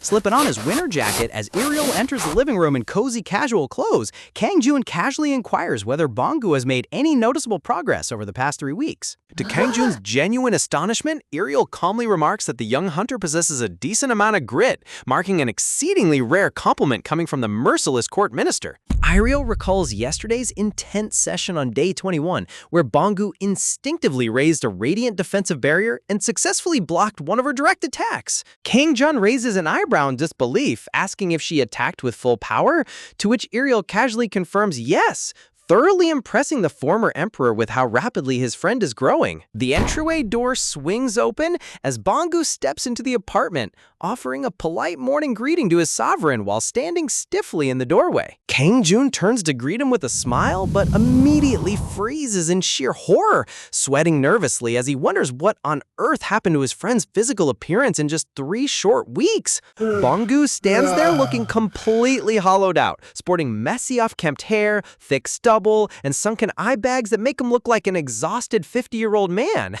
Bro aged 30 years in 21 days. Look at that art style shift. The man's soul has completely evacuated the building. Driving their black SUV along the open highway toward the outskirts of the city, an exhausted Bonggu glances over from the passenger seat, curiously asking Kang Jun why they suddenly booked an active gate raid today. Kang Jun casually explains from the driver's side that taking on gate raids serves a dual purpose, acting as live combat conditioning while secretly prioritizing lining their empty pockets with cold, hard cash. Kang Jun's inner monologue clarifies that while elevating his buddy's combat rating is nice, securing fat stacks of currency is undeniably the genuine objective behind this field trip. Flashing back to earlier that morning in their cozy apartment kitchen, Kang Jun gently asked his sister if living in such cramped quarters with extra house guests was overwhelming, only for her to warmly reassure him that the lively bustle makes the place feel truly like home. Despite her sweet reassurance, Kang Jun secretly resolves that he must earn enough wealth to let his sister quit her exhausting job and buy her a spacious house.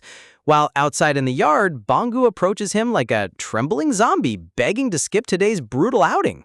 Snapping back to the present highway commute, Kang Jun gazes out the passenger window, concluding that masquerading as an ordinary porter is the quickest way to make bank, before Bonggu announces their arrival at the Bukhansan gate perimeter. Noticing the sleek black device resting in Kang Jun's palms, Bonggu excitedly points out his new modern gadget, offering to punch his own personal contact digits into the former sovereign's phone directory. Flashing a bright, friendly smile behind the steering wheel, Bonggu casually inquires what moniker he should register for himself, prompting Kang Jun to deadpan the name Doulahan without skipping a beat. Staring back with heavy dark circles and a deeply offended pout, Bonggu asks why on earth he's being looked at like an undead headless monster.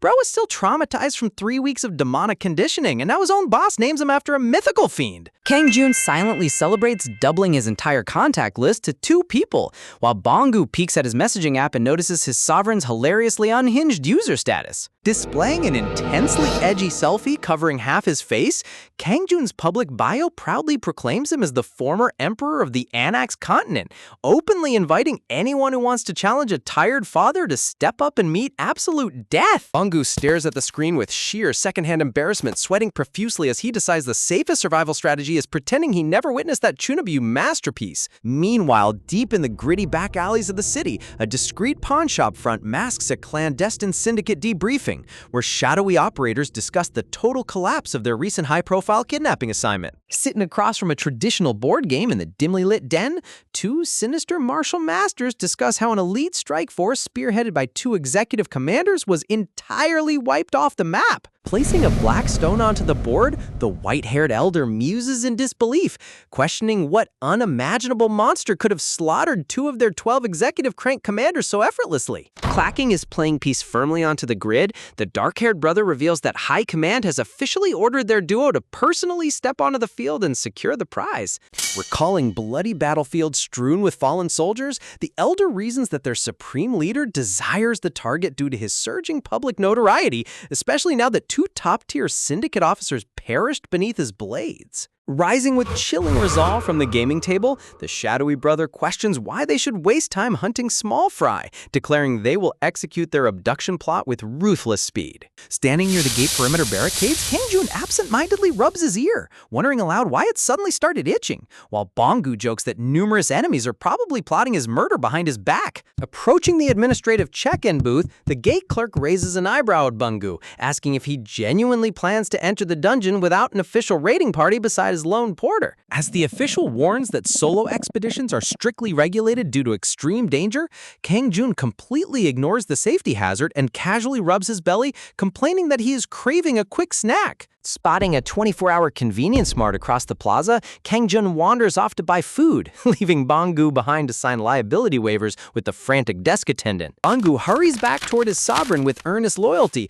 promising to personally secure official solo clearance so Kang Jun doesn't have to deal with annoying administrative red tape. Seeing his subordinate's eagerness, Kang Jun smoothly holds out an open hand, casually demanding Bonggu hand over his credit card so he can buy lunch at the mart. When Bonggu hesitates, Kang Jun unleashes a menacing villain glare, angrily reminding him that he woke up at the crack of dawn on an empty stomach to train him and questioning if he's really being stingy over pocket change. Terrified of his mentor's demonic expression, Bonggu frantically waves his hands, blurted out that he received a massive government reward payout during the recent Hunter Medal ceremony. The exact words, prize money, detonate inside Kang Jun's head like an explosive thunderclap, freezing the former sovereign in absolute wide-eyed shock. Bonggu explains that he was awarded 100 million won for the fugitive capture, plus another 200 million for the metro station raid, totaling a staggering 300 million won. Looking at his companion with genuine gratitude, Bonggu shyly insists that every single penny belongs to Kang Jun since he did all the heavy lifting during those deadly battles.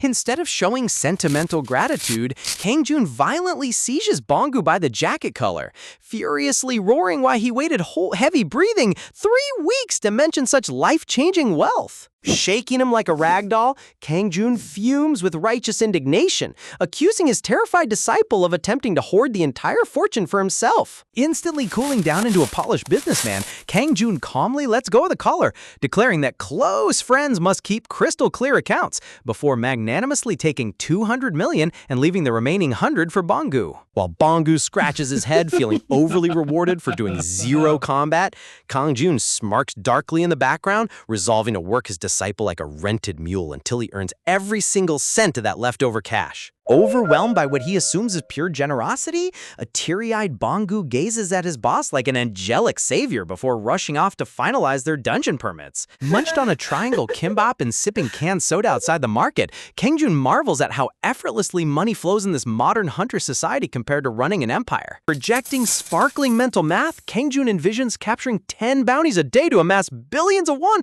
and retire into royal luxury without ever swinging a sword again. Smirking with pure greed, Kang Jun secretly plots to force Bonggu into booking at least 3 perilous dungeon raids per day from here on out. Look at that devious face. He went from noble emperor to predatory landlord in record time. Entering past the barrier, a blue holographic system window announces their arrival inside the murky, vine-tangled wilderness known as the Lizardman Forest. Kang Jun inhales deeply with a relaxed smile, finding the damp monster territory oddly refreshing, while Bonggu shivers in disgust at the repulsive reptilian stench permeating the air. Without warning, a ferocious horde of armed lizardmen emerge from the foliage, bearing sharp fangs and brandishing curved scimitars straight at the intruders. Kang Jun steps ahead and casually instructs Bonggu to observe closely, leading his disciple to believe his master is far gentler than Iriel's psychotic training methods. Propelling forward at blinding velocity, Kang Jun lectures that bladed weapons often fail at point-blank range, turning the human body itself into the ultimate lethal weapon. Launching an explosive bare-knuckle straight punch, Kang Jun smashes the lead lizard man squarely in the snout, violently snapping its head back with concussive force. As the massive beast crashes lifelessly against the dirt, Kang Jun calmly turns back, emphasizing that mastering physical limbs is vital for survival. Bonggu nervously protests that he's a pure magic caster, but Kang Jun counters that mages become helpless glass cannons the exact moment an enemy closes the distance. Darting between the ferocious monsters like a shadowy phantom, Kang Jun dismantles multiple lizard men with fluid, devastating martial arts strikes. With effortless roundhouse kicks and precise elbow drives, Kang Jun neutralizes every incoming blade, leaving Bonggu completely mesmerized by his seamless combat flow. Dropping a thundering downward strike onto the final brute, Kang Jun reminds him that patching up fatal combat weaknesses is infinitely more efficient than learning flashy new spells. The entire vanguard of reptilian warriors lies utterly decimated across the forest floor in seconds, leaving Bangu completely slack-jawed at his master's overwhelming prowess. Resting his sneaker atop a bruised lizardman corpse with the hilarious Bob Ross meme hallucination floating beside him, Kang Jun casually smiles and asks if that looked simple enough. The artist putting Bob Ross in the middle of a monster beatdown is pure comedy gold. As the remaining lizardmen back away in sheer terror with shaking blades, Kang Jun glances back at Bangu with a frosty smirk, ordering his petrified student to step up and clear the rest. Bangus's eyes bug straight out of his skull, his entire face freezing in utter terror as the horrifying reality of Kang Jun's training regimen dawns on him. A massive existential crisis explodes in Bangu's head as he realizes with sheer dread that his new mentor might actually be 10 times more unhinged than Iriel ever was. When even an immortal elven torture master looks tame by comparison, you know you're in for a rough ride. Back at the apartment, little Yunseo snuggles into her aunt's arms with a sleepy pout, softly whining that she misses her daddy, while Kang Jun's sister reassures her that he just stepped out on an important mission with Uncle Bangu. Checking her mobile to see when her brother will return, Kang Jun's sister mentions that daddy promised to bring home savory fried chicken and crispy tofu snacks, instantly making Iseo's eyes light up with pure childish excitement. A dramatic memory suddenly flashes through Unso's mind, recalling the intense concentration on Kang Jun's face when he carefully bound up delicate culinary ingredients using secret imperial wrapping techniques. Sitting proudly in the playpen, Yunso shows off a toy banana wrapped flawlessly with tied string, leaving her aunt completely stunned at how terrifyingly gifted her toddler niece is. Look at that proud little face. She's practically ready to run her own empire before even finishing preschool. Back inside the gate, Bangu charges full speed toward a scaly reptilian warrior, frantically reciting Kang Jun's lesson that physical strikes outmatch weapons at close quarters. Screaming at the top of his lungs, Bangu unleashes a frantic flurry of punches straight into the lizard man's muscular chest. Unfazed by the weak punches, the towering beast casually snaps its leg upward, sending Bangu rocketing backward into the air with a painful thud. Walking calmly past his groaning disciple, Kang Jun coldly lectures that precision matters far more than wild flurries, warning that a single concentrated blow always beats 100 pointless slaps. With a single effortless jab to the jaw, Kang Jun brutally knocks the lizard man unconscious, turning back to ask casually if landing a clean punch is really that difficult. The sheer disrespect of one-shotting a monster while giving a mid-fight lecture never gets old. Rubbing his bruised ribs, Bangu mutters an apology, but Kang Jun surprisingly admits that seeing him attempt proper martial form proves he isn't a total lost cause. Pointing toward a whole squad of snarling lizardmen bound tightly in shadowy magical chains, Kang Jun orders his student to catch his breath fast because round 2 begins immediately. Gritting his teeth with newfound resolve, Bangu hops back onto his feet, prompting Kang Jun to silently acknowledge that his disciple is actually quite quick on the uptake. Flashing a devious grin, Kang Jun dispels the chains on 2 ravenous beasts at once, declaring he's feeling extra generous today as the monsters lunge forward with bared fangs. Bangu's blood-curdling cries for help reverberate through the misty violet forest as he scrambles for his life against the charging duo. The man went from proud disciple to marathon runner in under 3 seconds. Under the glowing evening sky, the gate administrator showers Bangu with praise for clearing a perilous dungeon with just 2 people, while Bangu nervously laughs off the credit knowing his master did all the heavy lifting. Kang Jun steps forward asking to liquidate all their harvested mana stones on the spot, but the clerk explains that this remote gate lacks an exchange booth, meaning they'll have to visit the specialized market in person. Bangu explains that the market is a bustling subterranean trade hub where otherworldly races exchange legendary armaments, rare elixirs, and raw monster materials all under one roof. Intrigued by the concept, Kang Jun considers paying a visit, but quickly changes his mind after checking a text from his sister reminding him that tonight's dinner features fresh soy-marinated crab. As they head back toward the car, Bangu brings up the government bounty funds, prompting Kang Jun to confirm he'll wire the agreed portion into his account right away. Sitting around the dining table that evening, Kang Jun narrows his eyes at his disciple, chuckling Bangu for devouring all the expensive marinated crab legs while completely neglecting his bowl of plain white rice. Kang Jin's sister immediately scolds her brother for being stingy, warmly urging Banggu to feast on as much seafood as he likes since he was generous enough to give Kang Jun an administrative office job.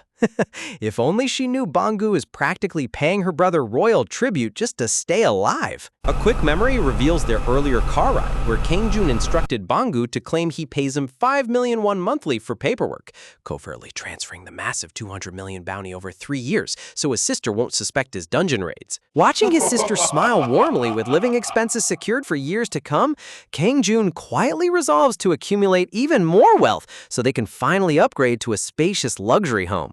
Glancing around the table while Ariel quietly munches her food in the corner, Kang Jun suddenly realizes Crepsley is nowhere to be found and wonders if the former Grand Vizier managed to get lost in the city. Answering an incoming call on her smartphone, Kang Jun's sister gasps in absolute shock, nearly dropping her fork as the caller delivers startling news. Rising from the table in disbelief, she yells into the receiver, unable to fathom why a frail elderly grandfather would end up locked inside a local police station. The scene shifts to the illuminated exterior of the district police precinct, standing quietly beneath the night sky. The moment Kang Jun and his family enter the lobby, Crepsley leaps to his feet with dramatic reverence, loudly hailing his sovereign right in front of bewildered officers.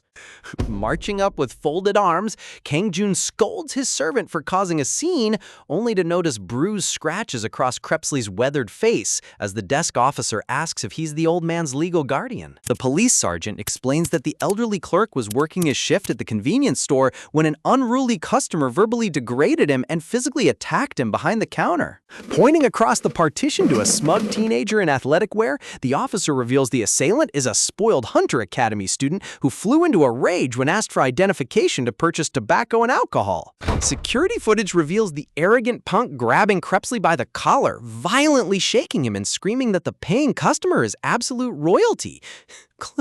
While the vizier patiently tried to de-escalate the brawl, Crepsley bows his head in profound shame, looking like a chastised puppy while Kang Jun silently fumes, realizing his grand vizier endured a beating solely to obey his strict royal command against using violence on mortals. The visual gag of a 1,000-year-old archmage looking like a guilty dog is pure perfection. Without uttering a single word of warning, Kang Jun strides over and violently grabs the arrogant delinquent by his hair, yanking his head backward with terrifying force. The entire police lobby erupts in chaos as the teen screams in agony while Banggu, the officer, and Kang Jin's sister frantically beg him to unhand the boy before things escalate. Tightening his iron grip until the teenager's scalp turns white, Kang Jin leans in with eyes radiating pitch-black malice, asking the punk if he truly believes customer status gives him the divine right of kings? Slapping his own chest with regal authority, Kang Jun bellows that if anyone here holds supreme sovereignty, it is the rightful emperor himself. Dropping an imperial flex right in the middle of a modern police precinct? Only Kang Jun could pull this off with a straight face. An imposing middle-aged powerhouse in an expensive tailored suit kicks open the station doors, releasing an oppressive crimson aura as he roars in fury at whoever dared lay a hand on his precious boy. Banggu stumbles backward in absolute terror, recognizing the newcomer as Nam Hyun Chol, the infamous top 10 ranked A-class powerhouse known throughout the nation as the Beast. Kang Jun doesn't even flinch, casually keeping his hand on the punk's head while explaining that he was merely delivering overdue discipline because the boy assaulted his precious child. Pointing toward the elderly Crepsley who sits blushing shyly amidst glowing flower sparkles, Kang Jun deadpans that his precious little boy is 1,200 years old, leaving the A-rank hunter completely flabbergasted. Veins throbbing across his forehead, Hyun Chol shoves Kang Jun aside in a blind rage, rushing over to examine his whimpering son while the police officer struggles to hold back laughter in the corner. Cradling his delinquent son's face, anger rising, Hyun Chol angrily defends the boy's actions as harmless youthful curiosity, furiously asserting that experimentation with smoking doesn't justify physical violence from a stranger. Surprisingly, Kang Jun drops his menacing demeanor and offers a polite bow, smoothly suggesting they step outside into the cool night breeze to resolve their dispute like reasonable adults so his sister won't witness the commotion. Smirking with supreme overconfidence, the A-rank brute assumes Kang Jun caved to his fearsome hunter reputation, while his delinquent son sneers in triumph, thinking his father's about to slaughter the guy. Hyun Chol grabs Kang Jun firmly by the coat and drags him toward the exit, sinisterly resolving to crush every bone in his body once they are out of the public eye.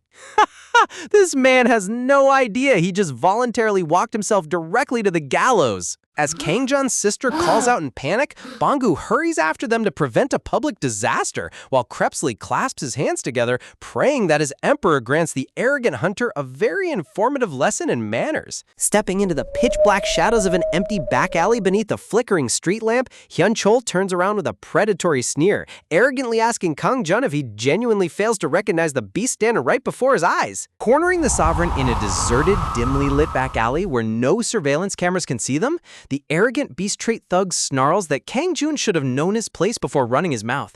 Unclasping his fancy gold watch to avoid getting it dirty, the musclehead smirks with cruel delight, casually wondering aloud whether he should shatter Kangjun's arm, snap his ankles, or rip out every single tooth in his mouth.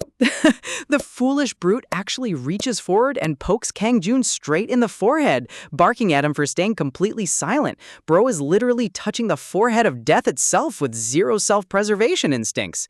Unleashing his feral mana, jagged blue sparks burst across the beast warrior's shoulders as his facial features began warping into a snarling predator. Transforming his hands into razor-sharp claws while towering over his prey, the thug feels a sudden pang of bewilderment seeing how stone-faced and unfazed Kangjun remains beneath his menacing aura. A horrifying shriek erupts into the night the moment Kangjun snatches the beastman's extended arm and violently snaps his wrist like a dry twig before he can even finish his villainous monologue. Floating in a divine golden light, a parenting manual titled Care Encyclopedia 365 imparts timeless wisdom, teaching that parents are mirrors for their children, responsible for leading by patient, moral example. Remembering the child-rearing guide's advice that disobedient troublemakers require proper corrective discipline, Kangjun casually kicks off his striped rubber slipper and scoops it into his grip. Holding the legendary striped sandal as it radiates an apocalyptic purple aura, Kangjun prepares to deliver the ultimate Asian discipline technique.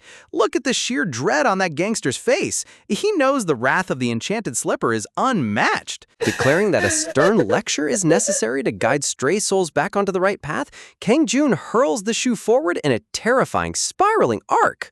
Endless, deafening slaps echo across the alleyway as the mythical flip-flop repeatedly tenderizes the terrified thug into mashed potatoes. Bangu cautiously peeks around the street corner, but hearing the relentless barrage of brutal face slaps echoing into the night, he probably decides it is far too late to intervene. High above the quiet neighborhood telephone poles, the rhythmic cadence of divine slipper justice continues echoing underneath the moonlight. Dragging the thoroughly pulverized brute back to the local precinct, Kangjun innocently informs the officer that the man simply fell into a deep mutual understanding and passed out from exhaustion. Waving a polite hand toward the bewildered cop, Kangjun cheerfully announces that they reached an amicable settlement, leaving the poor officer totally flabbergasted by the swollen, shoe-printed gangster on the floor. As the family strolls back under the night sky, Bangu glances down in confusion, politely asking his big brother where on earth he lost his shoes, while Kangjun casually walks barefoot. Far across the ocean, deep shadowy mists part over an ultra-secure underground facility hidden from the prying eyes of the public. Deep inside Area 51, within the Nevada desert, an elite team of scientists in lab coats, monitors, and advanced stasis pods, surrounded by state-of-the-art sensory equipment. An urgent voice calls out to the lead doctor as vital signs spike across the mainframe, signaling that the enigmatic Saintess Miriam is finally stirring from her slumber. Miriam's radiant sapphire eye snaps open in pure terror as fragmented prophetic visions tear through her subconscious. Trembling violently while clutching the edges of her medical bed, the prophetess stutters out a desperate warning that an unspeakable apocalyptic catastrophe has descended upon planet Earth, the terrifying sovereign known as the Immortal. Rescued from beyond a hazardous dimensional rift by the premier Altion Guild, Saintess Miriam was hailed as a gentle, cooperative otherworlder possessing unparalleled prophetic foresight. Her miraculous clairvoyant gift granted human authorities crucial glimpses into upcoming apocalyptic calamities long before they breached the mortal realm. Yet throughout all her historical prophecies, never once had the serene saintess displayed such absolute bone-chilling dread as she does in this horrific moment. While the frantic researchers beg for further clarification, Miriam breaks down in tears, trembles, shuddering that this entity is a living, walking disaster whose mere presence strikes terror into the very gods of her pantheon. Looming above her memory in a terrifying silhouette of blood and steel,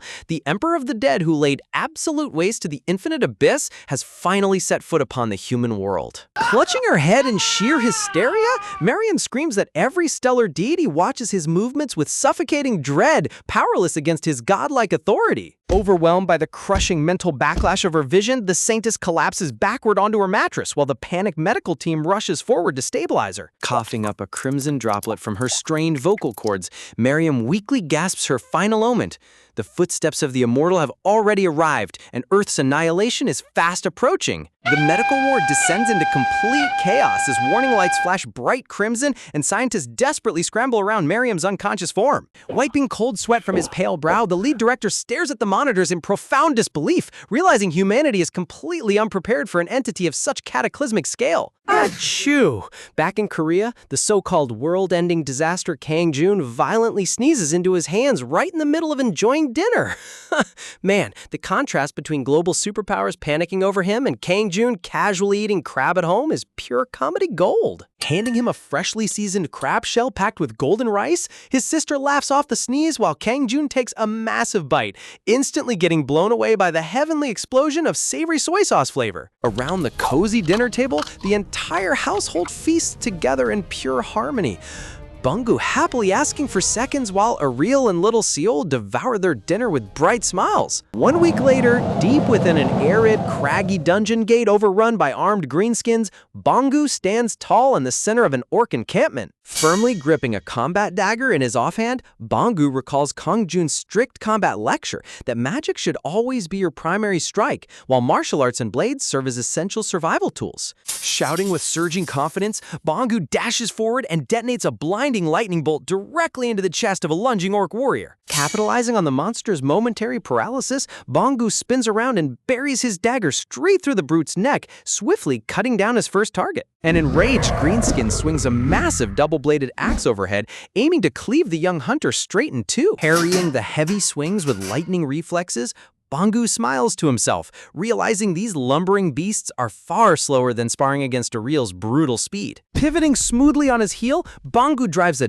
devastating martial arts roundhouse kick straight into the orc's jaw, shattering its tusks on impact. Following up instantly, he channels a scorching point-blank blast into the monster's face, proving that Kang Jun's mixed combat philosophy makes him an unstoppable threat. Kang Jun's wise words echo in Bungu's mind, reminding him that while video games might ridicule hybrid builds as trash, in the harsh reality of life or death survival, learning every single skill is the only way to stay alive. Bungu's fondly remembering asking his mentor the secret to growing overpowered overnight, only for Kang Jun to shrug lazily and reply that the true trick is to stop stressing over quick shortcuts and just put in the work. With crisp form and unwavering focus, Bungu slashes through the throat of the fourth charging greenskin. Dodging underneath a frantic axe swing, Bungu delivers a clean, fatal strike across the final monster's ribcage. Gazing around the dusty battlefield littered with defeated orc corpses, Bungu catches his breath in total awe of his newfound power. Dropping to his knees on the sand, the exhausted young hunter stares at his bloodied palms, totally amazed that he just soloed an entire pack of ferocious orcs without a scratch. Overflowing with joyful tears, Bungu bites his knuckles and proudly praises Lord Kang Jin for turning his life around, before commanding his holographic status interface to open. Glowing brightly before his eyes, his updated hunter profile reveals level 22, granting him the title The Hardworking Dunce alongside a secret notification that mastering the blade will unlock an extraordinary hidden class. Daydreaming with a flushed, starry-eyed grin, Bungu counts down the 7 days remaining until the official promotion exam, fantasizing about top-tier guild scouts kneeling before him with lucrative recruitment offers and permanent party contracts. Kang Jin immediately crushes his fantasy with an unamused stare, dryly remarking that it's about 100 years too early for his newbie disciple to be puffing out his chest with pride. Blushing furiously as sparkling anime stars erupt around his exaggerated muscular shoulders, Bungu shyly asks if his master was complimenting him, only to be met with Kang Jun's sharp click of the tongue. Folding his arms with a stern glare, Kang Jun bluntly orders Bungu to recite the daily humility slogan right here and right now. Sulking under the gloomy twilight sky, Bangu mutters that he already did his humiliating recitation earlier, but instantly freezes when Kangjun asks if he's planning to defy imperial authority. Squeezing his eyes shut in pure shame, Bangu screams at the top of his lungs that he's merely a useless carbon dioxide emitter who wastes precious oxygen, earning a sarcastic nod of approval from his master. Kangjun's ego-deflating training curriculum is genuinely out of pocket. Morphing into a teary-eyed begging canine, Bangu pleads to stop the embarrassment because he feels like he'll accidentally introduce himself to new people as an oxygen thief. But Kangjun ruthlessly tells him to keep reciting. Bangu wails into the desolate wasteland that he's nothing more than a poop-producing machine and a talking potato, his ridiculous slogans echoing directly over the bloody carcasses of slaughtered orcs. With his translucent soul literally drifting out of his mouth in utter defeat, Bangu stumbles forward as Kangjun casually pats his shoulder, instructing him to pack up all valuable loot so they can leave. Hoisting a massive equipment duffel bag over his shoulder, Bangu suggests visiting the specialized market to liquidate their monster hauls, since their vehicle is already overflowing with rare materials. The scene shifts to the vibrant streets of the Insadong Dimensional District, where 80% of otherworldly races reside and trade goods harvested from beyond the gates under the setting sun. Strolling past dwarven blacksmith workshops, exotic taverns, and elven pedestrians, Kangjun quietly reminisces about his imperial days while Bangu carries their heavy bags of mana stones. Kangjun suddenly halts and turns around, asking his disciple if there's a secure safe deposit vault operated by goblins somewhere nearby. Stroking his chin thoughtfully, Kangjun explains that he left a substantial stash of funds in a goblin vault long ago, figuring it's time to retrieve his fortune and finally buy a massive luxury mansion for his sister. Before they can reach the banking branch, Kangjun's sharp instincts flare as he detects hidden presences tailing them from the shadows. Bangu nervously tightens his grip on the duffel bag, noting that because this market handles priceless treasures, shady scavengers and criminal syndicates constantly prowl the alleys looking for easy marks. With an icy glint in his eye, Kangjun asks if there's a deserted corner where nobody would notice if he murdered someone, prompting Bangu to point toward a notoriously bloody back alley known for undercover hits. Leading the way into an isolated, half-built construction site flanked by crumbling concrete walls and rusted iron beams, Bangu confirms they have arrived at the perfect killing ground. A deep, resonant voice suddenly echoes through the desolate lot, directly greeting Kim Bangu by name beneath the orange glow of twilight. Emerging from the haze stand two elderly martial masters in contrasting silk robes, the infamous S-rank rogue duo known throughout the underworld as the black and white twin fiends of the anti-borough union. Bangu pales in absolute terror, trembling as he realizes two notorious S-rank supervillains have cornered him in broad daylight for reasons he can't comprehend. Kangjun nonchalantly glances over, casually inquiring whether these two geezers are famous or exceptionally strong, to which Bangu frantically stammers that they are practically living legends of disaster. Kangjun deadpans that if these guys held traditional bamboo danso flutes, they'd look identical to his old high school history teacher from 3 centuries ago who violently punished noisy students. The fact that Kangjun holds a 300-year grudge against a high school teacher is peak comedy. Staring down the two lethal martial masters, Kangjun declares with absolute regal seriousness that their crimes are truly heinous and unforgivable. Without missing a beat, Kangjun lists their capital offenses. First, resembling a teacher he hates remembering, and second, having the audacity to wear modernized hanbok in the 21st century? Declaring a summary death sentence, Kangjun blasts forward like an artillery shell, closing the distance in a fraction of a second with a thunderous punch aimed straight at the black-robed fiend. The Black Fiend desperately crosses his arms to intercept the strike, his eyes widening in pure shock as immense kinetic force threatens to shatter his martial guard. Sliding backward across the cracked pavement, the White Fiend rushes to his brother's side, realizing the Hunter Bureau must have assigned a terrifying bodyguard to protect their high-value target. Purple demonic mist bursts from the twin brothers' palms as Bangu gasps in horror, recognizing the legendary ancient martial arts that make these two fiends far deadlier than standard modern hunters. Staring intently at the rising demonic miasma, Kangjun mutters in surprise, wondering if that familiar technique is none other than the legendary heavenly demon divine art. The twin fiends freeze in disbelief, glaring at the young stranger in utter shock that anyone in this modern era could recognize the name of their secret supreme doctrine. Meanwhile, back at the apartment, little Minhee cheerfully waves her glowing toy wand, cutely demanding that the evil villains fall down in defeat. The mighty Grand Vizier Crepsley and the celestial spirit queen Iriel instantly throw themselves across the floor in exaggerated agony, clutching their chests like seasoned soap opera actors. Lowering her plastic wand with big puzzled eyes, the toddler tilts her head, wondering why her auntie and grandfather suddenly dropped dead on the living room rug. Whispering from the floorboards, Crepsley advises Iriel to keep playing dead to satisfy the child's game, but the exhausted spirit queen replies she's already using this opportunity to take a nap. A narrative caption confirms that this marks the 100th consecutive round of the toddler's endless magical suffering game. Two ancient supreme dimensional entities completely brought to their knees by a toddler with a plastic heart wand. Back at the alley, the brothers recall their origins, revealing that ordinary martial arts yielded meager results until they scavenged a heavily damaged ancient manual of the S-rank Heavenly Demon Divine Art. Realizing the limitless power hidden within that tattered scripture, they allied themselves with the shadowy anti-bureau union solely on the promise of recovering the intact original text. Staring back at Kang Jun under the dusk sky, the Black Fiend's mind races, desperate to know how an unranked bodyguard holds knowledge of the legendary lost martial scripture. Kang Jun casually explains that while they weren't exactly friends, he personally met the creator of the martial art when he shattered dimensional barriers across the Murim of the Central Plain centuries ago. Flashing a predatory grin with glowing white eyes, the Black Fiend offers to spare Kang Jun's life in exchange for the creator's location. But Kang Jun warns that meeting him won't be very helpful. Kang Jun deadpans that as punishment for challenging the Emperor, the mighty heavenly demon was beaten into a drooling invalid who can't even control his own bowels and requires spoon-feeding.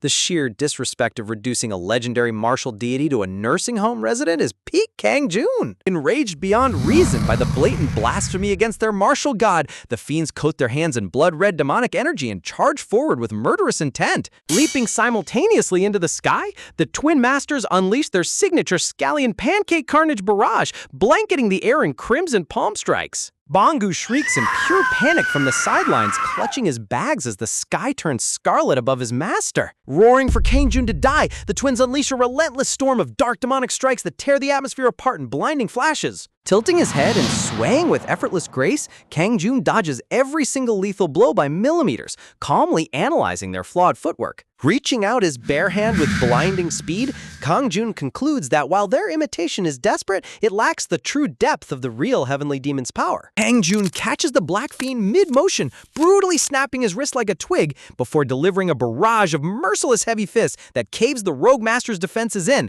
leaving Bangu trembling at his master's ruthless equality. The Black Fiend crashes face first into the dirt, completely shattered, leaving his white-robed brother frozen in sheer horror at how effortlessly an S-rank powerhouse was annihilated. Flicking the crimson droplets off his knuckles, Kang Jun calmly tells the rogue to avoid modernized traditional robes in his next life, while the white-robed brother roars in pure fury as he charges straight back into the fray. Raising a blood-smeared hind cloaked in billowing purple miasma, Kang Jun calmly whispers the forbidden incantation, activating his exclusive necromancer spell Resurrection to forcefully enslave the fallen master's soul. The white-robed fiend freezes in sheer disbelief as suffocating demonic flames engulf his brother's corpse, unable to fathom that an unranked hunter possesses the terrifying divine tier necromancy needed to resurrect an S-rank martial powerhouse.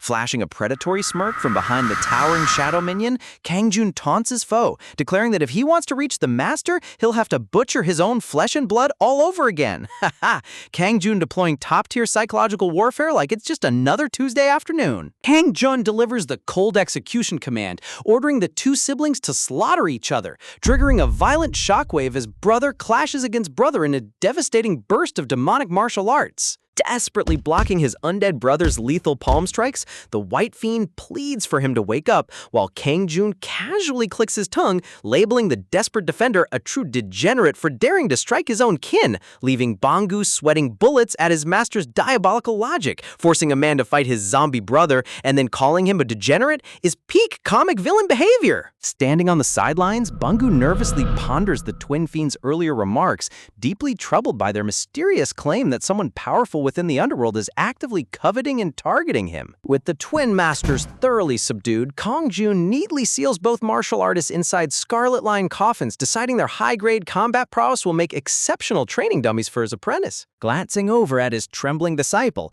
Kang Jun casually announces that starting tomorrow morning, their daily training regimen will feature direct full-contact sparring sessions against the newly acquired S-rank fiends. Bangu shrieks in pure horror at the thought of fighting two legendary martial disaster fiends, but Kang Jun casually reassures him that even if his head gets cleanly severed, he'll just resurrect him as a headless Doulahan, Halaf's best health insurance policy in the universe, free resurrection upon decapitation. Staring out toward the twilight horizon as dark souls swirl around his silhouette, Kang Jun laments the loss of his grand immortal legions from his previous life, nonchalantly deciding he'll just harvest fresh high-tier monsters across modern Earth instead. The scene shifts under the night sky to a towering glass skyscraper in the Dimensional District, the prestigious, ultra-secure headquarters known as the Goblin Vaults. Inside the executive command suite, branch manager Kazana, a distinguished goblin clad in a tailored tuxedo and monocle, strolls forward, sharply demanding an explanation for the sudden commotion echoing outside. Glancing at the surveillance feeds showing two dusty humans at the gate, the guard dismisses them as beggars, prompting Kazan to grumble about how his past embezzlement scandal exiled him to such a boring backwater branch. Just as Kazan reminds himself to stay grateful for surviving his financial crimes thanks to his legendary elite client, his monocle reflects the screen and his jaw hits the floor as he recognizes the face of his supreme benefactor. Snatching the desk microphone in a manic frenzy, Kazan screams at his security team to immediately cease their disrespect and escort the VIP guests straight into the highest-tier presidential reception suite. Kazan's eyes gleam with religious devotion as he celebrates the return of the Supreme Emperor who single-handedly elevated his career and spared his life. Check out the Goblin banking cartel. Even astronomical embezzlement gets forgiven if your client is a literal multi-dimensional deity. A radiant golden title flashes across the room, announcing the return of the absolute supreme ruler of eternity, the Immortal. Lounging comfortably across the plush VVIP sofa with crossed legs while Bangu sits awkwardly beside him, Kang Jun directly asks if the tuxedo-clad goblin before him is the branch manager in charge. Instantly throwing himself onto the carpet in a dramatic full-body dojesa prostration, Kazan desperately begs the great immortal to forgive the unfathomable ignorance of his foolish front desk guards. Kang Jun nonchalantly waves his hand to dismiss the groveling apologies, causing the trembling goblin executive to sigh in profound relief at the Emperor's legendary mercy. Blushing with timid excitement, Kazan delicately inquires if the Emperor remembers him from their brief audience at the Imperial Palace centuries ago.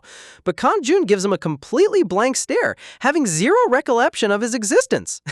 The classic main character move, completely forgetting the guy who literally built a religion around you. Kang Jun gets straight down to business, requesting an immediate withdrawal of deposited cash, leading Bangu to assume his master merely stored a negligible pocket change balance here long ago. Kang Jun casually asks for a modest initial withdrawal of 1.5 billion won in local Korean currency, causing Bangu's face to distort into pure, unadulterated existential shock. Kang Jun further requests to inspect the catalog of legendary treasures and relics held within the vault, prompting Kazan to lead the way into the inner security sanctum without delay. Turning an ornate golden master key into the shimmering runic lock, a colossal solid gold dimensional vault door radiates blinding divine light, leaving Bangu completely spellbound.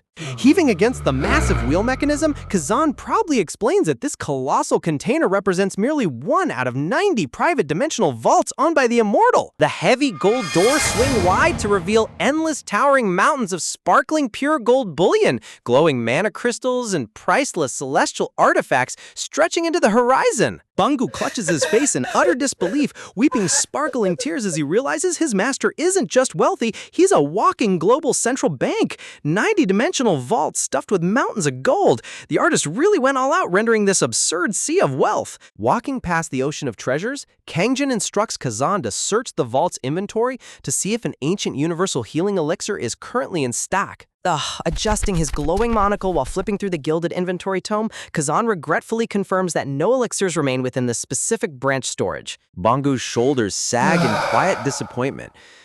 mentally scolding himself for secretly getting his hopes up about a miracle cure that was never his to begin with. Kang-jun casually responds that if none are in stock, he'll simply purchase one, leaving Bong-gu stammering in disbelief since a genuine elixir costs tens of billions of won on the open market. Projecting a glowing purple crystal vial above his palm, Kazan explains that while market prices fluctuate wildly, a genuine top-grade elixir is slated to headline a premier VIP auction in Manhattan, New York in a few months. Kazan smoothly notes that Earth's mortal billionaires pose zero financial threat to the immortal's bottomless fortune, prompting Kang-jun to instantly confirm his entry into the high-stakes New York auction. Kazan offers to manage the entire international bidding process via proxy power of attorney, leaving Bong-du in absolute awe of how seamlessly top-tier VIP privileges solve impossible logistical hurdles.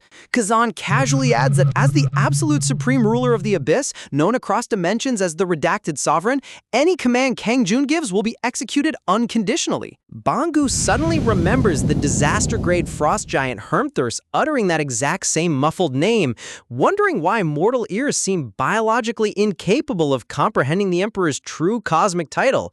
His cosmic true name is literally soundproofed so mortal brains don't instantly melt from cognitive overload. Transitioning to a brightly lit burger restaurant, Kang-jun generously presents a towering double patty cheeseburger, urging his disciple to eat up, while Bong-gu marvels at how simple his billionaire master's dietary tastes truly are. Taking a calm sip through his straw, Kang-jun casually drops a massive bombshell, announcing that the moment he wins the multi-billion won elixir at the New York auction, he will hand it over to cure Bong-gu's sick mother. Bong-gu freezes as tears well up in his reddened eyes, completely overwhelmed with gratitude by his master's unexpected, life-altering kindness.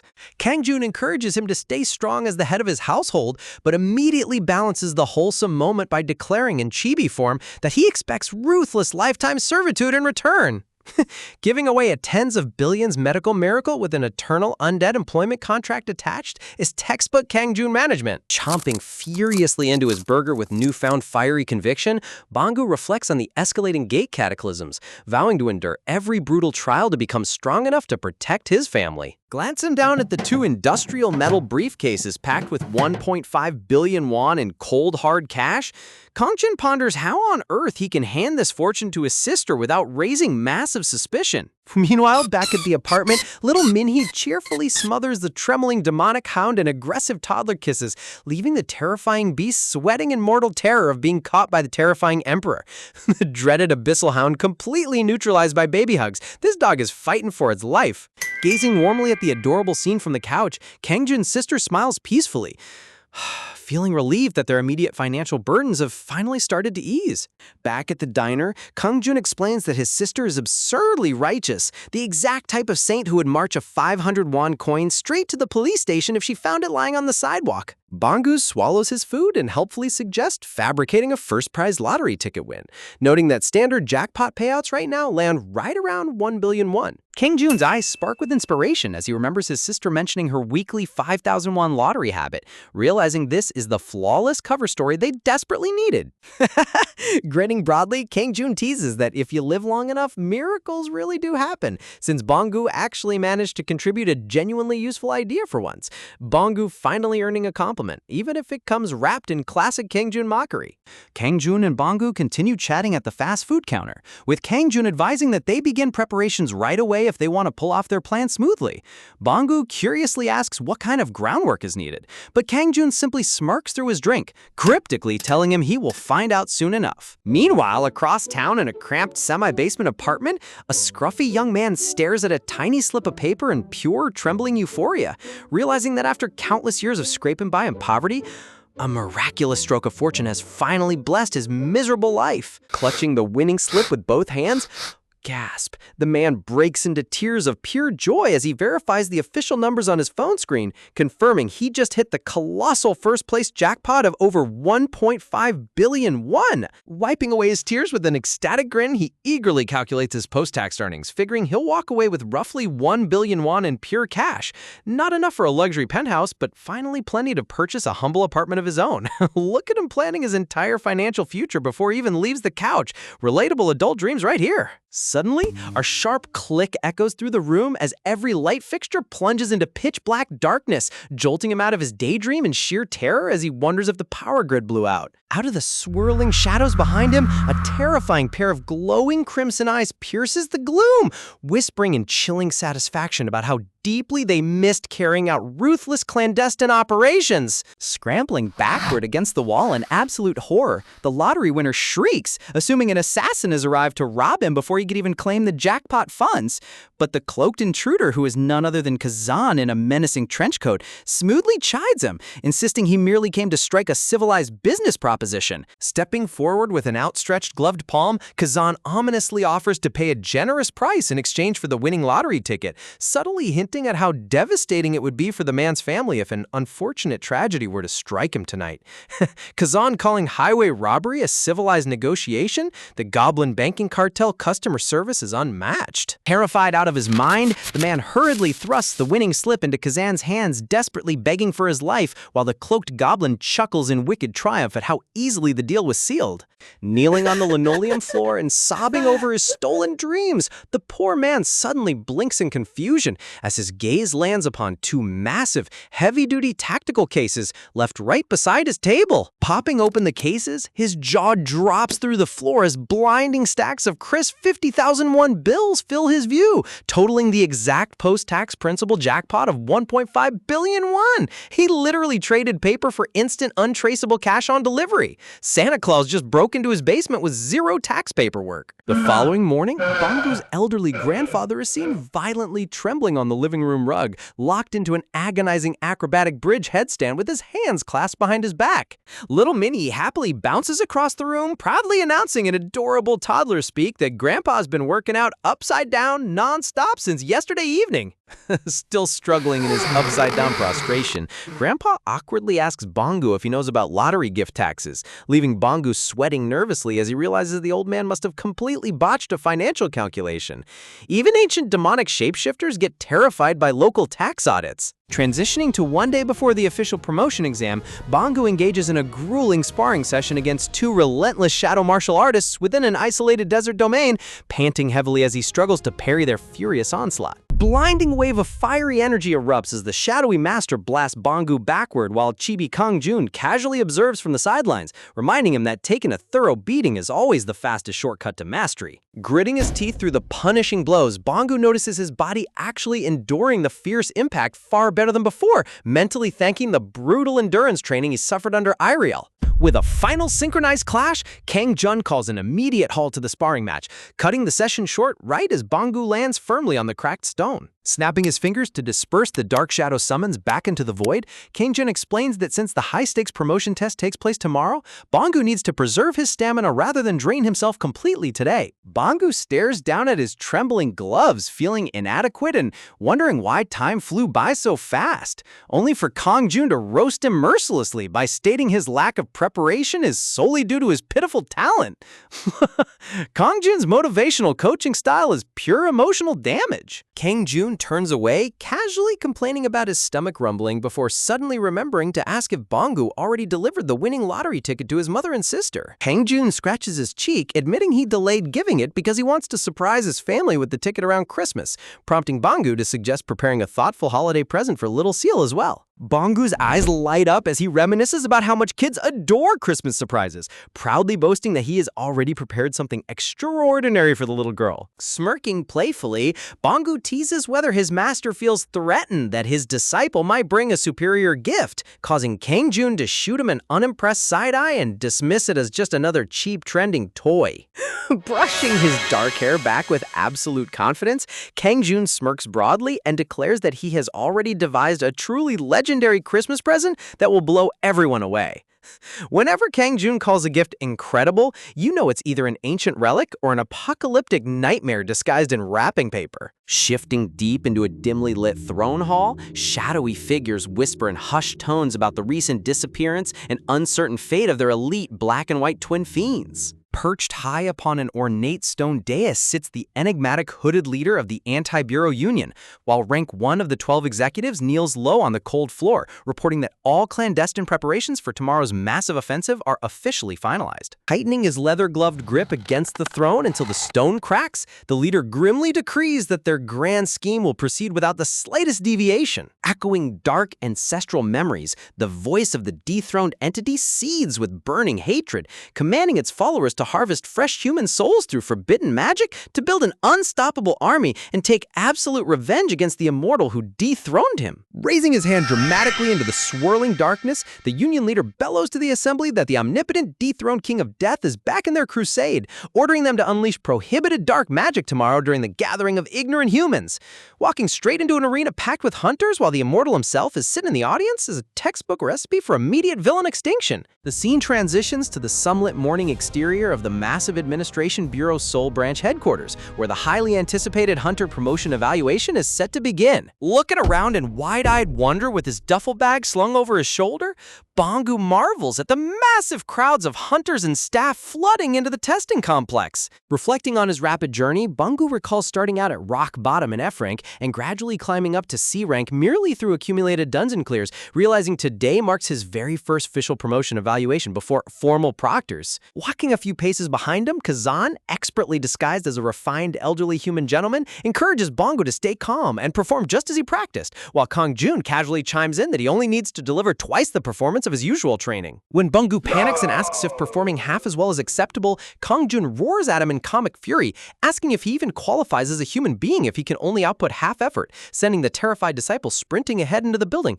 Main character standards are completely wild. Double your output or lose your human rights. Watching Bangu scurry away, Kang Jun turns to Kazan and suggests they head toward the subterranean spectator arena to secure comfortable seats before the matches begin. Outside the arena entrance, swarms of journalists, television broadcast crews, and enthusiastic fans crowd the perimeter, transforming the hunter exam into a massive nationally televised spectacle. Strolling nonchalantly through the bustling hallway with Kazan trailing behind, Kang Jun's mind wanders entirely to food, wondering if the basement level features a cafeteria where he can grab lunch. Just as he turns the corner, an enormous red-haired mountain of a man marching forward reading a tournament pamphlet crashes full force straight into Kang Jun's shoulder. Instead of Kang Jun flinching, an absurd kinetic rebound sends the colossal brute staggering backward and slamming flat onto the polished hallway floor.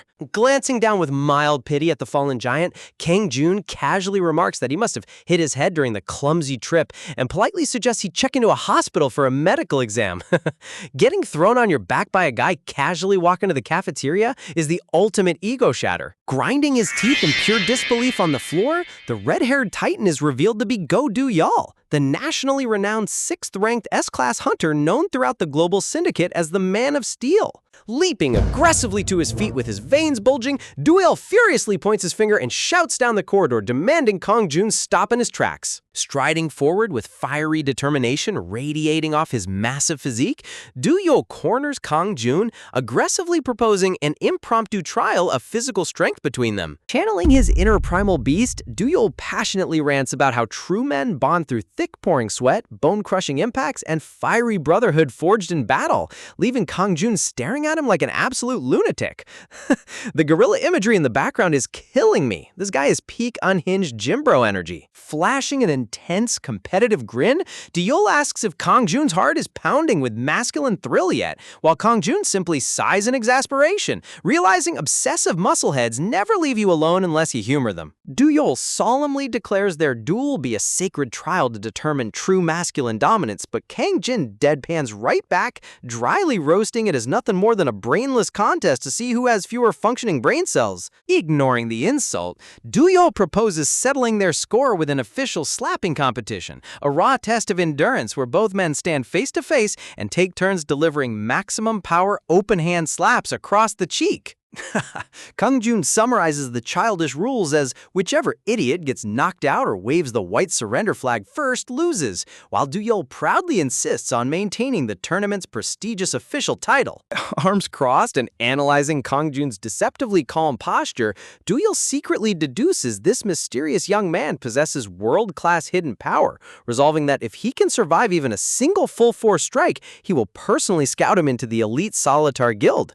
Oh, buddy, you're about about to challenge an ancient dimensional emperor to a slap contest. Prepare for your jaw to end up in low Earth orbit. Deciding it's easier to just humor the meathead and get this over with, Kang Jun reluctantly agrees to a quick exchange, while Go Do-yeol throws his head back in roaring delight. The hulking hunter bellows about finding a brave junior who isn't shaken in his boots, though Kang Jun's vampire butler immediately steps forward, quietly asking his lord for permission to eradicate this loudmouth on the spot. Waving off his butler's bloodthirsty offer, Kang Jun politely gestures ahead and tells his so-called junior to take the first strike.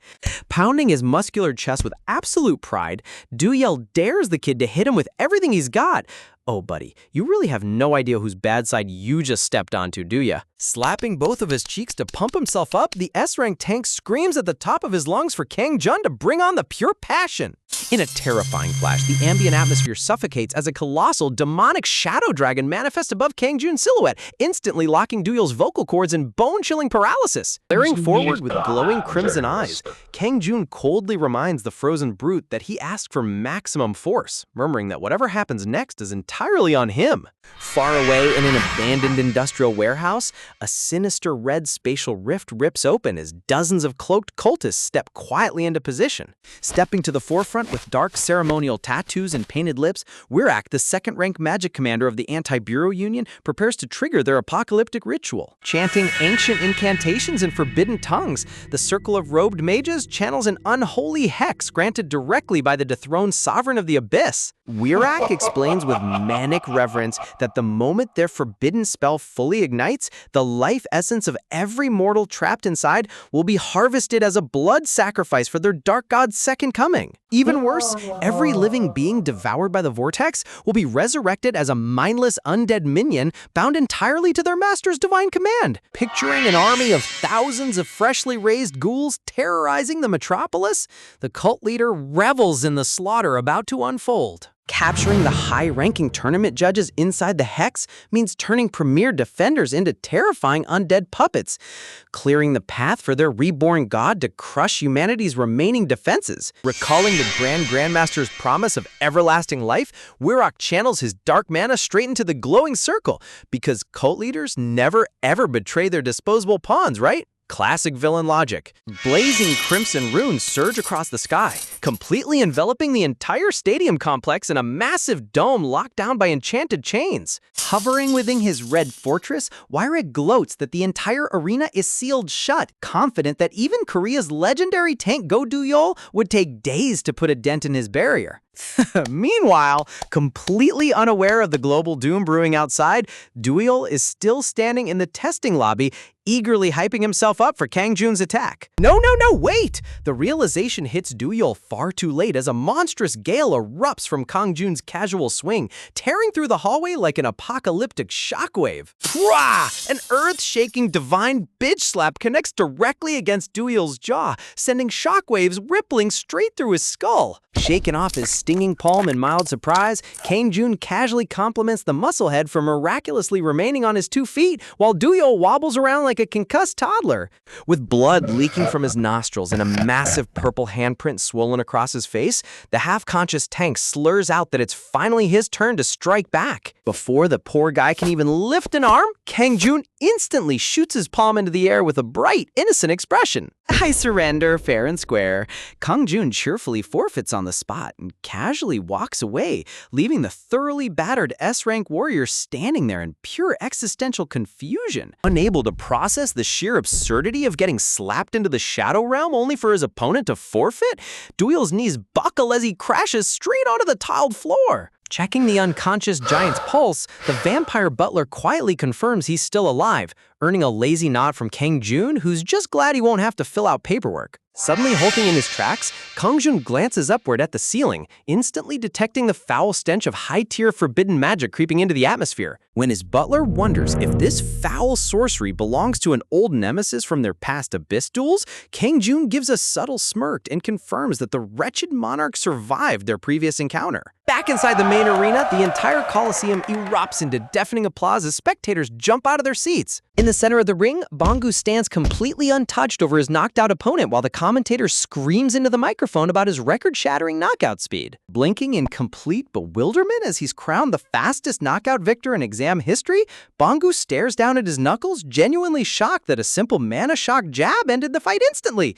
Testing out his lightning-fast form, Bangu realizes his ruthless sparring sessions with the twin fiends in Iriel made ordinary hunter speeds look like slow motion. As the announcer confirms his guaranteed promotion straight to B rank, Bangu bends into a deep, humble bow under the roaring stadium lights. Scanning the VIP seats in search of his family, Bangu's smile fades when he notices that both Kangjun and the old butler have mysteriously vanished. Suddenly, an urgent siren cuts straight through the cheers as emergency broadcast chimes blare over the facility speakers. The announcer urgently informs everyone that a massive terrorist containment field has been detected, ordering all spectators to remain calm and evacuate toward the lobby. Panic immediately grips the packed stadium as frightened families push towards the exits, while Bangu stands tall in the center of the ring, knowing a real crisis is underway. Bolting through the athlete tunnels at top speed, Bangu quickly pieces together that his mentor must have sensed the hostile magic long before the alarms ever went off. Down by the grand lobby, terrified civilians slam against the locked glass doors, blocked by glowing crimson chains and pulsating hex sigils. Stepping forward with absolute authority, S-rank rank 15 hunter seal Unbin, the feared Ice Witch, manifests a massive halo of crystalline frost. Unleashing a devastating storm of Arctic lances, she bombards the doorway in a relentless tempest of piercing frost. Despite the tremendous firepower, the freezing barrage shatters harmlessly against the unyielding red barrier without leaving even a hairline crack. Stomping her foot in pure irritation, the Ice Witch curses the unyielding spell, while fellow S-rank hunter Kang Soo-won admits they desperately need Duyol's physical brute force. Yoonbin rants about where that giant orangutan wandered off to, while Soo-won guesses he probably charged straight into the epicenter of the danger like always. If only she knew the great orangutan is currently taking a nap with a handprint on his face. Analyzing the perimeter, Soo-won grimly points out that sealing every single exit points directly toward a wide-scale magical massacre designed to wipe out everyone inside. Taking command of the scene, Soo-won instructs all junior hunters to secure the civilian crowds, while the top rankers scour every inch of the complex to hunt down the ritual source. Splitting up into the dim corridors, the hunters race across the dark administrative wings to track down the magical signature. Far inside the control center, Wirak sneers at the frantic bureau hunters, scurrying through the halls like trapped rodents beneath his barrier. Declaring that every soul in the building will soon become fuel for the Grand God's glorious resurrection, Wirak suddenly stops mid-gloat as a door handle rattles behind him. Casually strolling right through the cursed red seal like it's a sliding grocery door, Kangjun flips the light switch and casually asks why they're all hanging out in the dark.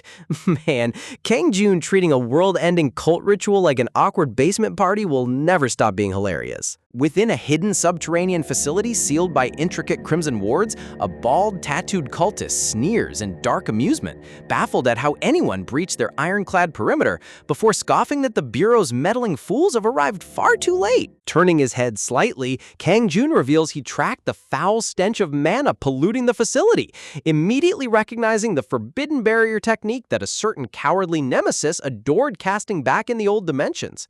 Stepping calmly through empty air alongside Kazan, Kangjun reflects that throughout his centuries of relentless dimensional conquest and bloody warfare, at least he maintained enough restraint never to slaughter helpless innocents. Beads of nervous, cold sweat begin trickling down the cultist's face as he desperately reassures himself that no ordinary human could ever shatter an ancient forbidden blood barrier with raw strength alone. Kangjun steps right through the mystical ward like fragile glass, completely obliterating the protective field with sheer overwhelming presence. Stumbling backward with his eyes bulging in utter disbelief, the cultist screams in sheer panic, unable to comprehend how their absolute defensive magic just dissolved like tissue paper. Unleashing a suffocating tidal wave of dark violet mana that instantly shatters the magical chains overhead, Kangjun looks down with dead cold eyes, announcing he has a single inquiry before ending their miserable lives. You know you've messed up when the guy casually walking through your ultimate barrier starts asking for names. The cultist watches his fellow mages struggle beneath the crushing atmospheric pressure, trembling in shock as he realizes this lone intruder possesses greater arcane reserves than dozens of master spellcasters combined. Towering above them with an icy scowl, Kangjun demands to know the exact whereabouts of that pathetic, cowardly rat known as Aldebaran. The bald mage stammers in sheer terror, his face pale as chalk because that forbidden name is an absolute classified secret known only to the highest executive ring of their union. To the cultists, Aldebaran is their sublime sovereign, the divine, dethroned king of the dead, leaving the zealot completely paralyzed as to how an earthling could ever speak the sacred moniker of their dark god. Kang Jun smirks faintly with dark irony, marveling at the cosmic coincidence that, of all the infinite realms across the universe, his ancient dethroned enemy chose this very planet to scurry and hide. Ha! Imagine spending 300 years running across dimensions only to move into your sworn enemy's backyard. Talk about terrible real estate luck. Looking back on his return home after 3 long centuries, Kang Jun recalls finding Earth transformed by awakened hunters, monster gates, and dungeons, yet all he genuinely wanted was a peaceful, quiet life, eating warm, home-cooked meals with his loving family. Gazing into the void as memories of little Sul's bright, joyful laughter flash through his mind, Kang Jun's expression hardens with absolute resolve, utterly refusing to let filthy remnants from his past ruin the precious, everyday happiness of his niece. Gathering a swirling orb of pitch-black energy into his outstretched palm, Kang Jun authoritatively issues an absolute imperial decree to his loyal vassal. Dropping respectfully onto one knee, Kazan answers immediately as Kang Jun addresses him by his true high-ranking title,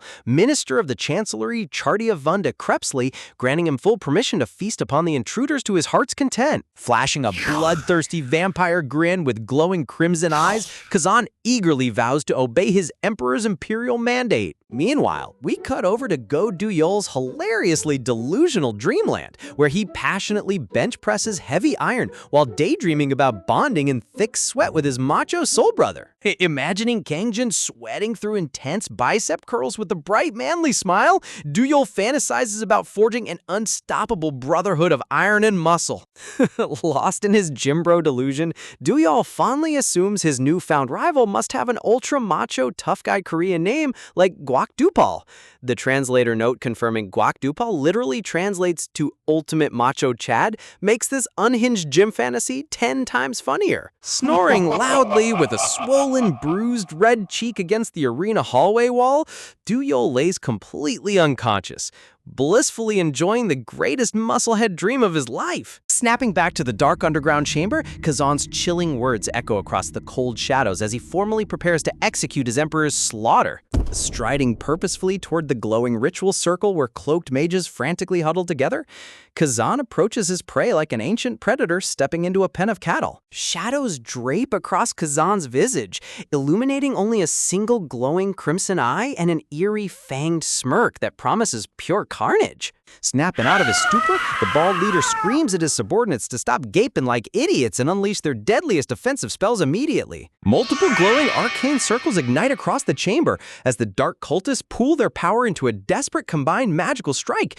aimed straight at Kazan. But before their spells can even detonate, Kazan instantly vanishes into thin air, moving far faster than the human eye can track. In the blink of an eye, a bloodied stripe tears cleanly across the hooded cultist's throat before he can even utter an incantation. Sinking his razor-sharp fangs deep into the mage's jugular, Kazan feasts greedily with glowing red eyes. The drained cultist's arm shrivels into a dried, lifeless branch before collapsing to the floor, sending the bald leader into absolute hysterics. Wiping the crimson drops from his lips with a dark chuckle, Kazan smugly remarks that modern human blood pales in comparison to the rich, decadent mana of true mages.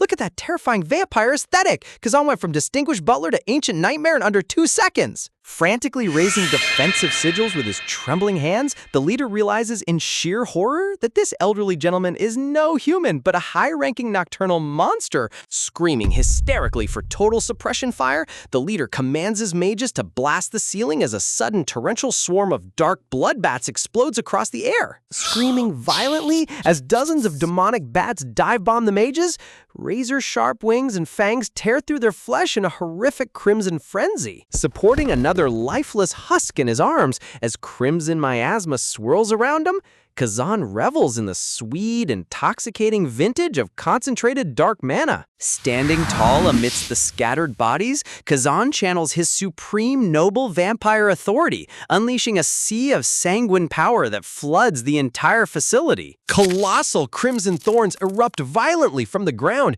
instantly impaling every remaining cultist high into the rafters in a gruesome forest of blood. Collapsing flat onto his hands and knees beneath the colossal demonic silhouette of pure despair, the bald leader trembles uncontrollably, realizing total annihilation has arrived. Whispers, Kazan reaches his claw forward, teasing that only one bite remains, causing the terrified leader to frantically crawl toward Kenjun, desperately begging to serve as an obedient slave in exchange for his life. Looking down with utter disdain, Kangjun calmly states that begging for mercy is completely useless.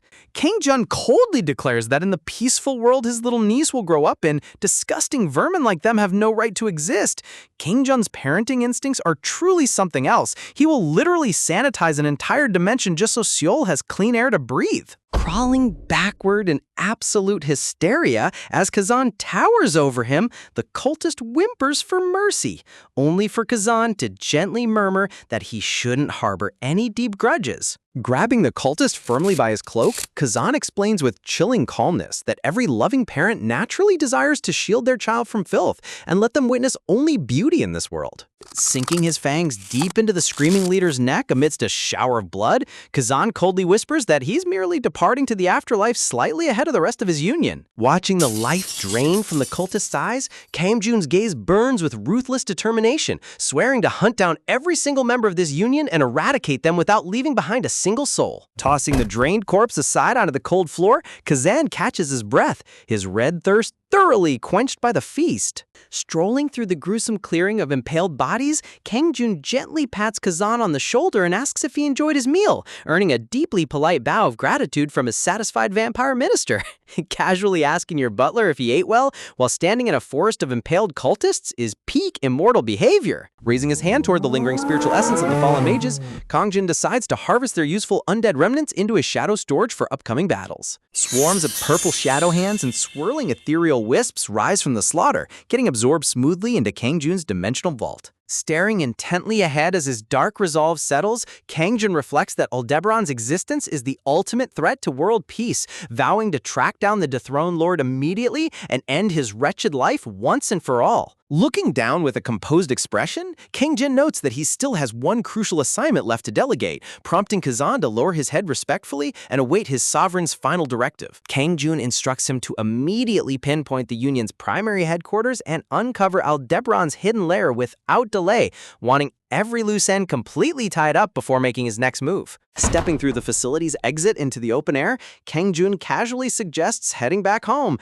chatting about evening work while leaving the dark aftermath far behind them. Returning to the arena corridors, we find Go-Do-Yol still sprawled out flat against the hallway wall, utterly dead to the world in a comical daze. Spotting the unconscious powerhouse, Kangjun mutters under his breath, while Kazan dabs his lips with a handkerchief and gleefully proposes an ingenious scheme to resolve their cleanup problem. Moving Do-Yol directly in front of the raided sector's shattered doorway, they decide to let the hulking hunter take full public credit for the raid, neatly keeping Kangjun's overwhelming identity buried in the dark. Framing your unconscious rival as the heroic savior just so you can dodge paperwork is truly next-level five-head manipulation. Rushing onto the scene moments later, the Rescue Bureau and Magical Response Unit gasp in total shock upon discovering Do-Yol slumped over all by himself near the compromised chamber. Kneeling beside the battered brawler, the investigator gently shakes him and asks if he miraculously held off the entire subterranean strike force single-handedly. Spitting out broken teeth with a completely blank stare, Do-Yol groggily murmurs in utter confusion as the witch behind him gasps in disbelief. The poor guy has absolutely no idea what kind of legendary status he just accidentally inherited. Marveling at the supposedly monstrous feat, the Bureau official praises how top-tier S-rank hunters operate on a completely different plane of existence, utterly baffled that not a single cultist corpse was left in one piece. Dazed with cartoon question marks floating all around his swollen head, Duyol stares blankly at the wall, genuinely wondering if he somehow blacked out and committed an arcane massacre in his sleep. Later that evening, on the living room rug, news broadcasts echo softly in the background, announcing the foiled terror scheme while Kong-joon peacefully flips through a fairy tale book for little Seol. Sitting on the couch listening to the news anchor lavish praise on Duyol's one-man defense, Banggu scratches his head in total bewilderment, quietly wondering what kind of absurd trickery his big bro actually pulled off. Recalling their car ride back, Banggu had desperately probed for epic combat details, only for Kang-joon to nonchalantly brush the elite Union mages off as nothing more than annoying mosquitoes. Calling terrifying S-class cultists mere household pests, classic Kang-joon modesty at its finest. Concluding the storybook with a warm sigh as Snow White lives happily ever after, Kang-joon smiles down at his niece, only for little Seol to erupt into adorable squeals of excitement. The moment Kang-joon attempts to switch activities, Seol immediately slaps the illustrated pages back open and passionately demands an instant rerun of the entire fairy tale. Reciting the opening lines on complete autopilot while his soul visibly drains from his body, Kang-joon's glowing prestige is utterly defeated by a toddler's boundless storybook obsession. Chuckling softly from the dining area, Kazan informs Banggu that his supreme master has literally recited Snow White over 500 consecutive times, committing every single word to perfect imperial memory. Kazan cheerfully explains that Subin formally coined this psychological ordeal the infinite streaming torture, leaving Banggu nodding in deep, terrified agreement. Shaking her tiny head fiercely as dinner is called, Seol vehemently protests that she isn't hungry at all and demands another bedtime reading marathon instead. Kneeling beside her with a gentle smile, Subin promises that Uncle Kong-joon will read the princess story right after supper, but Seol stubbornly clings to her illustrated treasure. Playing her ultimate psychological card, Subin casually mentions that Santa Grandpa strictly skips giving presents to disobedient toddlers who refuse to finish their dinner. Hearing the word present, Seol immediately scrambles to her feet with sparkling eyes, eagerly agreeing to finish all her veggies so Santa will deliver her Christmas reward. Brushing his hair back with a wry smirk, Kang-joon jokingly mutters about how naive children are, playfully leaning forward to reveal the cold, harsh economic reality behind Santa Claus. Before he can crush his niece's magical childhood dreams, Subin instantly smacks his back and fiercely warns him to keep his cynical mouth shut. An immortal realm sovereign who conquers gods, utterly defenseless against his big sister's disciplinary slap. Whispering stubbornly that Seol will learn the truth eventually anyway, Kang-joon backs down as Subin delivers an uncompromising glare of absolute sisterly authority. The scene transitions over to the gleaming modern exterior of the Goblin Vaults, an ultra-exclusive private bank where the world's most secretive billionaires conduct their high-stakes business. Lounging comfortably inside the lavish VIP parlor, Kang-joon explains to Banggu that with the holidays fast approaching, he needs to arrange an unforgettable gift worthy of his beloved daughter. Stepping into the executive suite, Goblin Kazan greets the great immortal with utmost reverence, eagerly asking how their prestigious institution may serve his desires. Upon learning the mighty emperor has a young heir, the Goblin manager's jaw drops behind his monocle as he scrambles to take down the specifications for this monumental commission. Banggu nearly faints on the spot as Kang-joon casually orders the immediate acquisition of a massive commercial shopping complex just as a casual stocking stuffer for a 3-year-old. Flashing a confident smirk, Kang-joon elaborates that a simple building purchase is merely the preliminary foundation of his master plan. We briefly flash back to bedtime, where Subin had gently tucked Seol beneath the warm duvet and softly asked what she truly wished from Santa this winter. Peeking out from under the fluffy blanket with pure, innocent eyes, Seol had sweetly confessed that her only real holiday wish was for her papa to stay by her side forever. Snapping back to the bank, Kang-joon stipulates an essential imperial clause to the deal, demanding that the entire ground floor must host a premier, thriving toy empire. He mandates that the shopkeeper must operate completely rent-free under one simple contract rule, providing whatever toy his precious little girl points out whenever she visits. Why buy one toy when you can literally grant your daughter unlimited permanent store ownership? Talk about apex dad energy. Sitting back with glowing satisfaction, Kang-joon basks in his parental brilliance, fully convinced he has outsmarted every standard holiday present in human history. Banggu smiles nervously while sweating bullets, gently whispering to himself that while the real estate gift is legendary, poor soul probably won't appreciate prime retail property value for at least another 10 years. Fast forwarding to Christmas Eve, Subin steps off the transit bus into the brisk winter air, exhaling a misty breath as memories of her turbulent youth slowly resurrection. Remembering the heartbreaking year her parents passed away during middle school, young Subin had carried the heavy burden of supporting her little brother all on her own, taking every exhausting part-time gig she could find. Carrying home warm packaged burgers through freezing blizzards, she recalls the constant fear and overwhelming hardship that once made her want to run away and hide.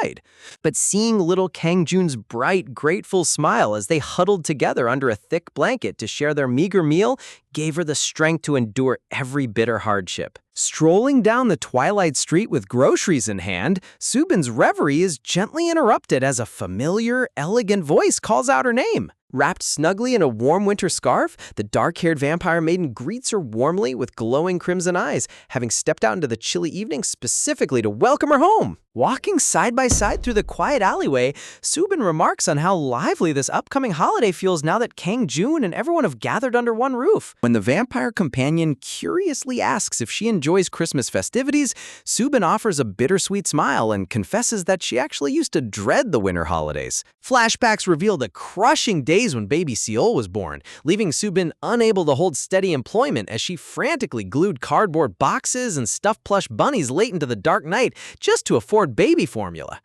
Even worse, the power grid had once been shut off right around Christmas, forcing her to bundle little Seol in heavy quilts by the fragile warmth of a single flickering candle. Clasping the sleeping infant tightly against her chest in the cold darkness, Subin had quietly wept through the frozen night, whispering tearful apologies for failing to give her child a proper holiday. Looking up into the starry winter sky, Subin's heart still aches with lingering regret over those bitter years, determined to make sure this joyful Christmas will finally wash away every painful memory of the past. Walking side by side down the quiet neighborhood street, Subin's vampire companion looks at her with deep empathy, acknowledging how painfully exhausting those struggling years must have been.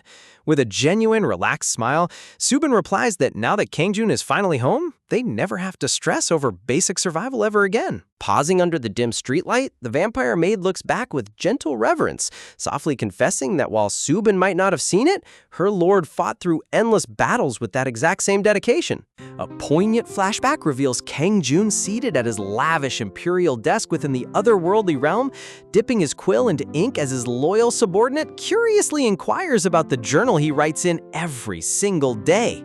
He quietly answers that he is recording every precious memory of his human identity, so he never forgets who he once was. Staring into the distance with a wistful expression, the former sovereign admits that despite speaking about his elder sister hundreds of times, the passing centuries had slowly begun to blur the precise image of her face. In those long, lonely years of exile across dimensional battlefields, that desperate longing to return to his sister's side was the singular anchor keeping his humanity alive. Snapping back to reality, Subin's eyes soften with maternal warmth as she vows to dedicate herself entirely to ensuring Kang Jun and little Seol experience nothing but absolute happiness from here on out. Returning to their cozy apartment, Subin steps into the kitchen to prepare dinner for everyone, only for a mysterious slip of paper resting on the dining table to catch her eye. Picking up the official lottery ticket, she raises an eyebrow in confusion, prompting the vampire maid to explain that the master casually bought it just for fun. Subin chuckles to herself, making a mental note to playfully scold her brother for throwing cash away on silly gambling tickets. Figuring there's no harm in checking since the numbers are already printed, Subin pulls out her smartphone to scan the live drawing results. Her jaw hits the floor as the digital screen reveals the winning prize pool of over 1.5 billion won. Even after deducting heavy taxes, that is still well over a billion won in pure profit.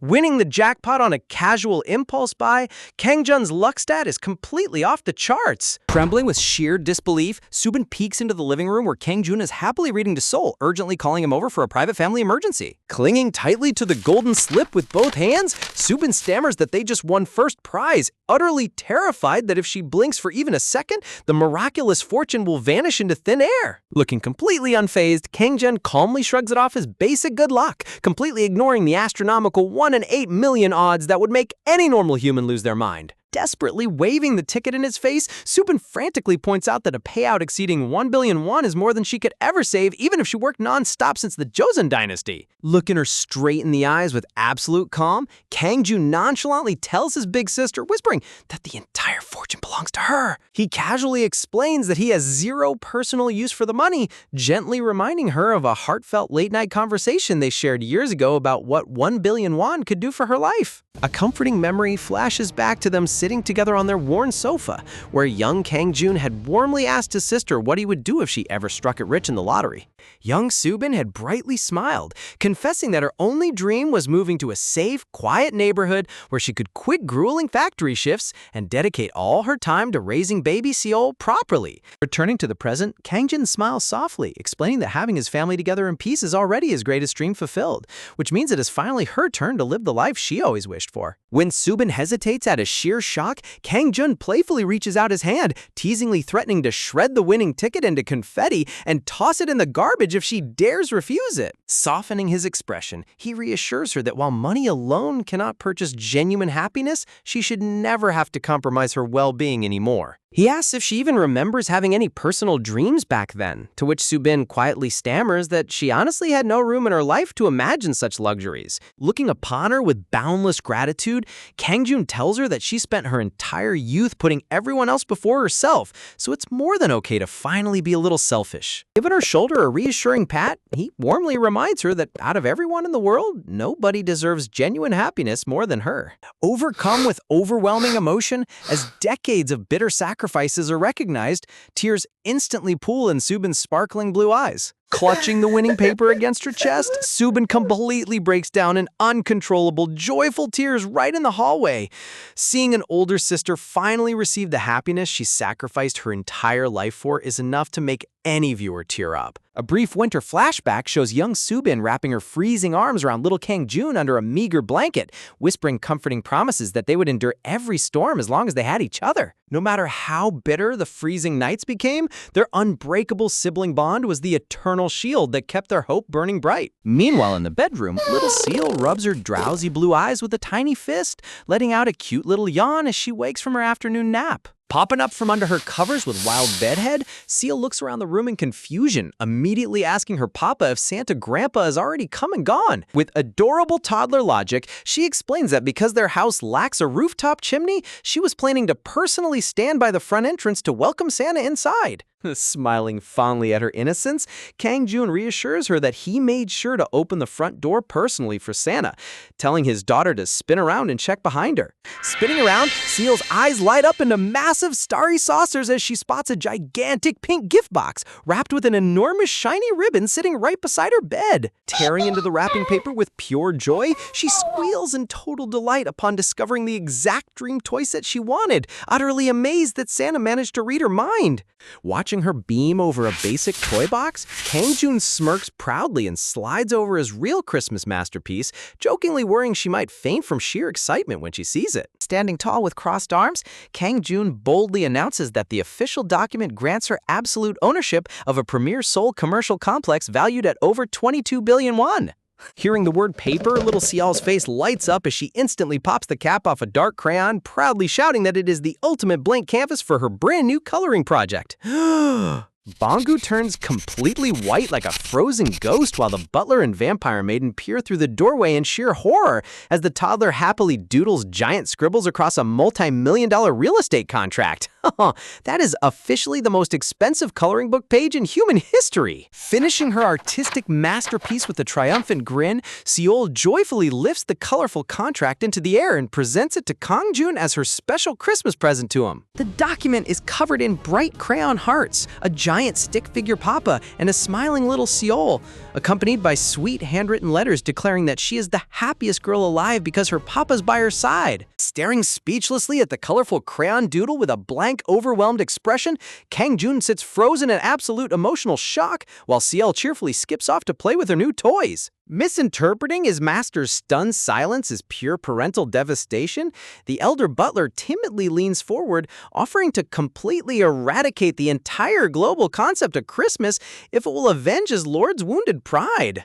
Snapping out of his trance with trembling hands, Kang Jun furiously commands that this sacred artifact must never sustain a single scratch, frantically debating whether to craft a solid gold jewel-encrusted display case or recruit the world's most elite art conservator. He immediately orders the butler to mobilize their global bank reserves and construct a grand national museum dedicated entirely to immortalizing Princess Seol's crayon masterpiece.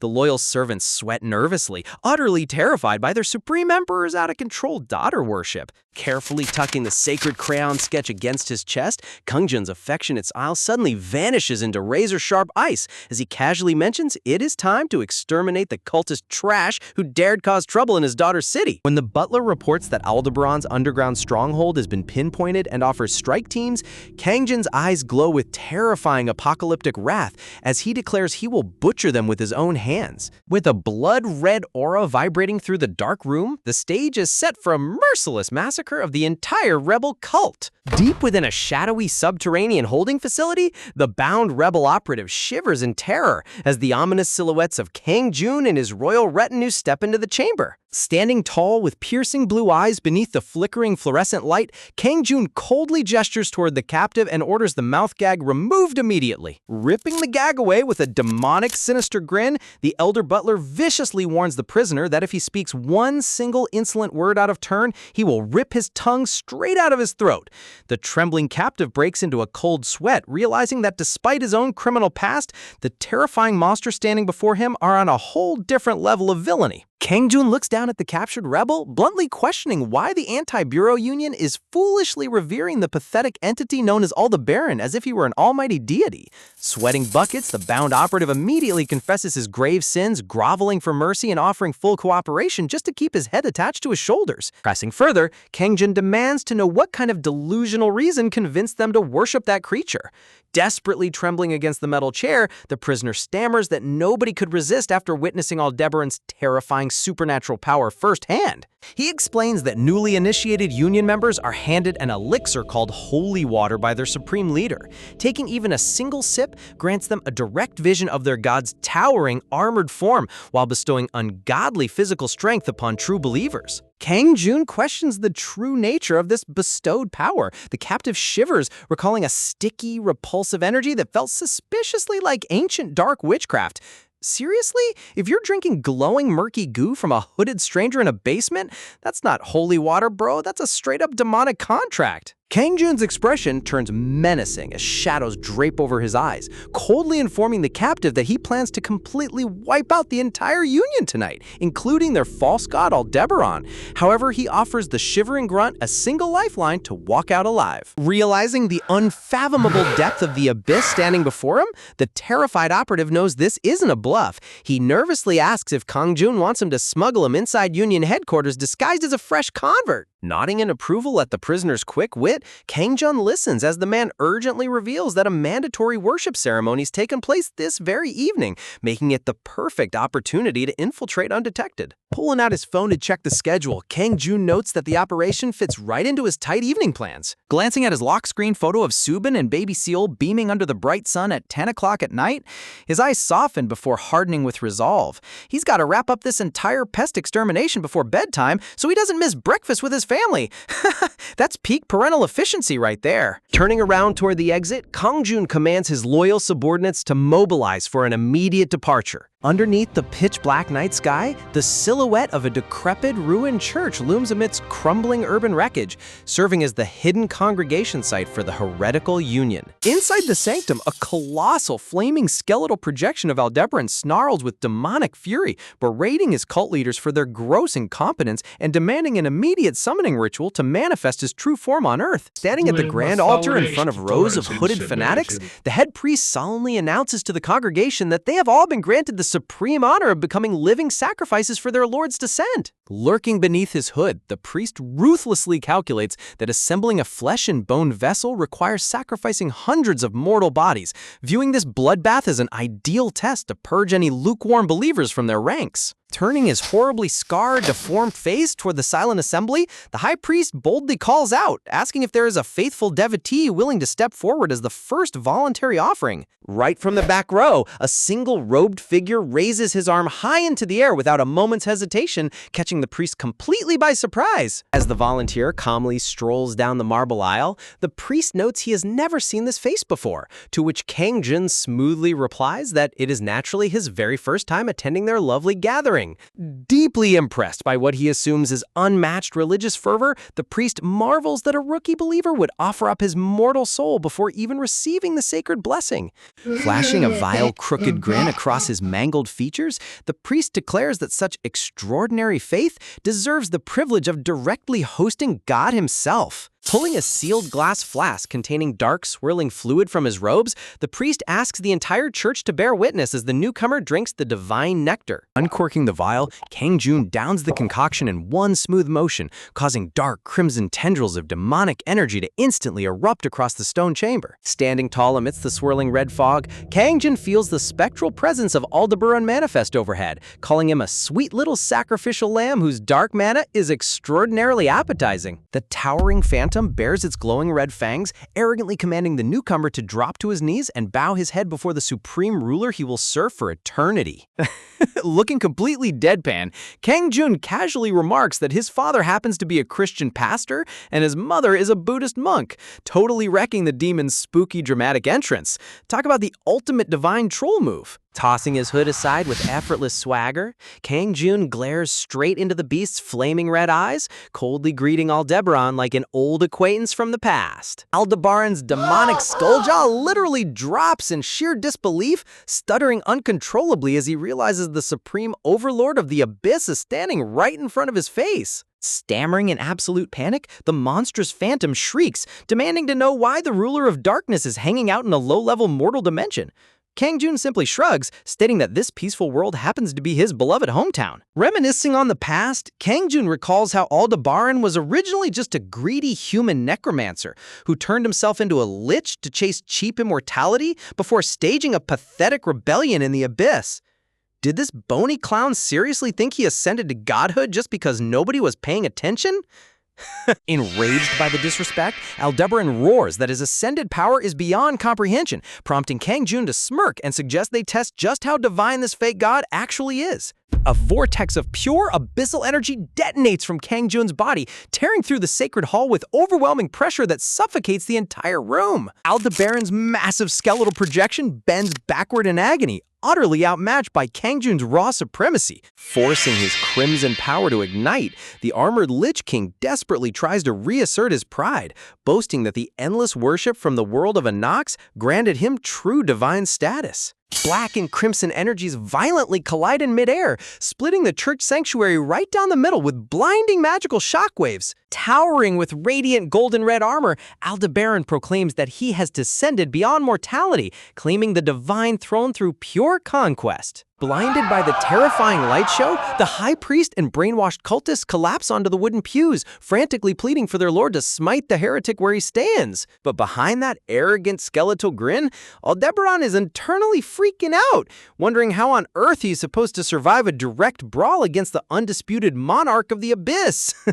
Bro's whole life just flashed before his non-existent eyes. He frantically consoles himself that because his physical body hasn't fully manifested on this plane, he can exploit the dimensional rift to flee before Kang Jun turns him into skeletal dust. Ordering his faithful flock to swarm forward and execute the intruder, Aldebaran prepares to cut the link, while Kang Jun casually lifts an open palm, swirling with crackling purple lightning. A dark royal insignia blazes across the air as Kang Jun utters a single absolute command: by imperial decree. He commands the total extermination of every single Aldebaran follower in the room, prompting the elder butler and the vampire maiden to violently shred their cultist disguises. Dropping to one knee behind their monarch, the loyal Abyss generals respectfully acknowledge the royal mandate, sending chills down the spines of the horrified cultists. The vampire maiden readies a crackling blue lightning whip, while the butler instantly dissolves into a swarm of razor-sharp shadow bats. Lightning arcs through through the pews as the maiden cleaves multiple fanatics in half, while the ferocious bat storm tears through cultist ranks like a localized meat grinder. Watching the one-sided bloodbath unfold in seconds,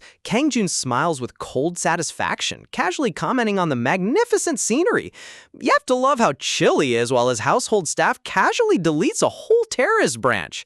Deciding he shouldn't let his retainers have all the fun, Kang Jun raises his hand to summon additional backup from his boundless dimensional vault. Emerging from the swirling purple miasma, ancient Death Knights, shadowy assassins, and immortal martial masters materialize behind him, ready for slaughter. The summoned Abyss generals instantly blitz through the remaining cultists with overwhelming elemental strikes, turning the Grand Sanctuary into a merciless execution ground. Condensing a jagged spear of pure white bone wreathed in dark flames, Kang Jun coldly asks the trembling Lich whether a so-called god can be resurrected as his personal undead puppet. Desperately screeching back, Aldebaran mocks him, claiming that since he is merely a formless illusion bridging dimensions, no physical or magical attack can possibly touch him. Smirking with razor-sharp confidence, Kang Jun cocks his bone blade backward, calmly asking if the foolish Lich truly believes dimensional barriers can protect him from absolute death. A blinding beam of radiant energy slices straight through Aldebaran's spectral torso, tearing the dimensional fabric apart in a dazzling flash of light. Recovering his wicked sneer, Aldebaran arrogantly mocks Kang Jun, boasting that an incorporeal phantom cannot be harmed unless he physically materializes in this realm. Desperate to help their master descend, the disfigured head priest holds a dagger high, loudly screaming for the entire congregation to offer their lives as fuel to punish the heretic. Aldebaran's glowing red eye sockets shrink in sheer horror as he realizes what his hyper-zealous followers are about to pull off. Internally screaming at the top of his non-existent lungs, Aldebaran frantically curses his entire life choices as the ritual triggers out of control. When your own cult's religious devotion turns into your worst nightmare. The Lich desperately tries to sever the summoning circle, begging the universe for a quick escape before the sacrificial contract takes hold. Ignoring all sanity, fanatic cultists plunge daggers straight into their own chests, while Aldebaran frantically screeches across the void, begging them to stop killing themselves.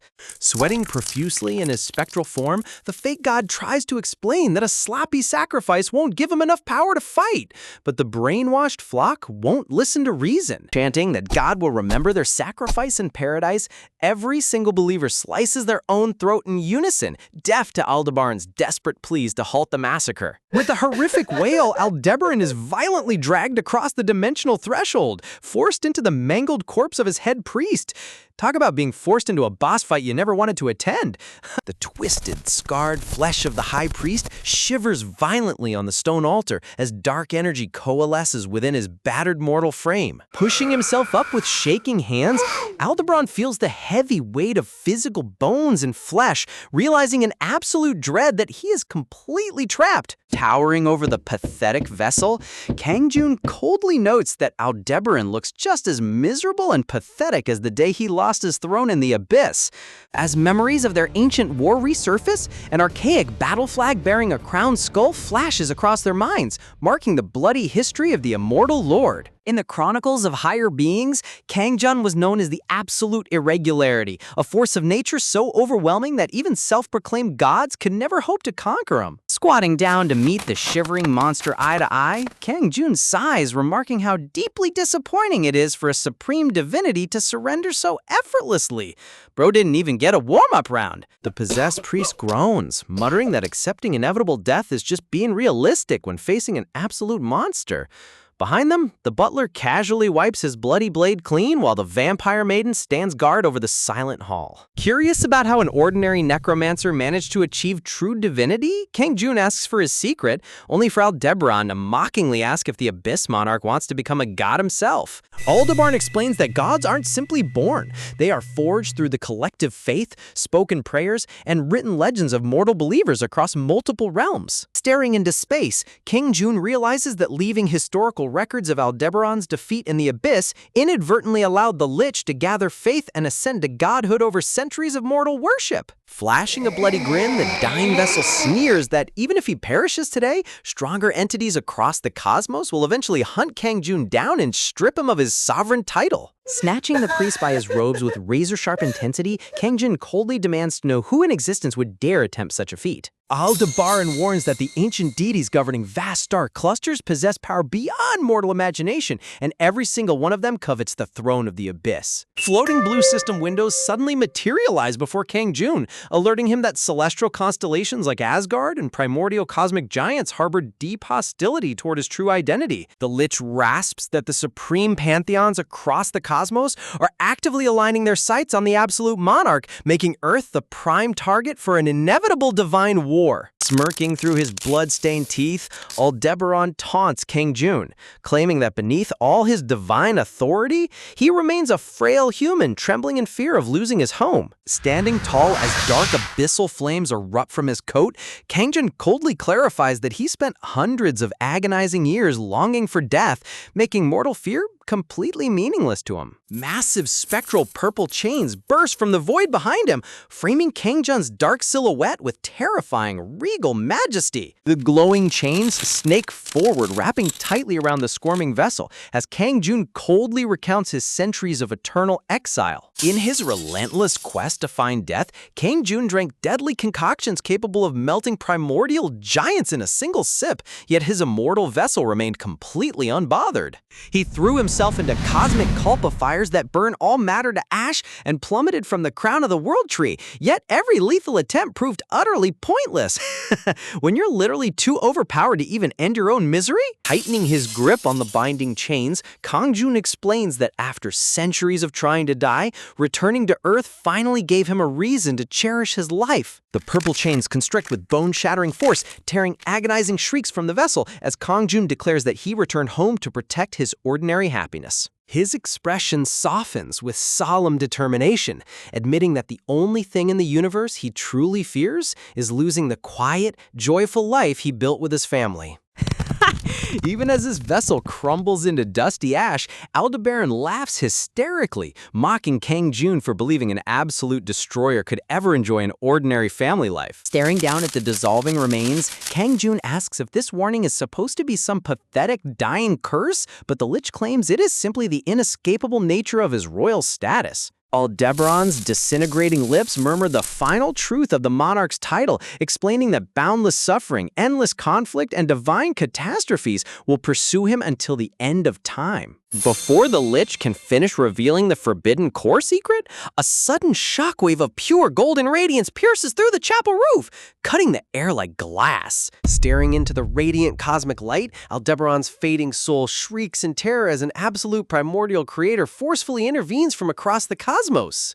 Glowing holographic screens flash into view, reporting that the creator god has directly erased divine spirit Aldebaran to prevent the unauthorized disclosure of cosmic secrets. The system logs Kang Jun's overwhelming contribution to the execution of a divine entity, clarifying his true monarch identity to the cosmic network even further. A flurry of golden reward screens erupt into the air, granting Kang Jun the legendary title of Godslayer and drawing the watchful gaze of ancient abyss deities once again. A towering pillar of blazing red divine mana ignites around Kang Jun's body, bathing the ruined chapel in blinding radiant warmth. Looking down at his glowing palms, Kang Jun senses a pure, holy energy harmonizing with his dark abyss core, creating an entirely unprecedented synthesis of power. A sharp, eager grin creeps across his face as he realizes that even at the pinnacle of existence, there are still vast horizons of strength left to conquer. Talk about the ultimate power-up moment. Imagining the looming threat of the Asgardian pantheon and foreign star clusters, Kang Jun recognizes that defending Earth alone might turn into an exhausting cosmic brawl. A mysterious, omniscient voice reverberates directly into his consciousness, commanding the chosen monarch to embrace his destined role and conquer every divine trial to satisfy the watching cosmic eyes. Snapping Kang Jun out of his deep trance, the white-haired butler sprints into the grand nave, frantically calling out to check on his monarch's well-being. Shrugging his shoulders with casual nonchalance, Kang Jun reassures his elderly retainer that he is perfectly fine and didn't strain himself in the slightest. Stepping over the fallen cultists, the butler respectfully bows, suggesting they return immediately to the imperial domain to rest, to which Kang Jun smoothly agrees, It's finally time to head home. Back in their cozy apartment living room, Subin sits quietly on the floor folding fresh laundry, humming softly, humming a soft tune while daydreaming about finding a spacious new home for their rapidly expanding family. Imagining a huge countryside house with big bedrooms for everyone and a lush green lawn where their magical doggy can run free, her face lights up with sheer warmth and optimism. Right on cue, little Seol waddles into the living room, tugging eagerly on Subin's sleeve while babbling about wanting to watch her favorite nursery school show on television. Turning on the screen, the program is suddenly preempted by an emergency press conference where Bureau Director Seo announces the total annihilation of the anti-Bureau Union and all their top commanders. Staring wide-eyed at the shocking breaking news report, Subin clutches her cheek in utter disbelief, wondering what kind of legendary powerhouse could wipe out an entire underground terrorist network overnight. If only she knew her easygoing brother casually handled that before breakfast.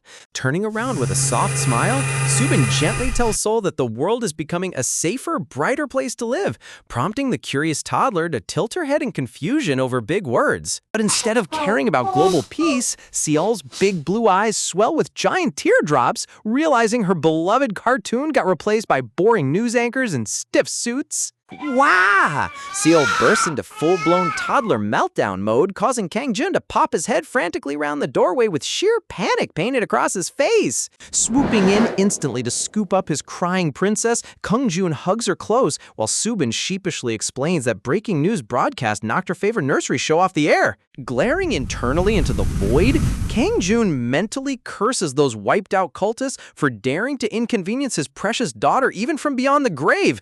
Note to self, do not make Kang-jun's kid cry unless you want your entire bloodline erased from history. Quickly shifting into world-class dad mode, Kang-jun gently asks Sol if she'd like to head outside and spend the entire afternoon playing with Papa instead. Subin chimes in with a brilliant idea, suggesting he take Seol to an actual movie cinema, since the brand new animated feature she adores just premiered in theaters today. The second Subin mentions Winter Princess 3, Seol's tears evaporate instantly, replaced by massive sparkling eyes and boundless excitement. Clinging tightly to his collar with chubby little hands, Seol unleashes the ultimate forbidden jutsu, a hyper-cute puppy dog plea, begging Papa to watch the princess movie with her. Thump! Kang-jun clutches his chest in pure agony as an overwhelming blast of cuteness deals fatal critical damage straight to his immortal soul. A man defeated demon gods for 10,000 years, but one toddler pout brought him straight to his knees. Sending into pure heavenly bliss, Kang-jun melts into the sweetest smile and immediately promises to take her to any movie she wants. Arriving at the Grand Cinema Complex, Kang-jun carefully navigates through the crowded concourse while double-checking their reserved seats in the very back row. Holding their entry stubs, Kang-jun glances around the modern venue, just as Seol spots a kid munching snacks and eagerly points out that she wants something delicious too. Kang-jun happily agrees that theater popcorn is an absolute mandatory tradition, prompting little Seol to throw her arms up in total celebratory joy. Sitting side by side in the dimly lit waiting lounge with an oversized bucket of popcorn and sweet juice, Kang-jun keeps a watchful, protective eye over his ecstatic little princess. Kicking her tiny feet with delight, Seol innocently asks if Papa will promise to watch Winter Princess 4, 5, 6, 7, and 8 with her in the future too. Kang-jun jokingly points out that by the time the 8th movie releases, she'll already be all grown up, and grown-ups usually don't care much for animated fairy tales. Seol's bottom lip instantly quivers as she gazes up with devastated, teary eyes, asking if Papa secretly hates her favorite princess because he's an adult. Sweating profusely under her intense glare, Kang-jun shamelessly proclaims that he's the rare exception who adores animation more than anything in the universe. The tiny caption exposing that he's never watched a single second of this franchise is absolute comedy gold. Reassured by his magnificent fib, Seol beams like pure sunshine, declaring that she will proudly love Winter Princess even as an adult so they can watch every sequel together forever. Entering the grand screening hall, Kang-jun asks if she needs a quick trip to the restroom before showtime, but the focused toddler stubbornly shakes her head to protect her prime seat. When Kang-jun double-checks if she can sit alone for just 1 minute while he steps out, Seol proudly crosses her arms and boldly declares that she's a brave big girl. Telling himself that legendary children must be raised fearlessly like mighty lion cubs. Kang Jun slips toward the restroom while secretly dreading a brutal backsmack from Subin if she ever caught him. Returning moments later, Kang Jun is puzzled by soft chuckles and adoring murmurs echoing throughout the darkened theater rows. Standing straight up on her seat and waving her little hands frantically at the massive silver screen, Seol desperately screams at the projector not to start the movie yet because her papa is still on potty duty. That is genuinely the most precious, embarrassing toddler behavior imaginable. Standing frozen in the aisle, Kang Jun clutches his heart once again as lethal doses of pure cuteness completely shatter his composure into dust. The lights finally dim as the movie begins, filling the dark theater with vibrant frosty magic while the animated winter princess belts out her soaring anthem on the big screen. Glued to the glowing projection, Seol sits with stars reflecting in her wide, sparkling eyes, completely mesmerized by the magical spectacle unfolding before her. Leaning down with a soft, affectionate smirk, Kang Jun playfully pokes her chubby cheek and whispers to ask if she's enjoying the show. Without taking her eyes off the screen for a second, Seol puts a tiny finger over her lips and sternly orders her almighty demonic overlord father to maintain movie theater silence. Leaning close to his ear a split second later, Seol sheepishly whispers back that she's having the absolute time of her life. Watching her radiant, innocent profile against the glowing screen, Kang Jun's heart tightens with bittersweet reflection, realizing that due to their harsh past, she had never witnessed true beauty, lush meadows, or sunny ocean beaches. Watching all of her precious first experiences unfold one after another stirs something profound and unshakable deep within his soul. Envisioning her future, wearing a tiny yellow beret on her first day of preschool, then walking bravely with a backpack into elementary school, Kang Jun realizes being there to protect every single milestone is the only thing he truly desires. On screen, the heroic prince reaches out to the heroine under falling snow, declaring his everlasting love and offering his hand to his beloved princess. Turning toward Kang Jun with pure, unfiltered adoration in her eyes, Seol tugs on his dark jacket and softly whispers that her papa looks just like the gallant fairy tale prince. With flushed, rosy cheeks and the brightest, toothy smile, Seol cheerfully declares that she's going to marry her amazing papa when she grows up. Looking down at the little girl who gave meaning back to his endless, fractured existence, Kang Jun's eyes soften with infinite warmth as he softly agrees to her innocent vow. Reflecting back on 10 millennia of ceaseless torment where he longed only for the sweet release of death, Kang Jun acknowledges that coming home to this world miraculously made him crave life once more. Sitting quietly beneath the movie glow, his resolve hardens into absolute diamond. For the sake of his beloved daughter, he would gladly endure 1,000 agonizing deaths without hesitation. But conversely, if any entity across the multiverse ever dares to lay a finger on her, he vows to butcher them into nothingness without a shred of mercy, even if that enemy is an almighty god. Strolling out into the bright lobby after the credits roll, Kang Jun asks if they should head home, but Seol pouts adorably and begs to stay out playing just a tiny bit longer.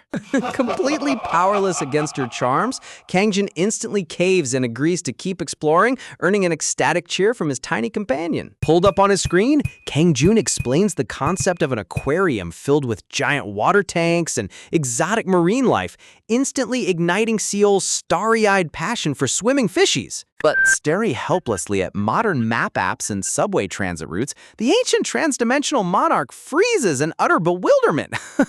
Man can conquer forbidden abyssal realms blindfolded, but asking him to navigate smartphone GPS is an impossible final boss. Sitting in the transit lounge, Kang Jun overhears a fellow commuter effortlessly commanding their smartphone's AI assistant to locate nearby dinner spots.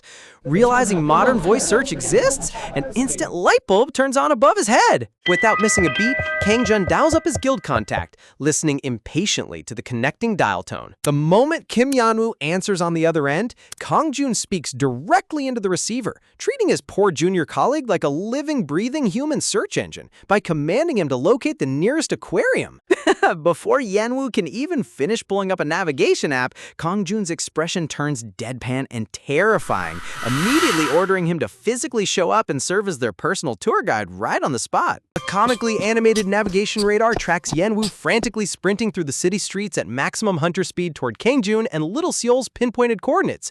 Giggles. Imagine being an awakened hunter and getting deployed across town just to serve as an on-foot GPS navigator. Stepping into the vibrant main atrium of the Grand City Aquarium, illuminated water displays and marine banners sparkle with radiant overhead spotlight beams as Little Seal gasps in pure wonder. Yanwu beams proudly with his smartphone raised, snapping adorable keepsake photos, while Seoul happily poses in front of a giant illustrated whale and cartoon mascot banner. Noticing Yanwu's disheveled hair and casual loungewear, Kangjun jokingly critiques his scruffy appearance, prompting the exhausted assistant to whine that he had exactly 3 minutes to get there before facing execution.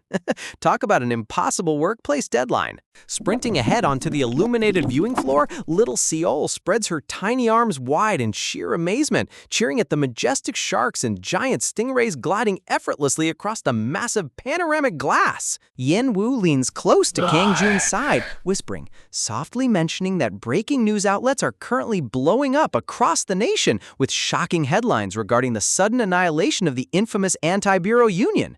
With completely chill nonchalance, Kangjun casually admits that he personally wiped out every single member of the extremist syndicate, utterly stunning Yanwu with how casually he regards slaughtering an entire criminal network. A brief flashback reveals Kangjun handing a handwritten message along with a wrapped bundle containing the syndicate leader's remains directly to a courier, commanding it to be sent straight to the Hunter Bureau Director's personal office. Inside the central headquarters, the Bureau Director's face turns completely pale with terror as he opens the delivered carton, reading Kangjun's chilling notice confirming the total dissolution of the dangerous villain faction. Staring calmly at the glowing water tanks, Kangjun coldly explains his sole reasoning. Those villains were toxic parasites in the peaceful world where his daughter must grow up, making their complete eradication a simple necessity. Watching Seoul bounce cheerfully among the other visiting children, Yanwu can't help feeling a tinge of wholesome jealousy, thinking how blessed Seoul is to be raised by the absolute strongest protector in the universe. Visualizing Kangjun studying thick parenting manuals while brutally crushing underworld thugs in the alleyways, Yanwu chuckles nervously, realizing that anyone foolish enough to bully Little Seol at school is practically putting their entire ancestral lineage in jeopardy. Suddenly, an arrogant little boy in a baseball cap storms over and shoves Tiny Seol backward, aggressively yelling at her to clear out of the viewing area because he was standing there first. Anticipating an immediate bloodbath, Yanwu nervously watches Kangjun, but to his absolute shock, the legendary sovereign remains calm, citing parenting literature that mild bickering between young kids is totally normal. Kneeling down smoothly between the toddlers, Kangjun softly explains that good friends share and play nicely together, gently encouraging the angry little boy to shake hands and make peace. Instead of apologizing, the spoiled brat stomps his sneakers, crunches his flushed face, and erupts into an exaggerated, ear-splitting wail to summon parental backup. From across the hall, a hulking man in a designer down vest stomps aggressively into the frame, shouting furiously at Kangjun for daring to interact with his precious son. Marching right up to Kangjun, the aggressive father violently clutches Kangjun's collar, loudly screaming in his face while Yanwu gasps in absolute horror in the background. A glowing system profile identifies the arrogant father as Kim Dae-sun, an active B-rank hunter, as he proudly bellows that trash like Kangjun exists solely because high-ranking awakened hunters like him protect them. This dude is flexing a B-rank badge against a literal primordial god of death. Kangjun's gaze narrows slightly as he asks if the man truly just called him trash, while Yanwu desperately waves his hands, internally screaming for the arrogant hunter to stop digging his own grave. Grabbing hold of the man's sweatpants with tiny, trembling hands, Little Seal bursts into heartbroken tears, loudly sobbing that her papa isn't trash at all. Scoffing with condescending disgust, Kim Dae-sun violently shoves Kangjun backward onto the slick-tiled floor, mocking him to pack up his crying kid and crawl home before he gets humiliated even further. Paying zero attention to the arrogant bully, Kangjun instantly drops to his knees beside his daughter, focusing entirely on Seol's trembling distress before handling the nuisance.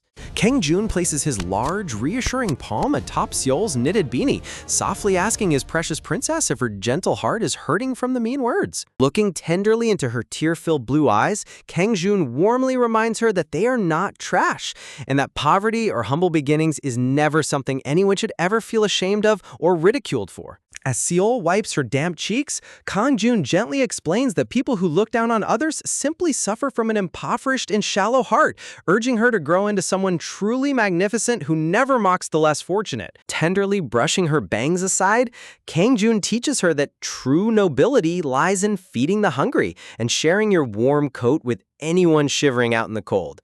Look at how beautifully the artist frames this heartwarming parenting moment. It completely contrasts the violent hunter world. Little Seol hooks her tiny pinky around Kang Jun's finger, sealing a solemn pinky promise to always stay kind and generous no matter what. The split second Kang Jun turns his back, a horrifying crimson vortex of suffocating demonic energy erupts around his silhouette, his murderous intent locking onto the arrogant father with lethal precision. Radiating absolute carnage, Kang Jun's shadowed eyes gleam with icy retribution, silently promising that this foolish mortal will pay an unimaginable price for making his daughter shed a single tear. Completely oblivious to the looming Grim Reaper behind him, Kim Dae-sun smugly smirks, proudly flaunting his luxury chronograph while bragging about his exclusive bronze-tier membership in the Goblin Bank's ultra-wealthy elite club worth over 15 billion won. Striding forward, Dae-sun aggressively jabs his finger into Kang Jun's chest, sneeringly asking exactly how a penniless bum plans on making an influential corporate millionaire pay. Stepping between them with a stern gaze, Yenwoo firmly grabs Dae-sun's arm, politely asking him to calm down for the sake of the watching children before a catastrophic disaster unfolds. Tightening his grip, Yenwoo delivers a chillingly sincere warning, telling the B-rank hunter that if he continues acting foolish, his son might very well spend the rest of his natural life growing up without a father. Dae-sun furiously attempts to yank his arm away, but his eyes widen in shock as Yenwoo's ironclad grip refuses to budge even an inch, realizing this unassuming young man is significantly stronger than he looks. Kang Jun calmly points toward a nearby staff access hallway, smoothly proposing that the grown-ups step into a private back room so they can resolve their little disagreement without alarming the public. Clinging tightly to Kang Jun's pant leg, Seol looks up with wide, worried eyes, timidly murmuring that she's terrified of seeing her papa get into a scary fistfight. Kang Jun gently pats her head with a warm, reassuring smile, promising that he's just going to have a brief, civilized chat with the mister while Yenwoo keeps her company outside. Entering the secluded facility storage room, the heavy reinforced door shuts firmly behind them, sealing the two hunters away from prying eyes. Unzipping his vest and cracking his knuckles, Kim Dae-sun sneers that he's going to permanently cripple Kang Jun and toss him just enough medical settlement cash so he can survive in a wheelchair. Boasting relentlessly about his financial status, Dae-sun rolls up his sleeves and asks if Kang Jun can even fathom what it means to hold a bronze-tier asset ranking at the legendary Goblin Bank. Kang Jun tilts his head with complete deadpan apathy, calmly inquiring if bronze tier is supposed to be impressive when his personal account has sat in the peak orichalcum tier for ages. Bro is bragging about pocket change to the guy who literally keeps the bank's entire reserve vault afloat. Assuming Kang Jun is bluffing out of desperation, Dae-sun offers to forgive his insolence under one degrading condition.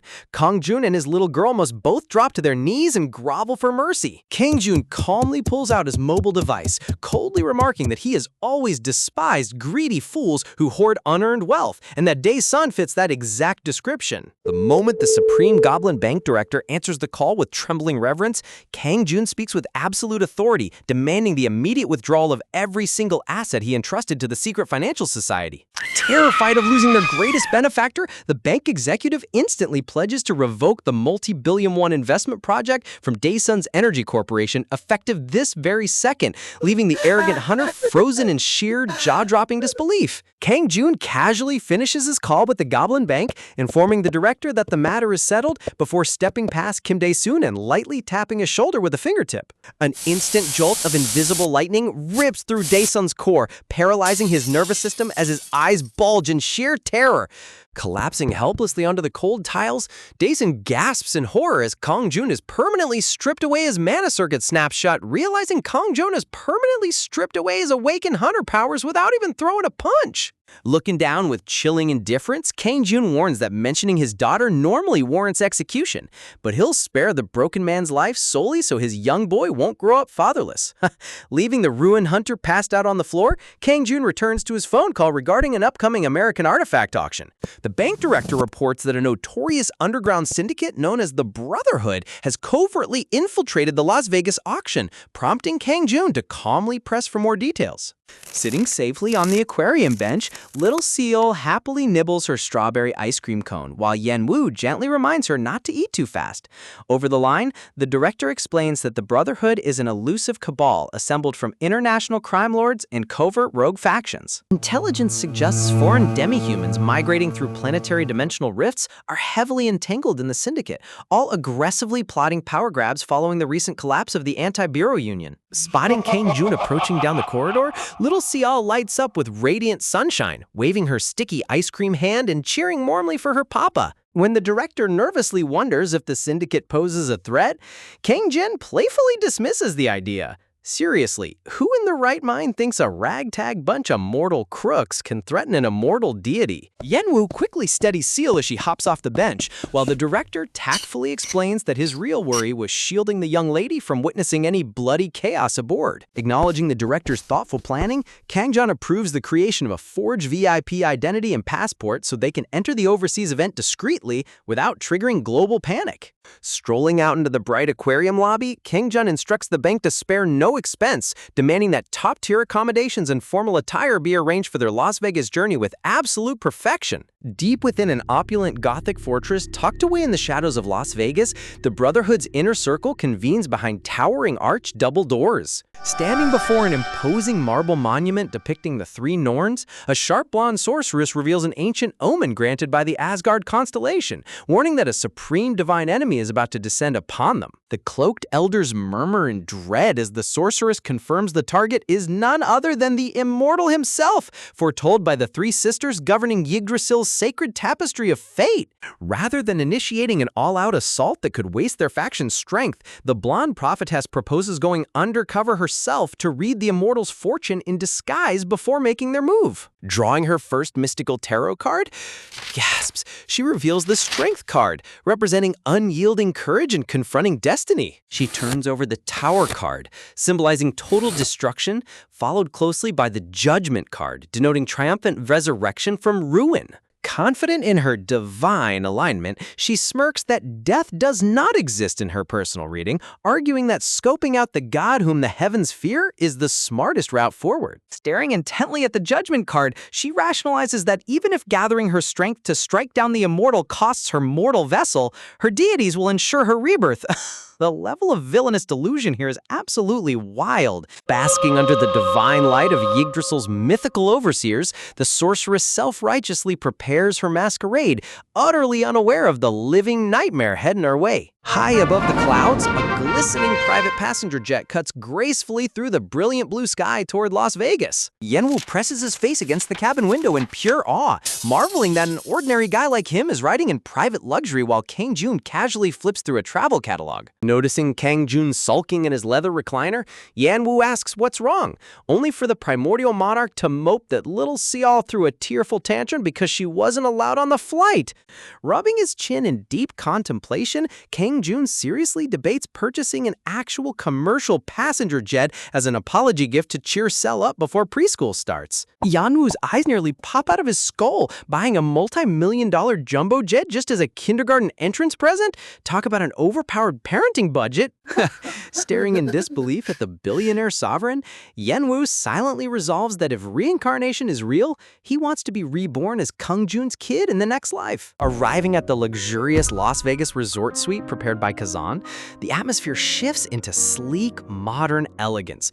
Dressed to the nines in a bespoke tailored black suit, Kang Jun adjusts his crimson tie and invites Yenwu downstairs to check out the casino, but the exhausted assistant, panning, immediately flops face down onto the plush bed. Stepping onto the extravagant casino floor, Kang Jun observes the sparkling chandeliers, spinning roulette wheels, and clinking slot machines with subtle amusement. An attentive concierge in a sharp tuxedo bows respectfully, smoothly guiding the distinguished guest toward the restricted high-stakes VVIP Baccarat salon. Behind the green velvet table stands the disguised cultist, now wearing a dealer uniform and name tag reading Amanda, warmly welcoming him to the table. Taking a seat, Kang Jun casually remarks that he's in her capable hands, prompting Amanda to slyly ask if one shouldn't entrust their fortune to fate instead of a humble dealer. When she probes whether he believes in God, Kang Jun inwardly analyzes her aura, instantly sensing a faint celestial trace closely resembling the frost giant god Frimfurs. With a cool smirk, Kang Jun bluntly replies that he only searches for gods when he has business with them,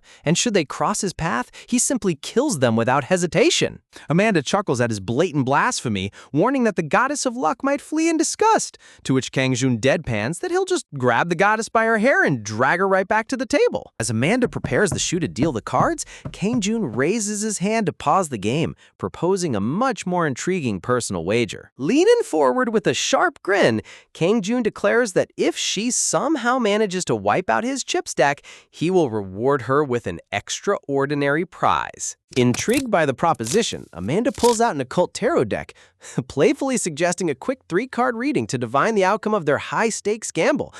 She expertly spreads the ornate deck across the green felt table, inviting him to select 3 fortunes. With calm precision, Kang Jun taps 3 distinct cards across the arc, letting destiny make its initial move. Amanda flips the cards one by one, revealing the Chariot for victory, the Tower for ruin, and the Emperor card sitting proudly at the end. When Kang Jun inquires about the Emperor's meaning, Amanda explains that it signifies authoritative fatherhood, though she appears utterly perplexed by why such a maternal card appeared for a deadly sovereign. Inwardly sweating, Amanda frantically wonders what in the world an ancient immortal destroyer could possibly have in common with domestic fatherly love. In a chilling instant, a colossal miasma of pitch-black abyssal energy erupts from Kang Jun's silhouette, enveloping the entire salon in pure existential dread. Towering over the paralyzed dealer with glowing demonic eyes, Kang Jun coldly reveals the true prize. If she wins, she gets to walk out of the room alive. The screen dramatically transitions with the official manhwa insignia, setting the stage for the Sovereign Father's relentless Vegas showdown. Kang Jun locks the room with an impenetrable shadow ward, ensuring nobody can enter or flee while they settle their deadly game in complete secrecy. Looking through her thin disguise, Kang Jun openly questions whether her patron deity belongs to the Asgard constellation, mocking her pathetic attempt to play dumb. Locking his lethal gaze onto Amanda's trembling eyes, Kang Jun delivers his final ultimatum. If she loses, she dies right on this table, and if her god possesses any spine, they better descend before she takes her final breath. Standing behind the high roller table, the blonde dealer wipes a drop of nervous sweat from her brow, desperately reminding herself that her sacred tarot divination never foresaw her demise because the fate goddesses of Yggdrasil are watching over her. Unbuttoning his sharp-tailored suit jacket, Kang Jun coolly slides over a sleek black VIP card, casually asking to kick things off with a modest $10 million chip buy-in. 10 heavy black casino chips slide smoothly across the green tabletop, each representing a cool $1 million in hard currency. The dealer lays out the simple ground rules of the table. The player wagers on whether the left or right face-down card holds the higher number, doubling their payout on a correct guess while forfeiting the entire wager on a miss. A literal 50-50 coin toss with millions on the line. Holding up an open hand, Kang Jun proposes playing exactly 5 rounds, promising not to rely on any cheap magical sleight of hand, leaving the stunned dealer wondering if this terrifying monster is genuinely trusting blind luck. Without hesitating for a single second, Kang Jun shoves all 10 chips straight onto the left rectangle, pushing an initial 14.4 billion won into the center of the felt. The dealer flips the card face up and stiffly confirms that the left side takes the lead, marking Kang Jun's very first victory of the match. With 20 chips totaling 28.8 billion won in front of him, Kang Jun immediately goes all in on the left again, taking the second round in a row as his earnings double to 57.6 billion won. Man doesn't even flinch when wagering generational wealth.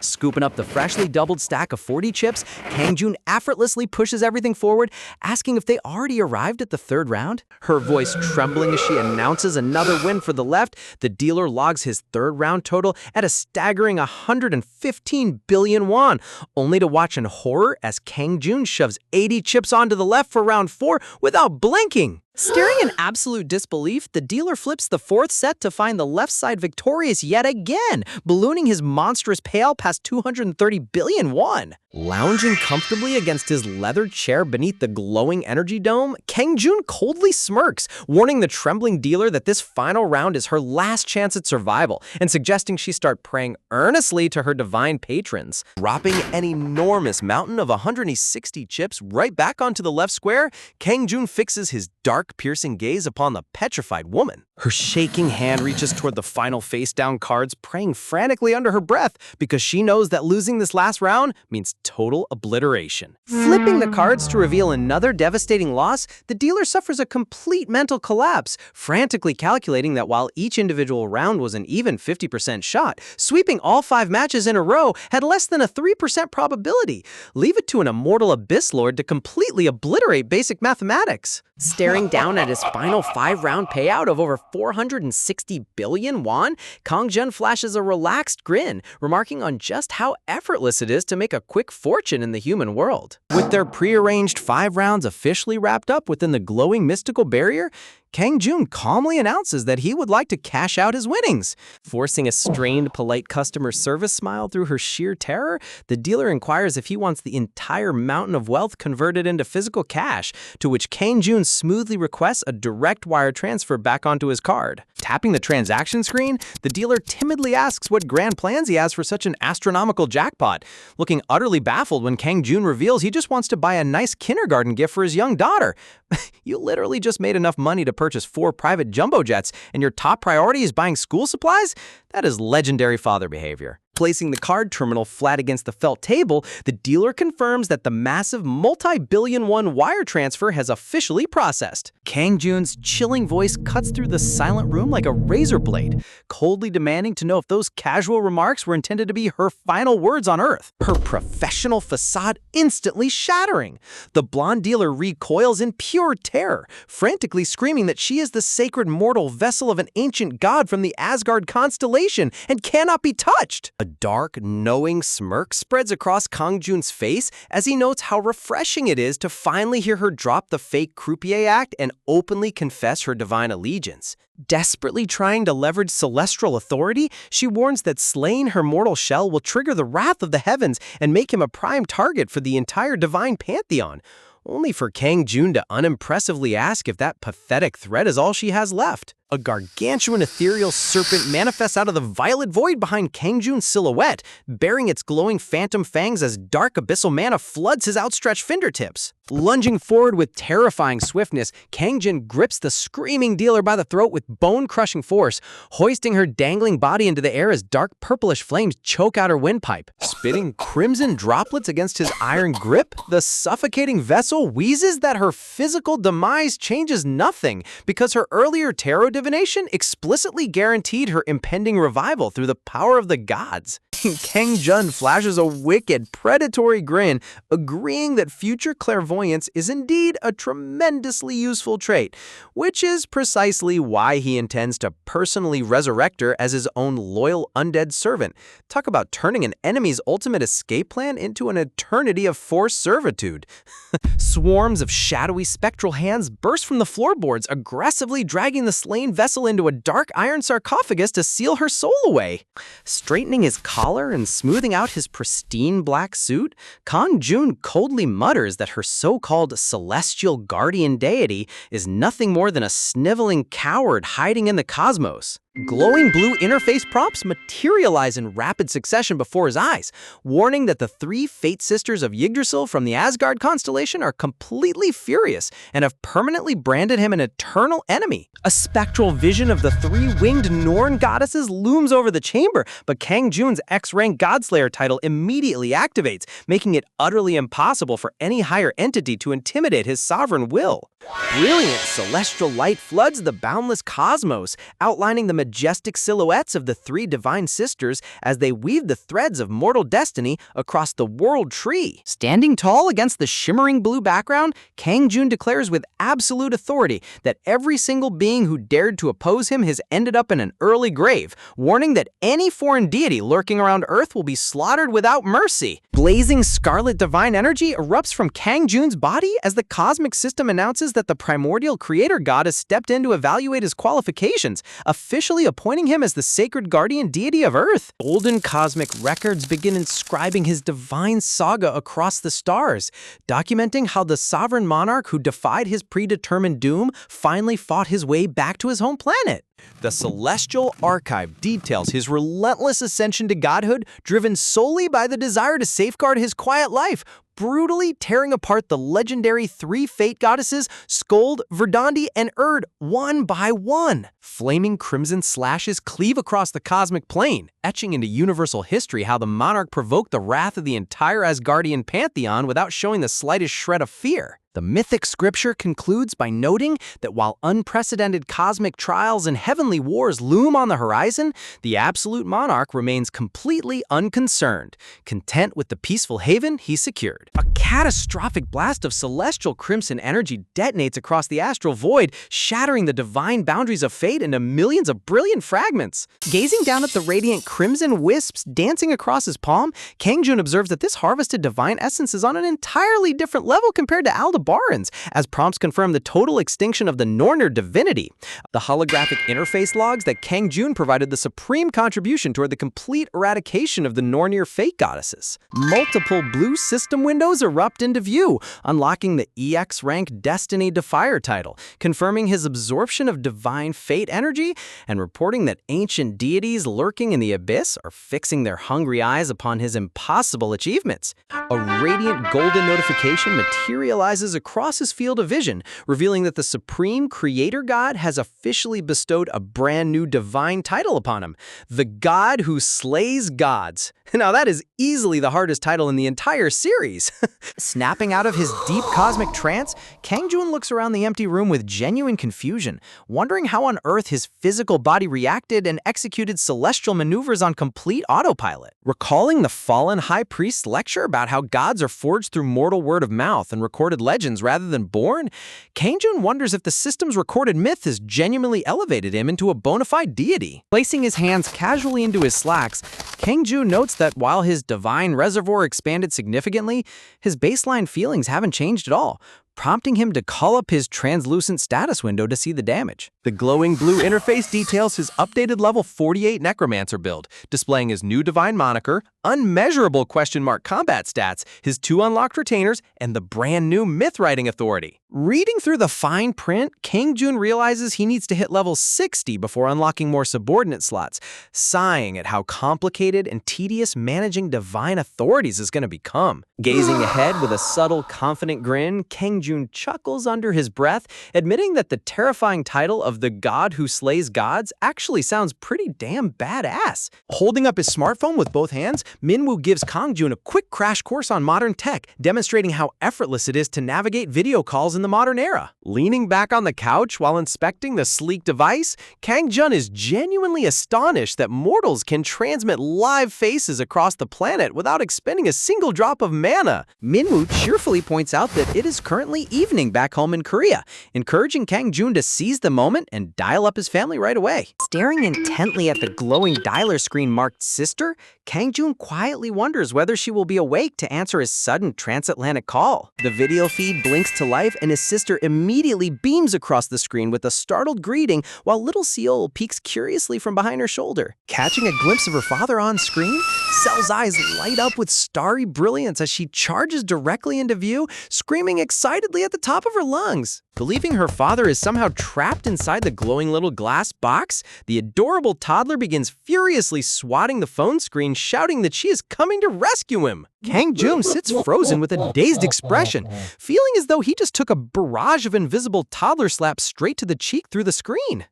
You can slay ancient fate goddesses without breaking a sweat, but a concerned preschooler will take you down in seconds. Clenching her tiny fists with teary, puffed cheeks, Seol whines that she wants her daddy right this second, prompting Kang Jun to gently assure her that he will return in just 5 short days. When Kang Jun casually promises that he will literally buy an airplane on his trip home, Minwoo completely freezes in place, gasping in horror as he realizes his boss is not joking in the slightest. Hearing her aunt joyfully repeat the news, little Seal waves her hands in absolute ecstasy, celebrating the fact that her daddy is bringing home an actual private jet. With bedtime fast approaching for the sleepy toddler, Kang Jin warmly bids them goodnight, agreeing to hang up so his daughter can rest. Staring fondly at his darkened phone, Kang Jun admits that he already misses her, while Minwoo casually shifts the topic to ask where he disappeared to earlier that morning. Kang Jun nonchalantly reveals that he spent his morning visiting a local casino, completely glossing over the fact that he eradicated a celestial deity in the VIP backroom. Minwoo assumes he just enjoyed some harmless beginner's luck, only to ask how much he walked away with, to which Kang Jun deadpans that he took home about 460 billion won. Minwoo grabs his head in utter disbelief, his jaw hitting the floor at the incomprehensible mountain of cash Kang Jun bagged in a single afternoon. That is not beginner's luck, bro. That is a full-blown economic heist. A sharp-dressed goblin agent named Kagon steps into the presidential suite, bowing respectfully as their assigned personal representative from the secret wealthy society. When Kagon checks if their primary objective is the legendary elixir, Kang Jun firmly states that price is irrelevant because he will secure that medicine regardless of the cost. Kagon politely suggests attending tonight's pre-auction event, noting it would serve as an ideal warm-up to study the competition and understand bidding dynamics. Describing it as a preliminary showcase for slightly lower-grade treasures, Kagon explains that it provides a rare peek at their heavyweight rivals, to which Kang Jun readily agrees. Inside the hotel's opulent amphitheater, a giant glowing display welcomes elite patrons above an elevated stage showcasing premier artifacts. Settling into plush leather recliners inside a private VVIP balcony room, Kang Jun and Minwoo enjoy a panoramic bird's-eye view of the bidding floor. Pushing up his rimless glasses, Kagon alerts his clients that the world's most dangerous financial titans are officially taking their seats. Leading the procession is Mayor Rothschild, the patriarch of the fabled Rothschild dynasty and widely reputed to be the single wealthiest individual on Earth. Flanked by elite security retinues, John David Rockefeller and Constantine Baring make their grand entrance, bringing generations of historic banking dominance into the hall. Watching the global financial elite gather below, Minwoo begins sweating bullets, openly questioning whether Kang Jun's casino fortune can truly survive a financial war against the world's richest bloodlines. The auctioneer presents the opening lot, the Spirit's Canteen, an A-rank relic retrieved from New Delhi that transforms pure water into mild restorative medicine, opening at $100,000. Bids immediately start skyrocketing across the arena, jumping from $500,000 to $1 million and rocketing to $1.5 million within seconds. Sitting smugly in his private booth, Mayor Rothschild comfortably secures the lead bid as the host begins her final countdown. Lounging back with his legs crossed, Kang Jun calmly instructs Kagon to double the current price straight to $8 million, equivalent to over 11 billion won. When Minwoo frantically questions why he would waste immense capital on an unnecessary canteen, Kang Jun smoothly replies that breaking his rival's spirits early is fun, and besides, he has a practical use for it. Kang Jun lovingly imagines his adorable little daughter carrying the glowing magical urn as a school thermos to kindergarten. An ancient A-rank relic used as a daycare juice box? Talk about elite parenting flexes. The narrator notes that while thousands attend the exclusive gala annually, winning lots is a game reserved strictly for royal families and multi-billion-dollar dynasties who control the planetary economy. Yet Kang Jun sits with complete composure, his overwhelming financial aggression instantly casting a suffocating shadow over the entire Rothschild delegation. Bewildered whispers ripple through the lower decks as high society spectators wonder what kind of monster could recklessly overshadow the Rothschilds under the mysterious moniker Immortal. Grimacing in irritation, Mayor demands to know the identity of this arrogant bidder, shocked only for his aide to stammer that the patron holds untraceable special grade clearance. Mayor sneers in contempt, concluding that this mystery buyer is nothing more than a nouveau riche upstart who got lucky on recent trends and dared to insult his status. Reflecting on how the Spirit's canteen was valued at roughly $3.5 million, Mayer realizes his opponent intentionally doubled the top valuation just to display absolute dominance. A wicked, predatory smirk contorts Mayer's wrinkled face as he vows to personally teach this arrogant newcomer a brutal lesson in real old money power. The spotlight shifts to the second item, a mystical set of 12 natural pigments harvested beyond the gates, featuring the legendary ultramarine of sacrifice that cost hundreds of lives to extract. Admiring the radiant luminescence glowing from the color tubes, Kang Jun casually announces that he intends to purchase this paint set as well. When Minwoo asks if he has a sudden passion for fine art, Kang Jun proudly showcases Seol's chaotic toddler doodles, earnestly claiming his little girl is a naturally born artistic prodigy. Fully convinced his daughter will paint the masterpiece of the century if she just has premium materials, Kang Jun beams with proud fatherly devotion while Minwoo sighs at his sheer indulgence. The auctioneer opens the bidding for the gate pigments at $10,000, prompting Minwoo to shudder at how overpriced magic art supplies are. Bids surge in rapid bursts from $200,000 up to $400,000, quickly topping out at $800,000. Without batting an eye, Kang Jun effortlessly tells his agent to double the bid yet again, driving the price instantly to $2 million. That challenge triggers a fierce financial war as the Abu Dhabi royal family jumps to $4 million, Rockefeller pushes $4.5 million, and Baring counters at $5 million. Mayor Rothschild aggressively escalates to $6 million, outbidding the royal family's $6.5 million by slamming down a decisive $7 million with a triumphant grin. Unbothered by the escalating madness, Kang Jun smoothly leans into his seat and utters two simple words: call double. The auctioneer nearly loses her breath as she announces that the mystery bidder Immortal has just doubled the floor straight to $14 million, totaling over 20 billion won for a box of paint. Meyer thought he was running the table, but Kang Jun just treated a multi-million-dollar auction like pocket change. Mayor Rothschild immediately fires back with a $15 million counterbid to claw his way back into the fight, but Kang Jun effortlessly raises his hand without even blinking. Agent Kagan instantly calls $30 million, and the moment Mayer scrambles to push $31 million, Kang Jun hits him with a devastating $62 million call. Spectators throughout the mezzanine are losing their minds, gasping as they wonder what kind of limitless wealth this mysterious mogul possesses. With a decisive strike, the rare gate pigments are officially hammered down to Immortal for a monstrous $126 million, clocking in at over 182 billion won. Mayer slams his fist down onto his armrest, snarling in pure humiliation.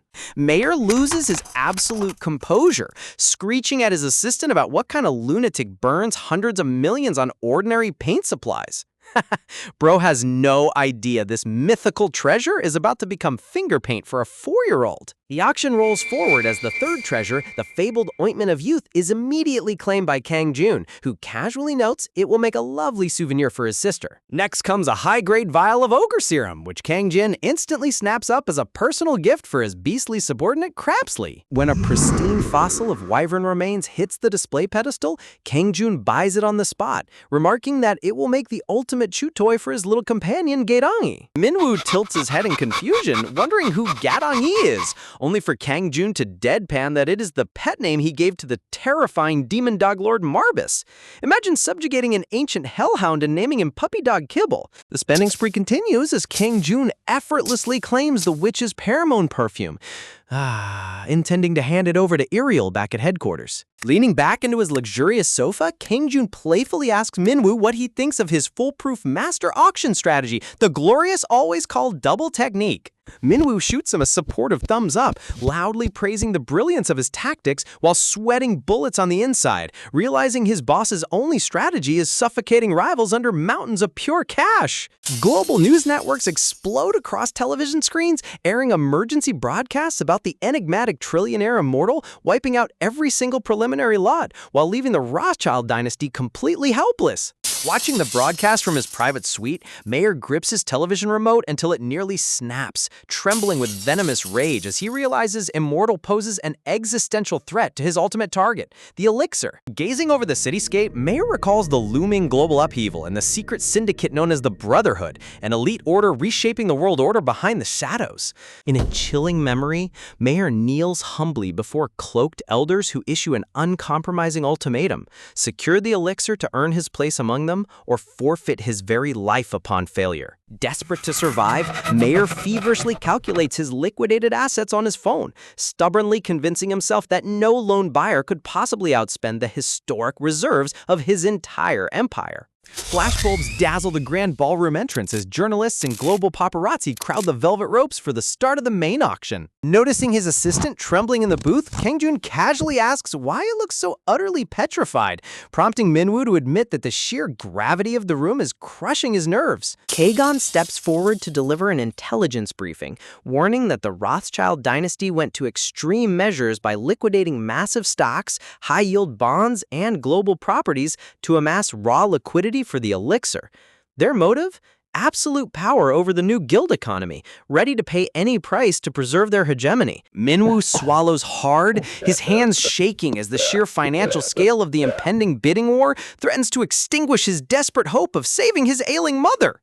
Kagan adds that rumors are spreading about Mayer securing absurd high-interest emergency capital from multiple international oligarchs, loading his war chest to incomprehensible levels. Kwangjun observes the raw terror in his assistant's eyes, deeply mindful that securing this panacea is the boy's only chance to preserve his family. Picturing his own sister and sweet little Seal confined to sterile hospital beds on life support, Kangjun clutches his chest, feeling the suffocating agony of nearly losing the people he loves. Leaning forward, Kangjun firmly rests his hand on Minwoo's shoulder, offering a reassuring smile and telling the young man to simply put his faith in his big bro. Hearing Kangjun call himself his big brother for the very first time, Minwoo stares in awe, his eyes shimmering with overwhelming gratitude.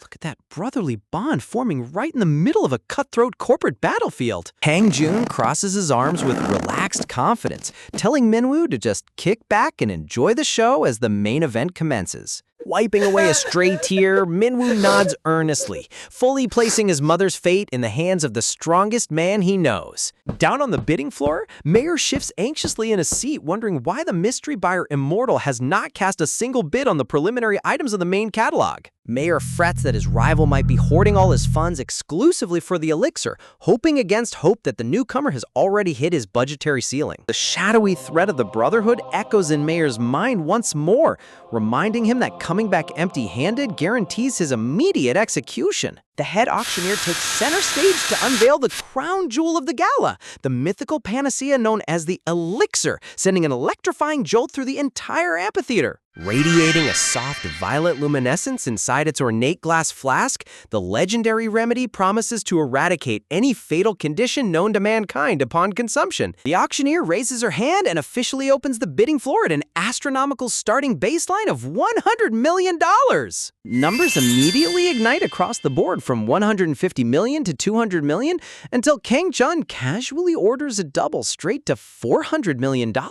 Mayer frantically signals his aide, relentlessly calling double, double, double in an escalating frenzy to bury the newcomer under sheer volume. The price hurdles past $12.8 billion from the Rothschild camp, only for Kangjun to calmly raise the roof again, rocketing the bid straight to $25.6 billion. Mayer grips his walking stick with white knuckles, calculating that the current price translates to a staggering 74 trillion Korean won, while comforting himself with his massive $280 billion war chest. Kangjun answers without skipping a beat, commanding another immediate double to launch the floor to $102.4 billion. Mayer's face drains of color as he mutters that previous elixirs capped around $100 billion, desperately pushing a counter to $120 billion. The auctioneer practically stammers into her microphone as Immortal doubles once more, propelling the elixir's price to an unfathomable $240 billion. Pushed to the absolute edge of his liquid fortune, Mayer bets almost everything he has left with a desperate $250 billion bid, praying that no sane human would dare double an amount rivaling the United States military budget.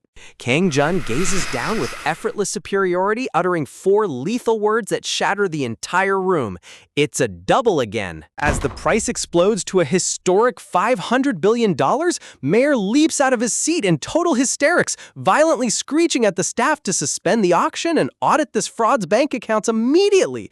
Bro is having a full-blown toddler meltdown on live camera. Kang Jun casually turns toward Minwoo with an easygoing grin, reminding him that trusting his big bro is always the winning move. Kagan steps into the booth to report that the organizers have temporarily halted proceedings to verify if Immortal genuinely possesses the liquid capital to back up a $500 billion purchase. Kang Jun flashes a relaxed smirk, nonchalantly giving the administrators total freedom to inspect his infinite wealth to their heart's content. Mayor collapses against his cane in pure disbelief as the intercom confirms Immortal's funds have cleared completely, instantly resuming the auction floor. Clutching his silver hair with wide manic eyes, Mayor breaks down into an agonizing mental collapse, utterly incapable of comprehending the terrifying monster sitting above him. Snarling through clenched teeth, Mayor realizes legal bidding is lost and vows to spend his remaining billions hiring ruthless underworld assassins to hijack the elixir by blood. Later that evening,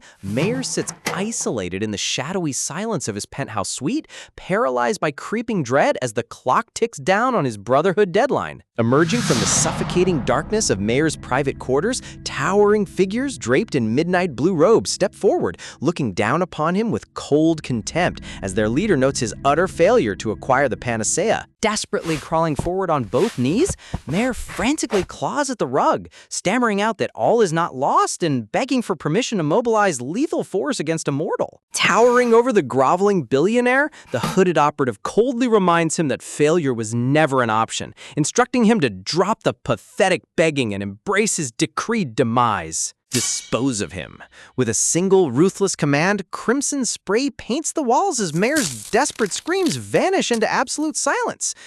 Just like that, one of the world's most untouchable tycoons gets wiped off the board without a second thought. Back in the penthouse corridor, the operative reports to a high-ranking red-robed elder, noting that this mysterious figure known as Immortal is proving far more troublesome than any ordinary mortal. Pondering the newcomer's true identity, the red-cloaked superior declares that investigating Immortal's roots is paramount, especially since Amanda's mission to intercept him went completely dark. Confirming that communication with Amanda has been entirely severed, the elder reveals that the patron deity he serves, the dreadful giant whose mouth was sewn shut from the Asgard constellation, has handed down a direct oracle. Radiating apocalyptic majesty across the astral plane, the monstrous divine entity decrees that it will soon descend upon Earth in person to inflict absolute divine ruin upon the one who calls himself Immortal. The entity's divine fury surges as it recounts how its loyal incarnation, the frost giant Hemthurs, was butchered, and how the three goddesses governing the fate of Yggdrasil were eradicated, plunging Asgard's celestial prestige into the dirt. Vowing that legions of mythical giants will soon march down to trample Immortal's home to ash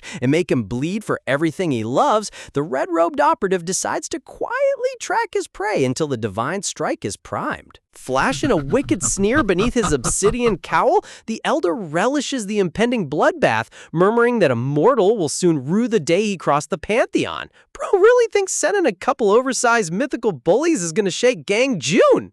Meanwhile, the bright glass ceiling of Incheon International Airport gleams as Kang Jun and Minwoo finally set foot back on home soil, marveling at how an insane one-week auction trip felt like an entire lifetime. Staring wide-eyed at the unassuming violet container resting casually in Kang Jun's palms, Minwoo mentally reels, still unable to grasp that his boss is carrying $500 billion worth of divine medicine like a takeout box. Kang Jun playfully spins the priceless heirloom container on his fingertip, laughing that Kagon personally guaranteed the rest of their auction haul will be shipped safely straight to their doorstep. Pocketing the legendary cure, Kang Jun turns his gaze toward the exit, warmly telling the young man that it is finally time to go heal his mother. Watching Kang Jun walk ahead into the sunlight, Minwoo's vision blurs with deep emotion, realizing that without this fateful encounter, he never could have afforded this miracle even if he slaved away for 100 lifetimes. Pledging in his heart to remain a loyal subordinate for eternity, even beyond death, Minwoo is abruptly interrupted by Kang Jun telling him to drop the stiff pleasantries because his sick mom has already waited long enough. Swallowing back his trembling tears, Minwoo insists on finding some way to repay the favor, prompting Kang Jun to casually smirk and tell him to pay it all back in full. Minwoo vigorously nods and vows to work himself down to the bone, only for Kang Jun to instantly brush it off, joking that trying to collect billions from a rookie would be like squeezing blood out of a dry pebble. Minwoo blinks in total disbelief, having fully prepared himself to be signed into eternal corporate servitude, only for his boss to gently declare that simply dropping by now and then with a healthy smile is more than enough payment. Gazing quietly at the pavement ahead, Kang Jun softly remarks that living trapped under the suffocating weight of medical despair must have felt like absolute hell. Remembering his own agonizing days watching his sister and sweet little Seol bedridden in intensive care, Kang Jun acknowledges the sheer mental toll Minwoo endured while surviving as an impoverished hunter. A quiet blessing echoes through his thoughts, genuinely wishing that every ounce of the young man's past heartbreak transforms into boundless future happiness. Looking back over his shoulder, Kang Jun encourages Minwoo to take all that accumulated grief and cash it in for pure joy with astronomical interest attached. Overwhelmed by sheer emotional catharsis, Minwoo completely loses his composure, bursting into an unfiltered stream of grateful tears right in the middle of the sidewalk. Kang Jun glances back with a teasing smirk, jokingly remarking that the kid manages to look 10 times uglier whenever he starts bawling his eyes out. You gotta love Kang Jun's signature move, dropping a heartfelt emotional bomb and instantly neutralizing it with top-tier sibling banter. Wiping his damp eyes with his jacket sleeve, Minwoo realizes why everyone in their circle is so fiercely devoted to this man. Staring at the broad shoulders walking in front of him, Minwoo sees a leader who acts nonchalant and rough on the surface, yet possesses immense wisdom capable of altering human destiny with just a few gentle words. Stopping firmly in his tracks, Minwoo places his right hand over his heart and bows deeply, sealing an unspoken oath of absolute lifetime allegiance to his benefactor. Arriving inside the hospital hallway, Kang Jun carefully extends his hands and delivers the purple container holding the panacea directly into Minwoo's trembling grip. Clutching the medicine tightly, Minwoo steps toward the sick room door only for Kang Jun to suddenly call his name with a grave tone. Turning back, Kang Jun offers an essential caution regarding the elixir's volatile mental rebound, warning the young man that he might witness something deeply distressing the moment she consumes it. Describing how comatose patients abruptly relive the terrifying final trauma of their collapse, Kang Jun warns that awakening victims often thrash in violent terror, crying out against the phantom agony that put them in a coma. Kang Jun stresses that no matter what frantic cries or disturbing behavior his mother exhibits, Minwoo must remain calm, remembering it is merely the lingering echo of the excruciating pain she suffered. Resting a steadying hand on his subordinate's shoulder, calmly, Kang Jun reassures him that the terrifying episode will be brief and that full recovery will swiftly follow. Stepping quietly over the threshold, Minwoo's shoes softly pad across the sanitized floor toward the bedside where his mother rests in silent stillness. Gazing upon her pale, frail visage beneath the sterile plastic respirator mask, Minwoo's heart aches as he quietly utters the word mother for the first time in years. Opening the small lacquer casket, a soft, radiant glimmer illuminates his face as he gently whispers how exhausting the endless waiting must have been for both of them. Carefully pulling the golden stopper free from the vial, he tenderly tells her that the long nightmare is finally over and it is time to come back home. Holding the luminous purple flask high, the panacea sparkles with concentrated vitality, ready to rewrite the fatal affliction ravaging her cells. Closing his eyes, Minwoo sends a desperate prayer into the heavens, begging that whatever pain awaits her passing awakening fades away instantly without agony. Carefully removing her oxygen mask, Minwoo tilts a glowing spoonful of the radiant panacea past her lips, allowing the divine remedy to wash down her throat. Holding the empty spoon, memories flash through Minwoo's mind of the catastrophic dungeon gate burst, visualizing his poor mother pinned beneath tons of icy concrete rubble while drowning in toxic mana radiation. Clenching his jaw with unwavering resolve, Minwoo reminds himself that no matter how terrifying the trauma aftermath might be, nothing matters more than bringing her back to the land of the living. Suddenly, the pale fingers resting on the white mattress twitch faintly, making Minwoo gasp in utter shock as her hand slowly begins to move. Her eyelids flutter open weakly, her sunken eyes searching the room as she feebly reaches out, murmuring a faint, raspy plea for her beloved boy. Instantly leaning down to cradle her trembling hand, Minwoo chokes out that he is right here bracing his entire soul for the inevitable flood of agonizing screams and dungeon trauma Kang Jun warned him about. But instead of thrashing in horrifying agony, the mother simply blinks with quiet bewilderment. looking around the peaceful room as if waking from a regular afternoon nap. Parting her dry lips with maternal tenderness, she weakly reminds him that she already marinated his favorite short ribs in the fridge, warmly urging him never to skip his meals and to take care of his sister Jui. Bursting into radiant tears of sheer relief, Minwoo smiles brightly and lovingly tells her that he ate well, completely overwhelmed as a mother's eternal love instantly conquers all trauma. Man, who's cutting onions in here? That pure maternal warmth is unmatched. In a poignant flashback, Banggu looks back on the crushing reality of his mother's devastating collapse, remembering the sheer hopelessness that once pushed him to the brink of giving up entirely. He reflects on the deep emotional pain of staring at his mother's home-cooked meals, unable to bring himself to eat what felt like her final parting gifts. Collapsing onto his knees by the open freezer, Banggu clutches the sealed tub of marinated ribs, weeping uncontrollably as the weight of his mother's silent sacrifices washes over him.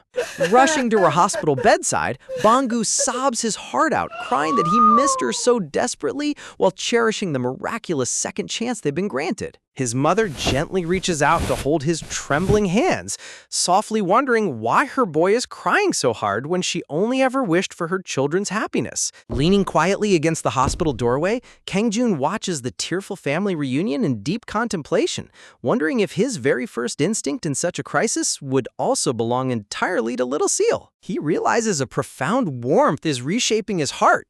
In the distant past, an ancient monarch like him would have never gone to such lengths just to mend a mortal subordinate's grief. Touching his own chest, he quietly ponders whether allowing himself to soften and care for mortal bonds is truly the right path. Seriously, watching an all-powerful primordial god undergo genuine character growth is hands down one of the most rewarding parts of this entire series. Entering the front door of his penthouse, Pangjun's return is immediately heralded by a joyful shout echoing down the hall. Seal bounces forward with her tiny arms raised high, beaming with radiant joy as she squeals that she missed her daddy with all her heart. Crouching down to gently pat Seal's head, Kangjun warmly whispers that he kept his promise to return after 5 sleeps, basking in the purest embrace imaginable. Big Sister peeks around the dining room corner with a bright smile, warmly welcoming him back from his long overseas journey. Honestly, having such a cozy and functional family dynamic back home makes all of Kangjun's wild, overpowered battles feel totally worth it. Right on cue, Crepsley and Iriel step forward with deep bows, dramatically expressing their profound loyalty and wishing their revered master a safe return. Kangjun admits he hasn't, prompting her to happily send him off to wash his hands while dinner finishes simmering. Tugging on his pant leg, Seol looks up with big round eyes and sweetly announces that she has a very special present waiting just for him. With utmost toddler concentration, Seol delicately peels off her most precious cat sticker and presses it straight onto the back of Kangjun's hand. That might just be the highest honor any supreme deity has ever received in manhwa history. Beaming up at him, Seol proudly declares that she gave him her favorite sticker because she loves him so much, leaving the great sovereign completely speechless. Gazing down at the colorful cartoon cat stuck to his skin, Kangjun feels the profound, fragile beauty of his daughter's unconditional affection. Cradling the sleepy toddler softly against his chest, Kangjun resolves that if this cruel world isn't gentle enough for such pure innocence, he will simply reconstruct the entire world to fit her. Now that is the ultimate dad flex. Out in the hallway sits a colorful pile of neatly tied luxury gift boxes delivered straight from Kangjun's travels. Peeking out from behind the doorframe, Kangjun casually explains that he brought back custom souvenirs for everyone in the household. Sitting on the living room floor, his sister opens her gift box to find a shimmering jar labeled Ointment of Youth, an ancient elven cosmetic elixir of extreme rarity. Kangjun notes it has unparalleled wrinkle-removing and skin-whitening properties, encouraging her to use it lavishly. Talk about hooking your sister up with mythical-tier skincare. Curious, she scoops a small dab and smooths it across her cheek, instantly feeling a refreshing, tingling glow. Her face illuminates with breathtaking radiance, drawing stunned gasps from Crepsley and Iriel as her skin literally glistens like pure porcelain. Grinning as he holds Seol, Kangjun casually tells his sister to just say the word whenever she runs out, and he'll gladly source an endless lifetime supply. That's true brotherly love right there. Next, Kangjun hands a petite velvet box over to Iriel, containing Witch's Pheromone Perfume, her absolute favorite fragrance from the other realm. Spritzing a fragrant pink cloud into the air, Ariel smiles warmly, deeply touched that her lord remembered her exact personal preferences. Kang Jun then presents Crepsley with a refrigerated crate of ogre serum, driving the elderly vampire into weeping tears of profound culinary gratitude.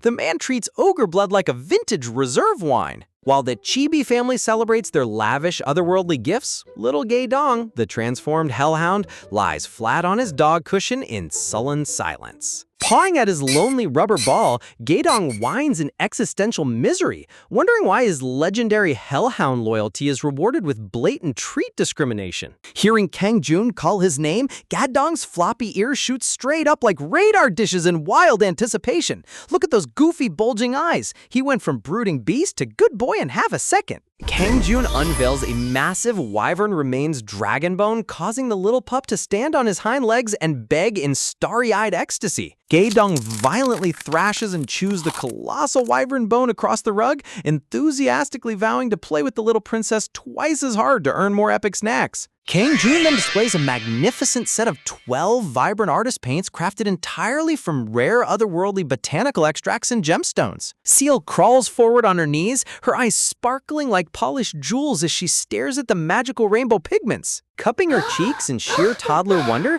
Seal squeals over how pretty the Pui paints look, completely captivated by the glowing tubes. Brandishing a bright pink paint tube, Seal enthusiastically promises to paint the most beautiful picture in the world for her daddy. Mandatory props to the illustrator here. Every Chibi Seol face is an absolute masterpiece of cuteness. Suddenly tilting her head, Seol looks around the carpet and innocently asks where the airplane she was promised is hiding. Kang Jun proudly pulls out a thick legal contract from behind the sofa, assuring her that the airplane is right here. Handing over the official certificate of ownership for a Boeing luxury private jet, Kang Jun proudly presents his multi-million-dollar kindergarten entrance present. Seol repeatedly slaps the legal deed on the rug, pouting in profound disappointment that this boring stack of white paper looks nothing like an airplane. Patting her flustered father's knee, Seol kindly reassures him not to worry, gently peeling off the top page of the $75 billion deed to teach him how it's really done. Watching his daughter fiddle with the legal paperwork, Kang Jun's ancient memories of folding simple paper gliders slowly drift back to mind. Smiling fondly, Kang Jun leans down and asks if she'd like a little help from her papa to get the wing creases just right. Sitting cross-legged together on the soft carpet, the primordial monarch and his little princess meticulously fold the ultra-expensive private jet contract into neat origami wings. Seol hoists her newly folded paper airplane into the air with beaming pride, shouting that she and Papa made the coolest plane ever. Using an actual multi-million-dollar aviation contract as origami paper is peak flex culture. Seol happily sprints across the living room carpet, chasing her floating paper glider, filling the entire apartment with blissful laughter. Later at the dinner table, Seal sits in her booster seat and proudly announces that her tummy is all full, conveniently leaving behind a plate full of vegetables. When her aunt calmly drops the classic, "Children in other countries don't have food" line, Seol lets out a defeated toddler pout and grumbles that she'll finish every single bite. Every kid across all dimensional realms must face the almighty dinner guilt trip. Back home around the dinner table, Kang Jun curiously asks his sister how on earth she managed to get little Seol to finish her dinner, especially since feeding the toddler has felt like an absolute war zone lately. His sister sheepishly explains that she told the little girl about kids across the globe who go hungry without food. Sitting in her high chair with adorable puffed-up cheeks, Seol clings tightly to her little red spoon, tearfully murmuring that she wants to share her yummy meals and play with all the hungry children so they won't be sad anymore. Crepsley smiles warmly at her pure innocence, remarking that while the young princess has a heart as radiant as silk, severe hunger is an everyday reality right here in their own neighborhoods as well. With a heavy sigh, the former Grand Vizier explains that during his undercover shifts at the local convenience store over the past few months, he witnessed way too many regular citizens struggling to secure even a single decent meal a day, leaving him frustrated by how mercilessly unfair the world can be. Kang Jun pauses his meal, turning to Crepsley to ask what time his shift finishes up tonight. When Crepsley mentions he won't be off until around midnight, Kang Jun raises a brow, wondering why his working hours suddenly spiked so drastically. Crepsley's face contorts into pure fiery rage as he vents that the weekday evening part-timer abruptly ditched work without warning, leaving him stuck pulling a brutal double shift. Seeing a terrifying dimensional archmage get royally ticked off over modern minimum wage workplace drama is peak Malwa comedy. Down at the local mart, Crepsley stands tall behind the checkout register wearing his official purple convenience store uniform vest, proudly sporting the alias name tag Choi Dolso, a hilariously humble moniker for a legendary imperial grand vizier. Having meticulously stacked every single ramen bowl and snack bag with god-tier military precision, the undercover workaholic sighs in deep satisfaction, already itching to grab the mop simply because running out of tasks bores him to death. King Jun steps inside the store with little Seol bundled up in a warm pink winter coat, casually explaining they took the scenic route during their evening stroll to check in on him. Seol's eyes instantly widen into giant glittering saucers as she spots a packet of colorful bear gummies on the low shelf, making Crepsley immediately melt on the spot and offer to buy them for her. That ruthless Prime Minister persona vanished the second his favorite little niece showed up. Crepsley eagerly scans the gummy treat and hands it across the counter, prompting little Seol to bow down with the most polite, heart-melting thank you imaginable. Snapping the candy stick neatly in two, Seol enthusiastically stretches out both tiny arms, proudly sharing one half with Crepsley and the other with Kang Jun so they can all be best buddies together. Folding his arms while Seol continues handing out sweets, Kang Jun gets straight to the point, asking the former chancellor how long he realistically plans on working as a cashier. Crepsley softly chuckles, noting that even though the Imperial Palace's monetary troubles are solved, looking after the everyday livelihoods of the people remains his eternal duty, though Kang Jun can tell there's an even deeper burden weighing on the old man's heart. The chime echoes through the storefront as two customers step in, their hushed voices casually chatting about the incredible stamina effects of recently developed Monster Blood serum. A young girl wearing a worn maroon padded coat steps inside, holding her little brother tightly by the hand as they timidly make their way toward the refrigerated food section. Standing before the meal displays, the girl quietly selects a single prepackaged bento meal, while Kang Jun and Crepsley silently observe her cautious movements from the front desk. Approaching the register with polite hesitance, the young girl carefully sets down the meal container and asks Crepsley to ring it up for them. Crepsley rings up the 5,001 total, but Kang Jun's eyes instantly lock onto the bright green card the girl extends, a designated child welfare meal card provided for low-income families. You can instantly feel the sudden shift in atmosphere the second Kang Jun recognizes that card. Staring at the plastic card, painful childhood memories surge through Kang Jun's mind, remembering the agonizing shame and hunger he and his sister endured using that very same welfare card after their parents died. Kang Jun quietly turns to Crepsley, asking if kids like this were the true reason behind his heavy mood. Crepsley admits he secretly wanted to cover their meals, but the store owner strictly forbade handouts. Watching the sister heat the single meal container for her brother, Crepsley solemnly explains the store owner's logic. Unsustainable short-term goodwill can end up crushing a child's dignity and independence in the long run. Gazing at the huddled children, Crepsley murmurs that countless orphans across the city suffer in identical misery, and that simple individual charity cannot fundamentally heal the broken society unless backed by nationwide systemic reform. Scratching the back of his neck with conflicted frustration, Kang Jun finds himself unable to simply turn a blind eye and walk away from their quiet desperation. Stepping away from the register, Kang Jun calls out softly towards the microwave station, asking the two siblings to come over for a second. Looking down at the modest boxed dinner, Kang Jun asks if they intend to share that tiny portion between the two of them, telling them straight up that it is nowhere near enough food and that they should go pick out whatever they want from the aisles. The older sister hesitates awkwardly, murmuring that they aren't supposed to accept favors from strangers, prompting Kang Jun to smoothly smile and declare that they can just become acquainted right this second. Introducing himself with a crisp thumb pointed at his chest, little Seol happily chimes in beside him, proudly shouting to the room that this tall hunter is her amazing papa. Quit at ease by Seol's joyful introduction, the young girl quietly introduces herself as Hwang Gi-pum, while her little brother softly peeks up and introduces himself as Hwang Gyu-jin. Crepsley watches silently as Kang Jun comforts the siblings, warmly sharing that his own parents also passed away when he was very young, completely shattering any remaining barrier of awkwardness between them. Kang Jun waves them toward the snacks with an encouraging grin, while little Seol enthusiastically spreads her arms wide, reassuring the siblings that it is totally fine to take whatever they like. Hearing the green light, the little boy and Seol sprint excitedly down the snack aisle, their faces lighting up with pure, unadulterated childhood happiness. Moving at superhuman hunter speed, Kangjun blurs across the grocery shelves, grabbing big cartons of whole milk, fresh bananas, and nutritious groceries, reminding the kids that proper vitamins are mandatory if they want to grow tall. In a matter of seconds, the shopping basket is piled to the absolute brim with sausages, bananas, chocolate biscuits, and fresh dairy packs. Leave it to an S-rank hunter to clear convenience store aisles like he's raiding a high-level dungeon boss. As Krebsley bags the massive pile of groceries, Kangjun firmly instructs the kids that whenever they're hungry, they can come directly to this grandpa's shift, pick whatever they want, and he will settle the tab later. Kangjun leans in closer, telling the sister that whether they lack money for school supplies, need warm meals, or ever face bullies at school, they must come talk to Krebsley immediately, without hesitation. The young girl stares up with wide, trembling eyes, completely overwhelmed as she timidly asks why a total stranger would ever go this far to protect them. Gently placing his large hand atop the little brother's head, Kangjun softly explains that whenever parent-teacher school events roll around, they can call him directly, because he knows better than anyone how suffocatingly lonely it feels to stand alone while every other kid has parents beside them.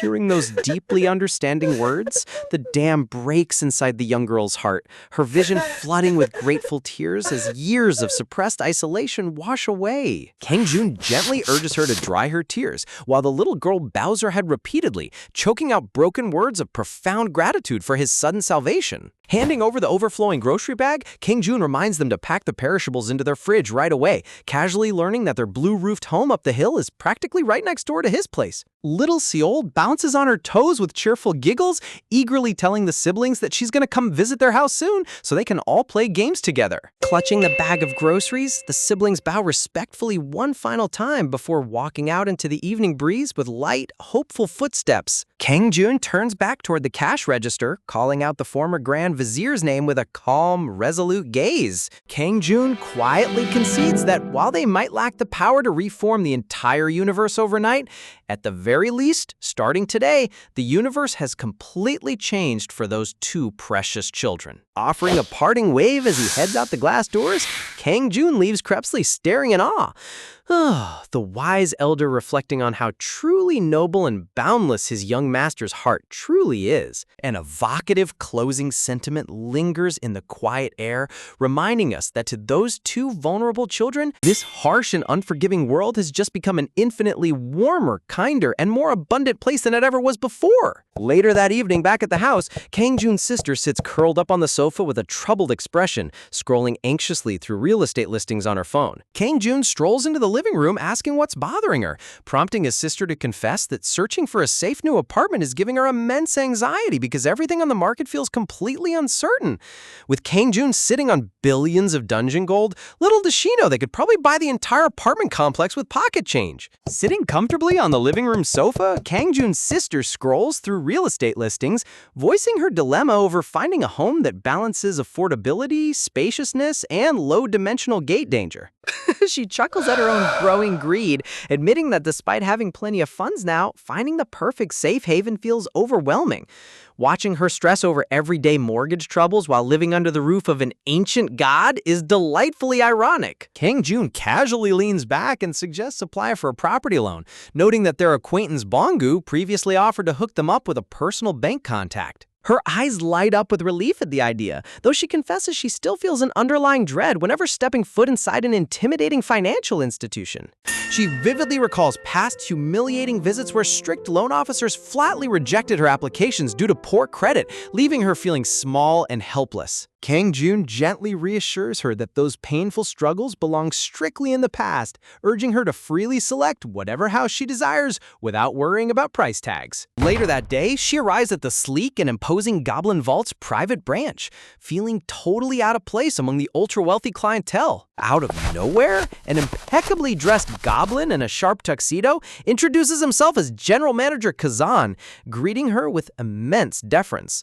Surrounding high society patrons begin whispering in utter shock as the notoriously arrogant bank manager escorts a casual, modestly dressed woman straight into the exclusive VVIP reception suite. Completely startled by the royal treatment, she stammers in confusion until Kazan respectfully clarifies that her guarantor's supreme status automatically grants her VVIP privileges. Kazan details the loan terms, offering an ultra-lenient repayment timeline and an absurdly tiny interest rate of just 0.5%. Talk about an impossible interest rate. Mortgage lenders in our world would cry their eyes out. Stunned that borrowing a full billion won yields almost negligible interest, she questions how such unbelievable terms are even possible without realizing who is backing her. Assuming 100 Bongo must have reached astronomical fame to warrant such favoritism, she gladly confirms her request for the 1 billion won mortgage. While Kazan retrieves official documentation, her eyes catch sight of a charity project proposal left on the table regarding a child welfare foundation. She warmly praises the initiative, prompting Kazan to explain that this philanthropic venture was specially requested by their most important VVIP benefactor. Kazan smiles knowingly, murmuring that to the innocent and needy, this mysterious figure is remembered as a kind-hearted, benevolent protector. Yet to the rest of the cosmos, he stands as a supreme sovereign clad in midnight armor, radiating undisputed dominance. The visual contrast here between sweet family man and terrifying primordial conqueror is simply magnificent.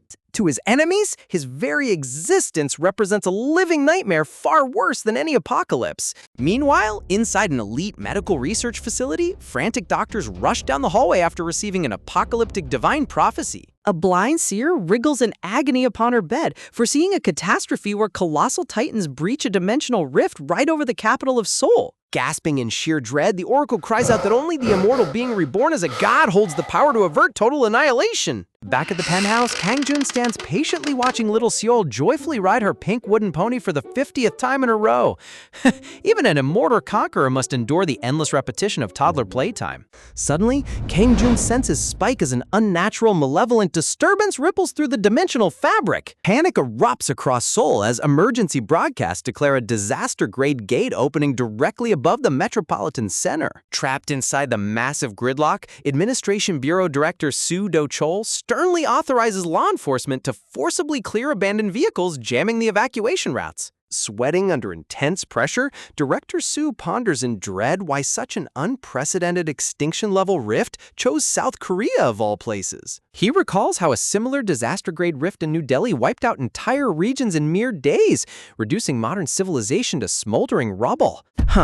Even the world's most prominent hunters and Korea's top-ranked warrior vanished into thin air trying to suppress that horrific outbreak. Gripping his temples in despair, Director Soo recognizes that even assembling every elite hunter in the country will merely delay the inevitable slaughter by a few agonizing days. Facing overwhelming destruction, humanity's strongest defense force can only hope to buy precious seconds for civilian evacuation. Nightmarish beasts, colossal centipedes, and flying monstrosities rip through military helicopters and high-rise apartments in a horrific vision of impending doom. Realizing their vehicle is completely pinned down by gridlock, Director Soo's assistant informs him that they must proceed toward headquarters on foot. Walking along the crowded Han River pedestrian walkway, the exhausted director turns and asks his assistant for a cigarette. Surprised, the aide hands one over and mentions that the director gave up smoking long ago for health reasons. Director Soo offers a bitter smile, replying that the luxury of worrying about long-term health is officially over when monsters are about to tear the world apart. Staring out over the cloudy skyline, he darkly remarks that dying peacefully from a smoking illness would feel like an absolute blessing compared to what's coming. That bleak, dark humor hits surprisingly hard when facing the apocalypse. High in the sky above the city, the atmosphere tears wide open, bleeding crimson energy and ominous dark lightning. Soaring gracefully through the clouds on her wooden broomstick, Ice Witch Seol Yoonbin, the 15th ranked S-rank hero, arrives to monitor the rift's perimeter. Man of Steel Go Do-yel, ranked 6th among S-ranks, pounds his metallic gauntlets together with fierce battle anticipation. Black Wolf Kang Sang-hyun, the 5th-ranked S-rank, steps forward with stoic calm, advising his hot-headed peers to temper their nerves until the breach fully stabilizes. Swift Sword Yoon Hee-soo, S-rank 3rd, adjusts her glasses and coldly promises to sever the windpipe of every encroaching beast without hesitation. The gentle S-rank 4th guide, Zhou Minjin, offers a bittersweet smile, lamenting that their rare gathering had to be prompted by such a terrifying crisis. Reinforcements arrive from across the sea, led by Japan's ruthless #1 hunter, the nuclear samurai of the Shogun Guild. Atop an adjacent structure stands Tei Chonpung, the proud top-ranked hunter of China's Chonpungmun Guild, arms crossed as the sky darkens in crimson dread. Every major country sending their national champions turns this into a high-stakes global showdown. The blood-red rift pulses violently, showering the cityscape beneath in crackling waves of volatile energy. Meanwhile, outside the quiet Goblin Vaults facility, the surrounding neighborhood remains eerily peaceful despite the looming cataclysm. Inside the private chamber, Kang Jin's sister and little soul sleep soundly side by side on the sofa, safely shielded under a gentle sleeping enchantment. Turning toward Kazan, Kang Jun entrusts his sleeping family to the loyal manager's protection before stepping out to handle business. Kang Jun strolls calmly through the abandoned neighborhood streets until a radiant azure glow descends from above. Gazing upon the luminous celestial apparition of winged goddesses hovering in the sky, Kang Jun instantly recognizes the divine signature of Asgard's heavenly deities. Looks like the pantheon gods are finally stepping into the arena, and Kang Jun is about to show them who really owns the battlefield. Strolling past a quiet street corner, Kang Jun's sharp ears pick up the faint sound of muffled sobbing coming from the shadows of a narrow brick alleyway. Approaching the frightened little boy who lost his mother in the chaos, Kang Jun watches the poor kid cover his ears in sheer panic as military fighter jets streak violently across the trembling sky. Crouching down to wipe the warm tears from the trembling toddler's cheeks, softly reflects that seeing helpless children cry stabs his heart with unexpected grief. All because little Seal taught him what true warmth feels like. Patting the boy's messy hair, Kang Jun playfully boasts that he happens to be the planet's ultimate super ultra mega awesome hunter, though the skeptical kid hilariously narrows his eyes in utter disbelief. You know you've lost street cred when a 4-year-old gives you the ultimate bombastic side-eye, reassuring the tiny runaway that every single rampaging beast is about to get completely pulverized. Kang Jun gently orders the boy to dry his eyes and sprint safely back toward the shelter. The little boy nods obediently and dashes down the road, leaving Kang Jun standing alone under the looming shadow of the impending catastrophe. Glaring up at the horrific apocalyptic vortex spinning above Seoul, Kang Jun coldly scoffed at the so-called gods who dare think they can run amok on his watch. The disaster-grade gate swirls menacingly, casting a blood-red haze over the metropolis as dimensional fractures tear the sky to shreds. Down on the boulevard, a terrified squad of high-ranking hunters stare upward in paralyzing dread, completely frozen by the grim realization that their combined power might not even slow this nightmare down. Stepping forward to rally the paralyzed crowd, Man of Steel Go Duyol thumps his chest plate and bellows at everyone to stop daydreaming, completely oblivious as a hooded Kang Jun casually strolls right past his flank. Without even glancing sideways, Kang Jun delivers a brutal shoulder check that shatters the musclehead's balance, coldly ordering the giant warrior to get lost and clear the path. Duyol plummets headfirst straight into the concrete, groaning in sheer agony as the sheer kinetic force nearly knocks him unconscious. Shivering on all fours like a terrified newborn calf, the mighty S-rank bruiser can only watch in stunned disbelief, while the surrounding hunters scream in pure shock at the hooded lunatic marching solo into the rift. With a blinding flash of white light, Kang Jun launches himself skyward like a cosmic missile, piercing directly into the swirling eye of the disaster portal. Now that's what I call a grand entrance. Who needs a raid squad when you're a one-man extinction event? Stepping through the dimensional threshold, whoosh! A radiant holographic notification announces his arrival into the ominous realm known as the cloud where the snake coils. Staring across the foggy canyon, Kang Jun's eyes lock onto a gargantuan mountain ridge looming ominously in the distance. Suddenly, bold prompt windows flash before his vision, declaring that his sovereign authority of myth writing has formally initiated under the watchful eye of the creator god. Across the cosmic ether, an omnipotent hand furiously types out Kang Jun's destiny, describing how the newly reborn deity arrived to sever the guardian shielding the slumbering primordial serpent.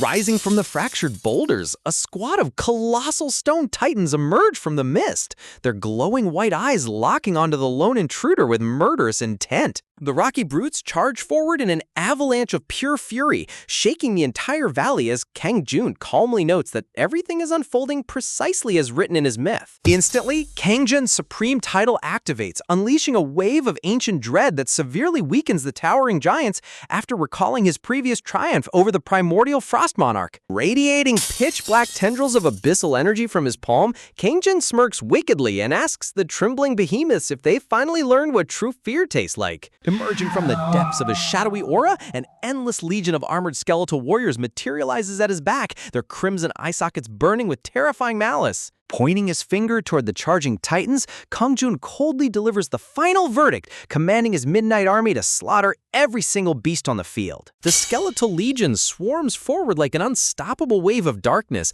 raising their cursed greatswords to butcher the stone defenders. A furious rock titan swings its colossal fist across the battlefield, scattering dozens of shadow soldiers into pieces with devastating raw power. Skeletal remains bounce across the rocky floor as the giant's overwhelming strength threatens to crush the front line into dust. But death means nothing to Kang Jun's vanguard. With a sinister flash of amethyst fire, the pulverized skeletons piece themselves right back together without losing an ounce of momentum. Bound by the immortal legion trait, the relentless shadow army rises endlessly, turning the battle into an exhausting war of attrition against the panicked titans. Observing the bloody brawl from the cliff's edge, Kang Jun decides it's time to personally speed up the execution process. Manifesting a colossal radiant mandala of interlocking chains behind his back, Kang Jun summons dozens of pitch-black piercing spears primed for total annihilation. The midnight javelins rain down from the sky like a concentrated artillery barrage, piercing through the dense fog. Countless dark spears plunge straight into the lead giant's back, pinning the colossal monster to the ground as a system alert confirms the beast's immediate demise. Reaching out toward the freshly slaughtered titan, Kang Jun prepares to test the limits of his necromantic authority on disaster-grade prey. Enveloped in suffocating purplish flames, the slain behemoth rises once more, transformed into a loyal shadow titan bound forever to Kang Jun's sovereign command. Howling with ferocious dark power, the resurrected stone beast leaps forward and delivers a devastating blow right into the faces of its former comrades. Talk about adding insult to injury. Kang Jun doesn't just defeat his enemies, he turns them into his personal wrecking crew. Meanwhile, back on the streets of Seoul, poor Go Do-yel remains frozen in the exact same quadruped stance, trembling uncontrollably while staring blankly at the asphalt. Rubbing his sore shoulder in deep confusion, the ranked hunter sweats profusely as he realizes the sheer bone-crushing impact of that casual bump felt eerily identical to someone from his past. His cheeks flush bright crimson as he fondly hallucinates his imaginary muscular gym bro brother Guak Dupal. Out of all the wild coping mechanisms in manhwa history, inventing a phantom workout sibling to protect your bruised ego definitely takes the gold medal.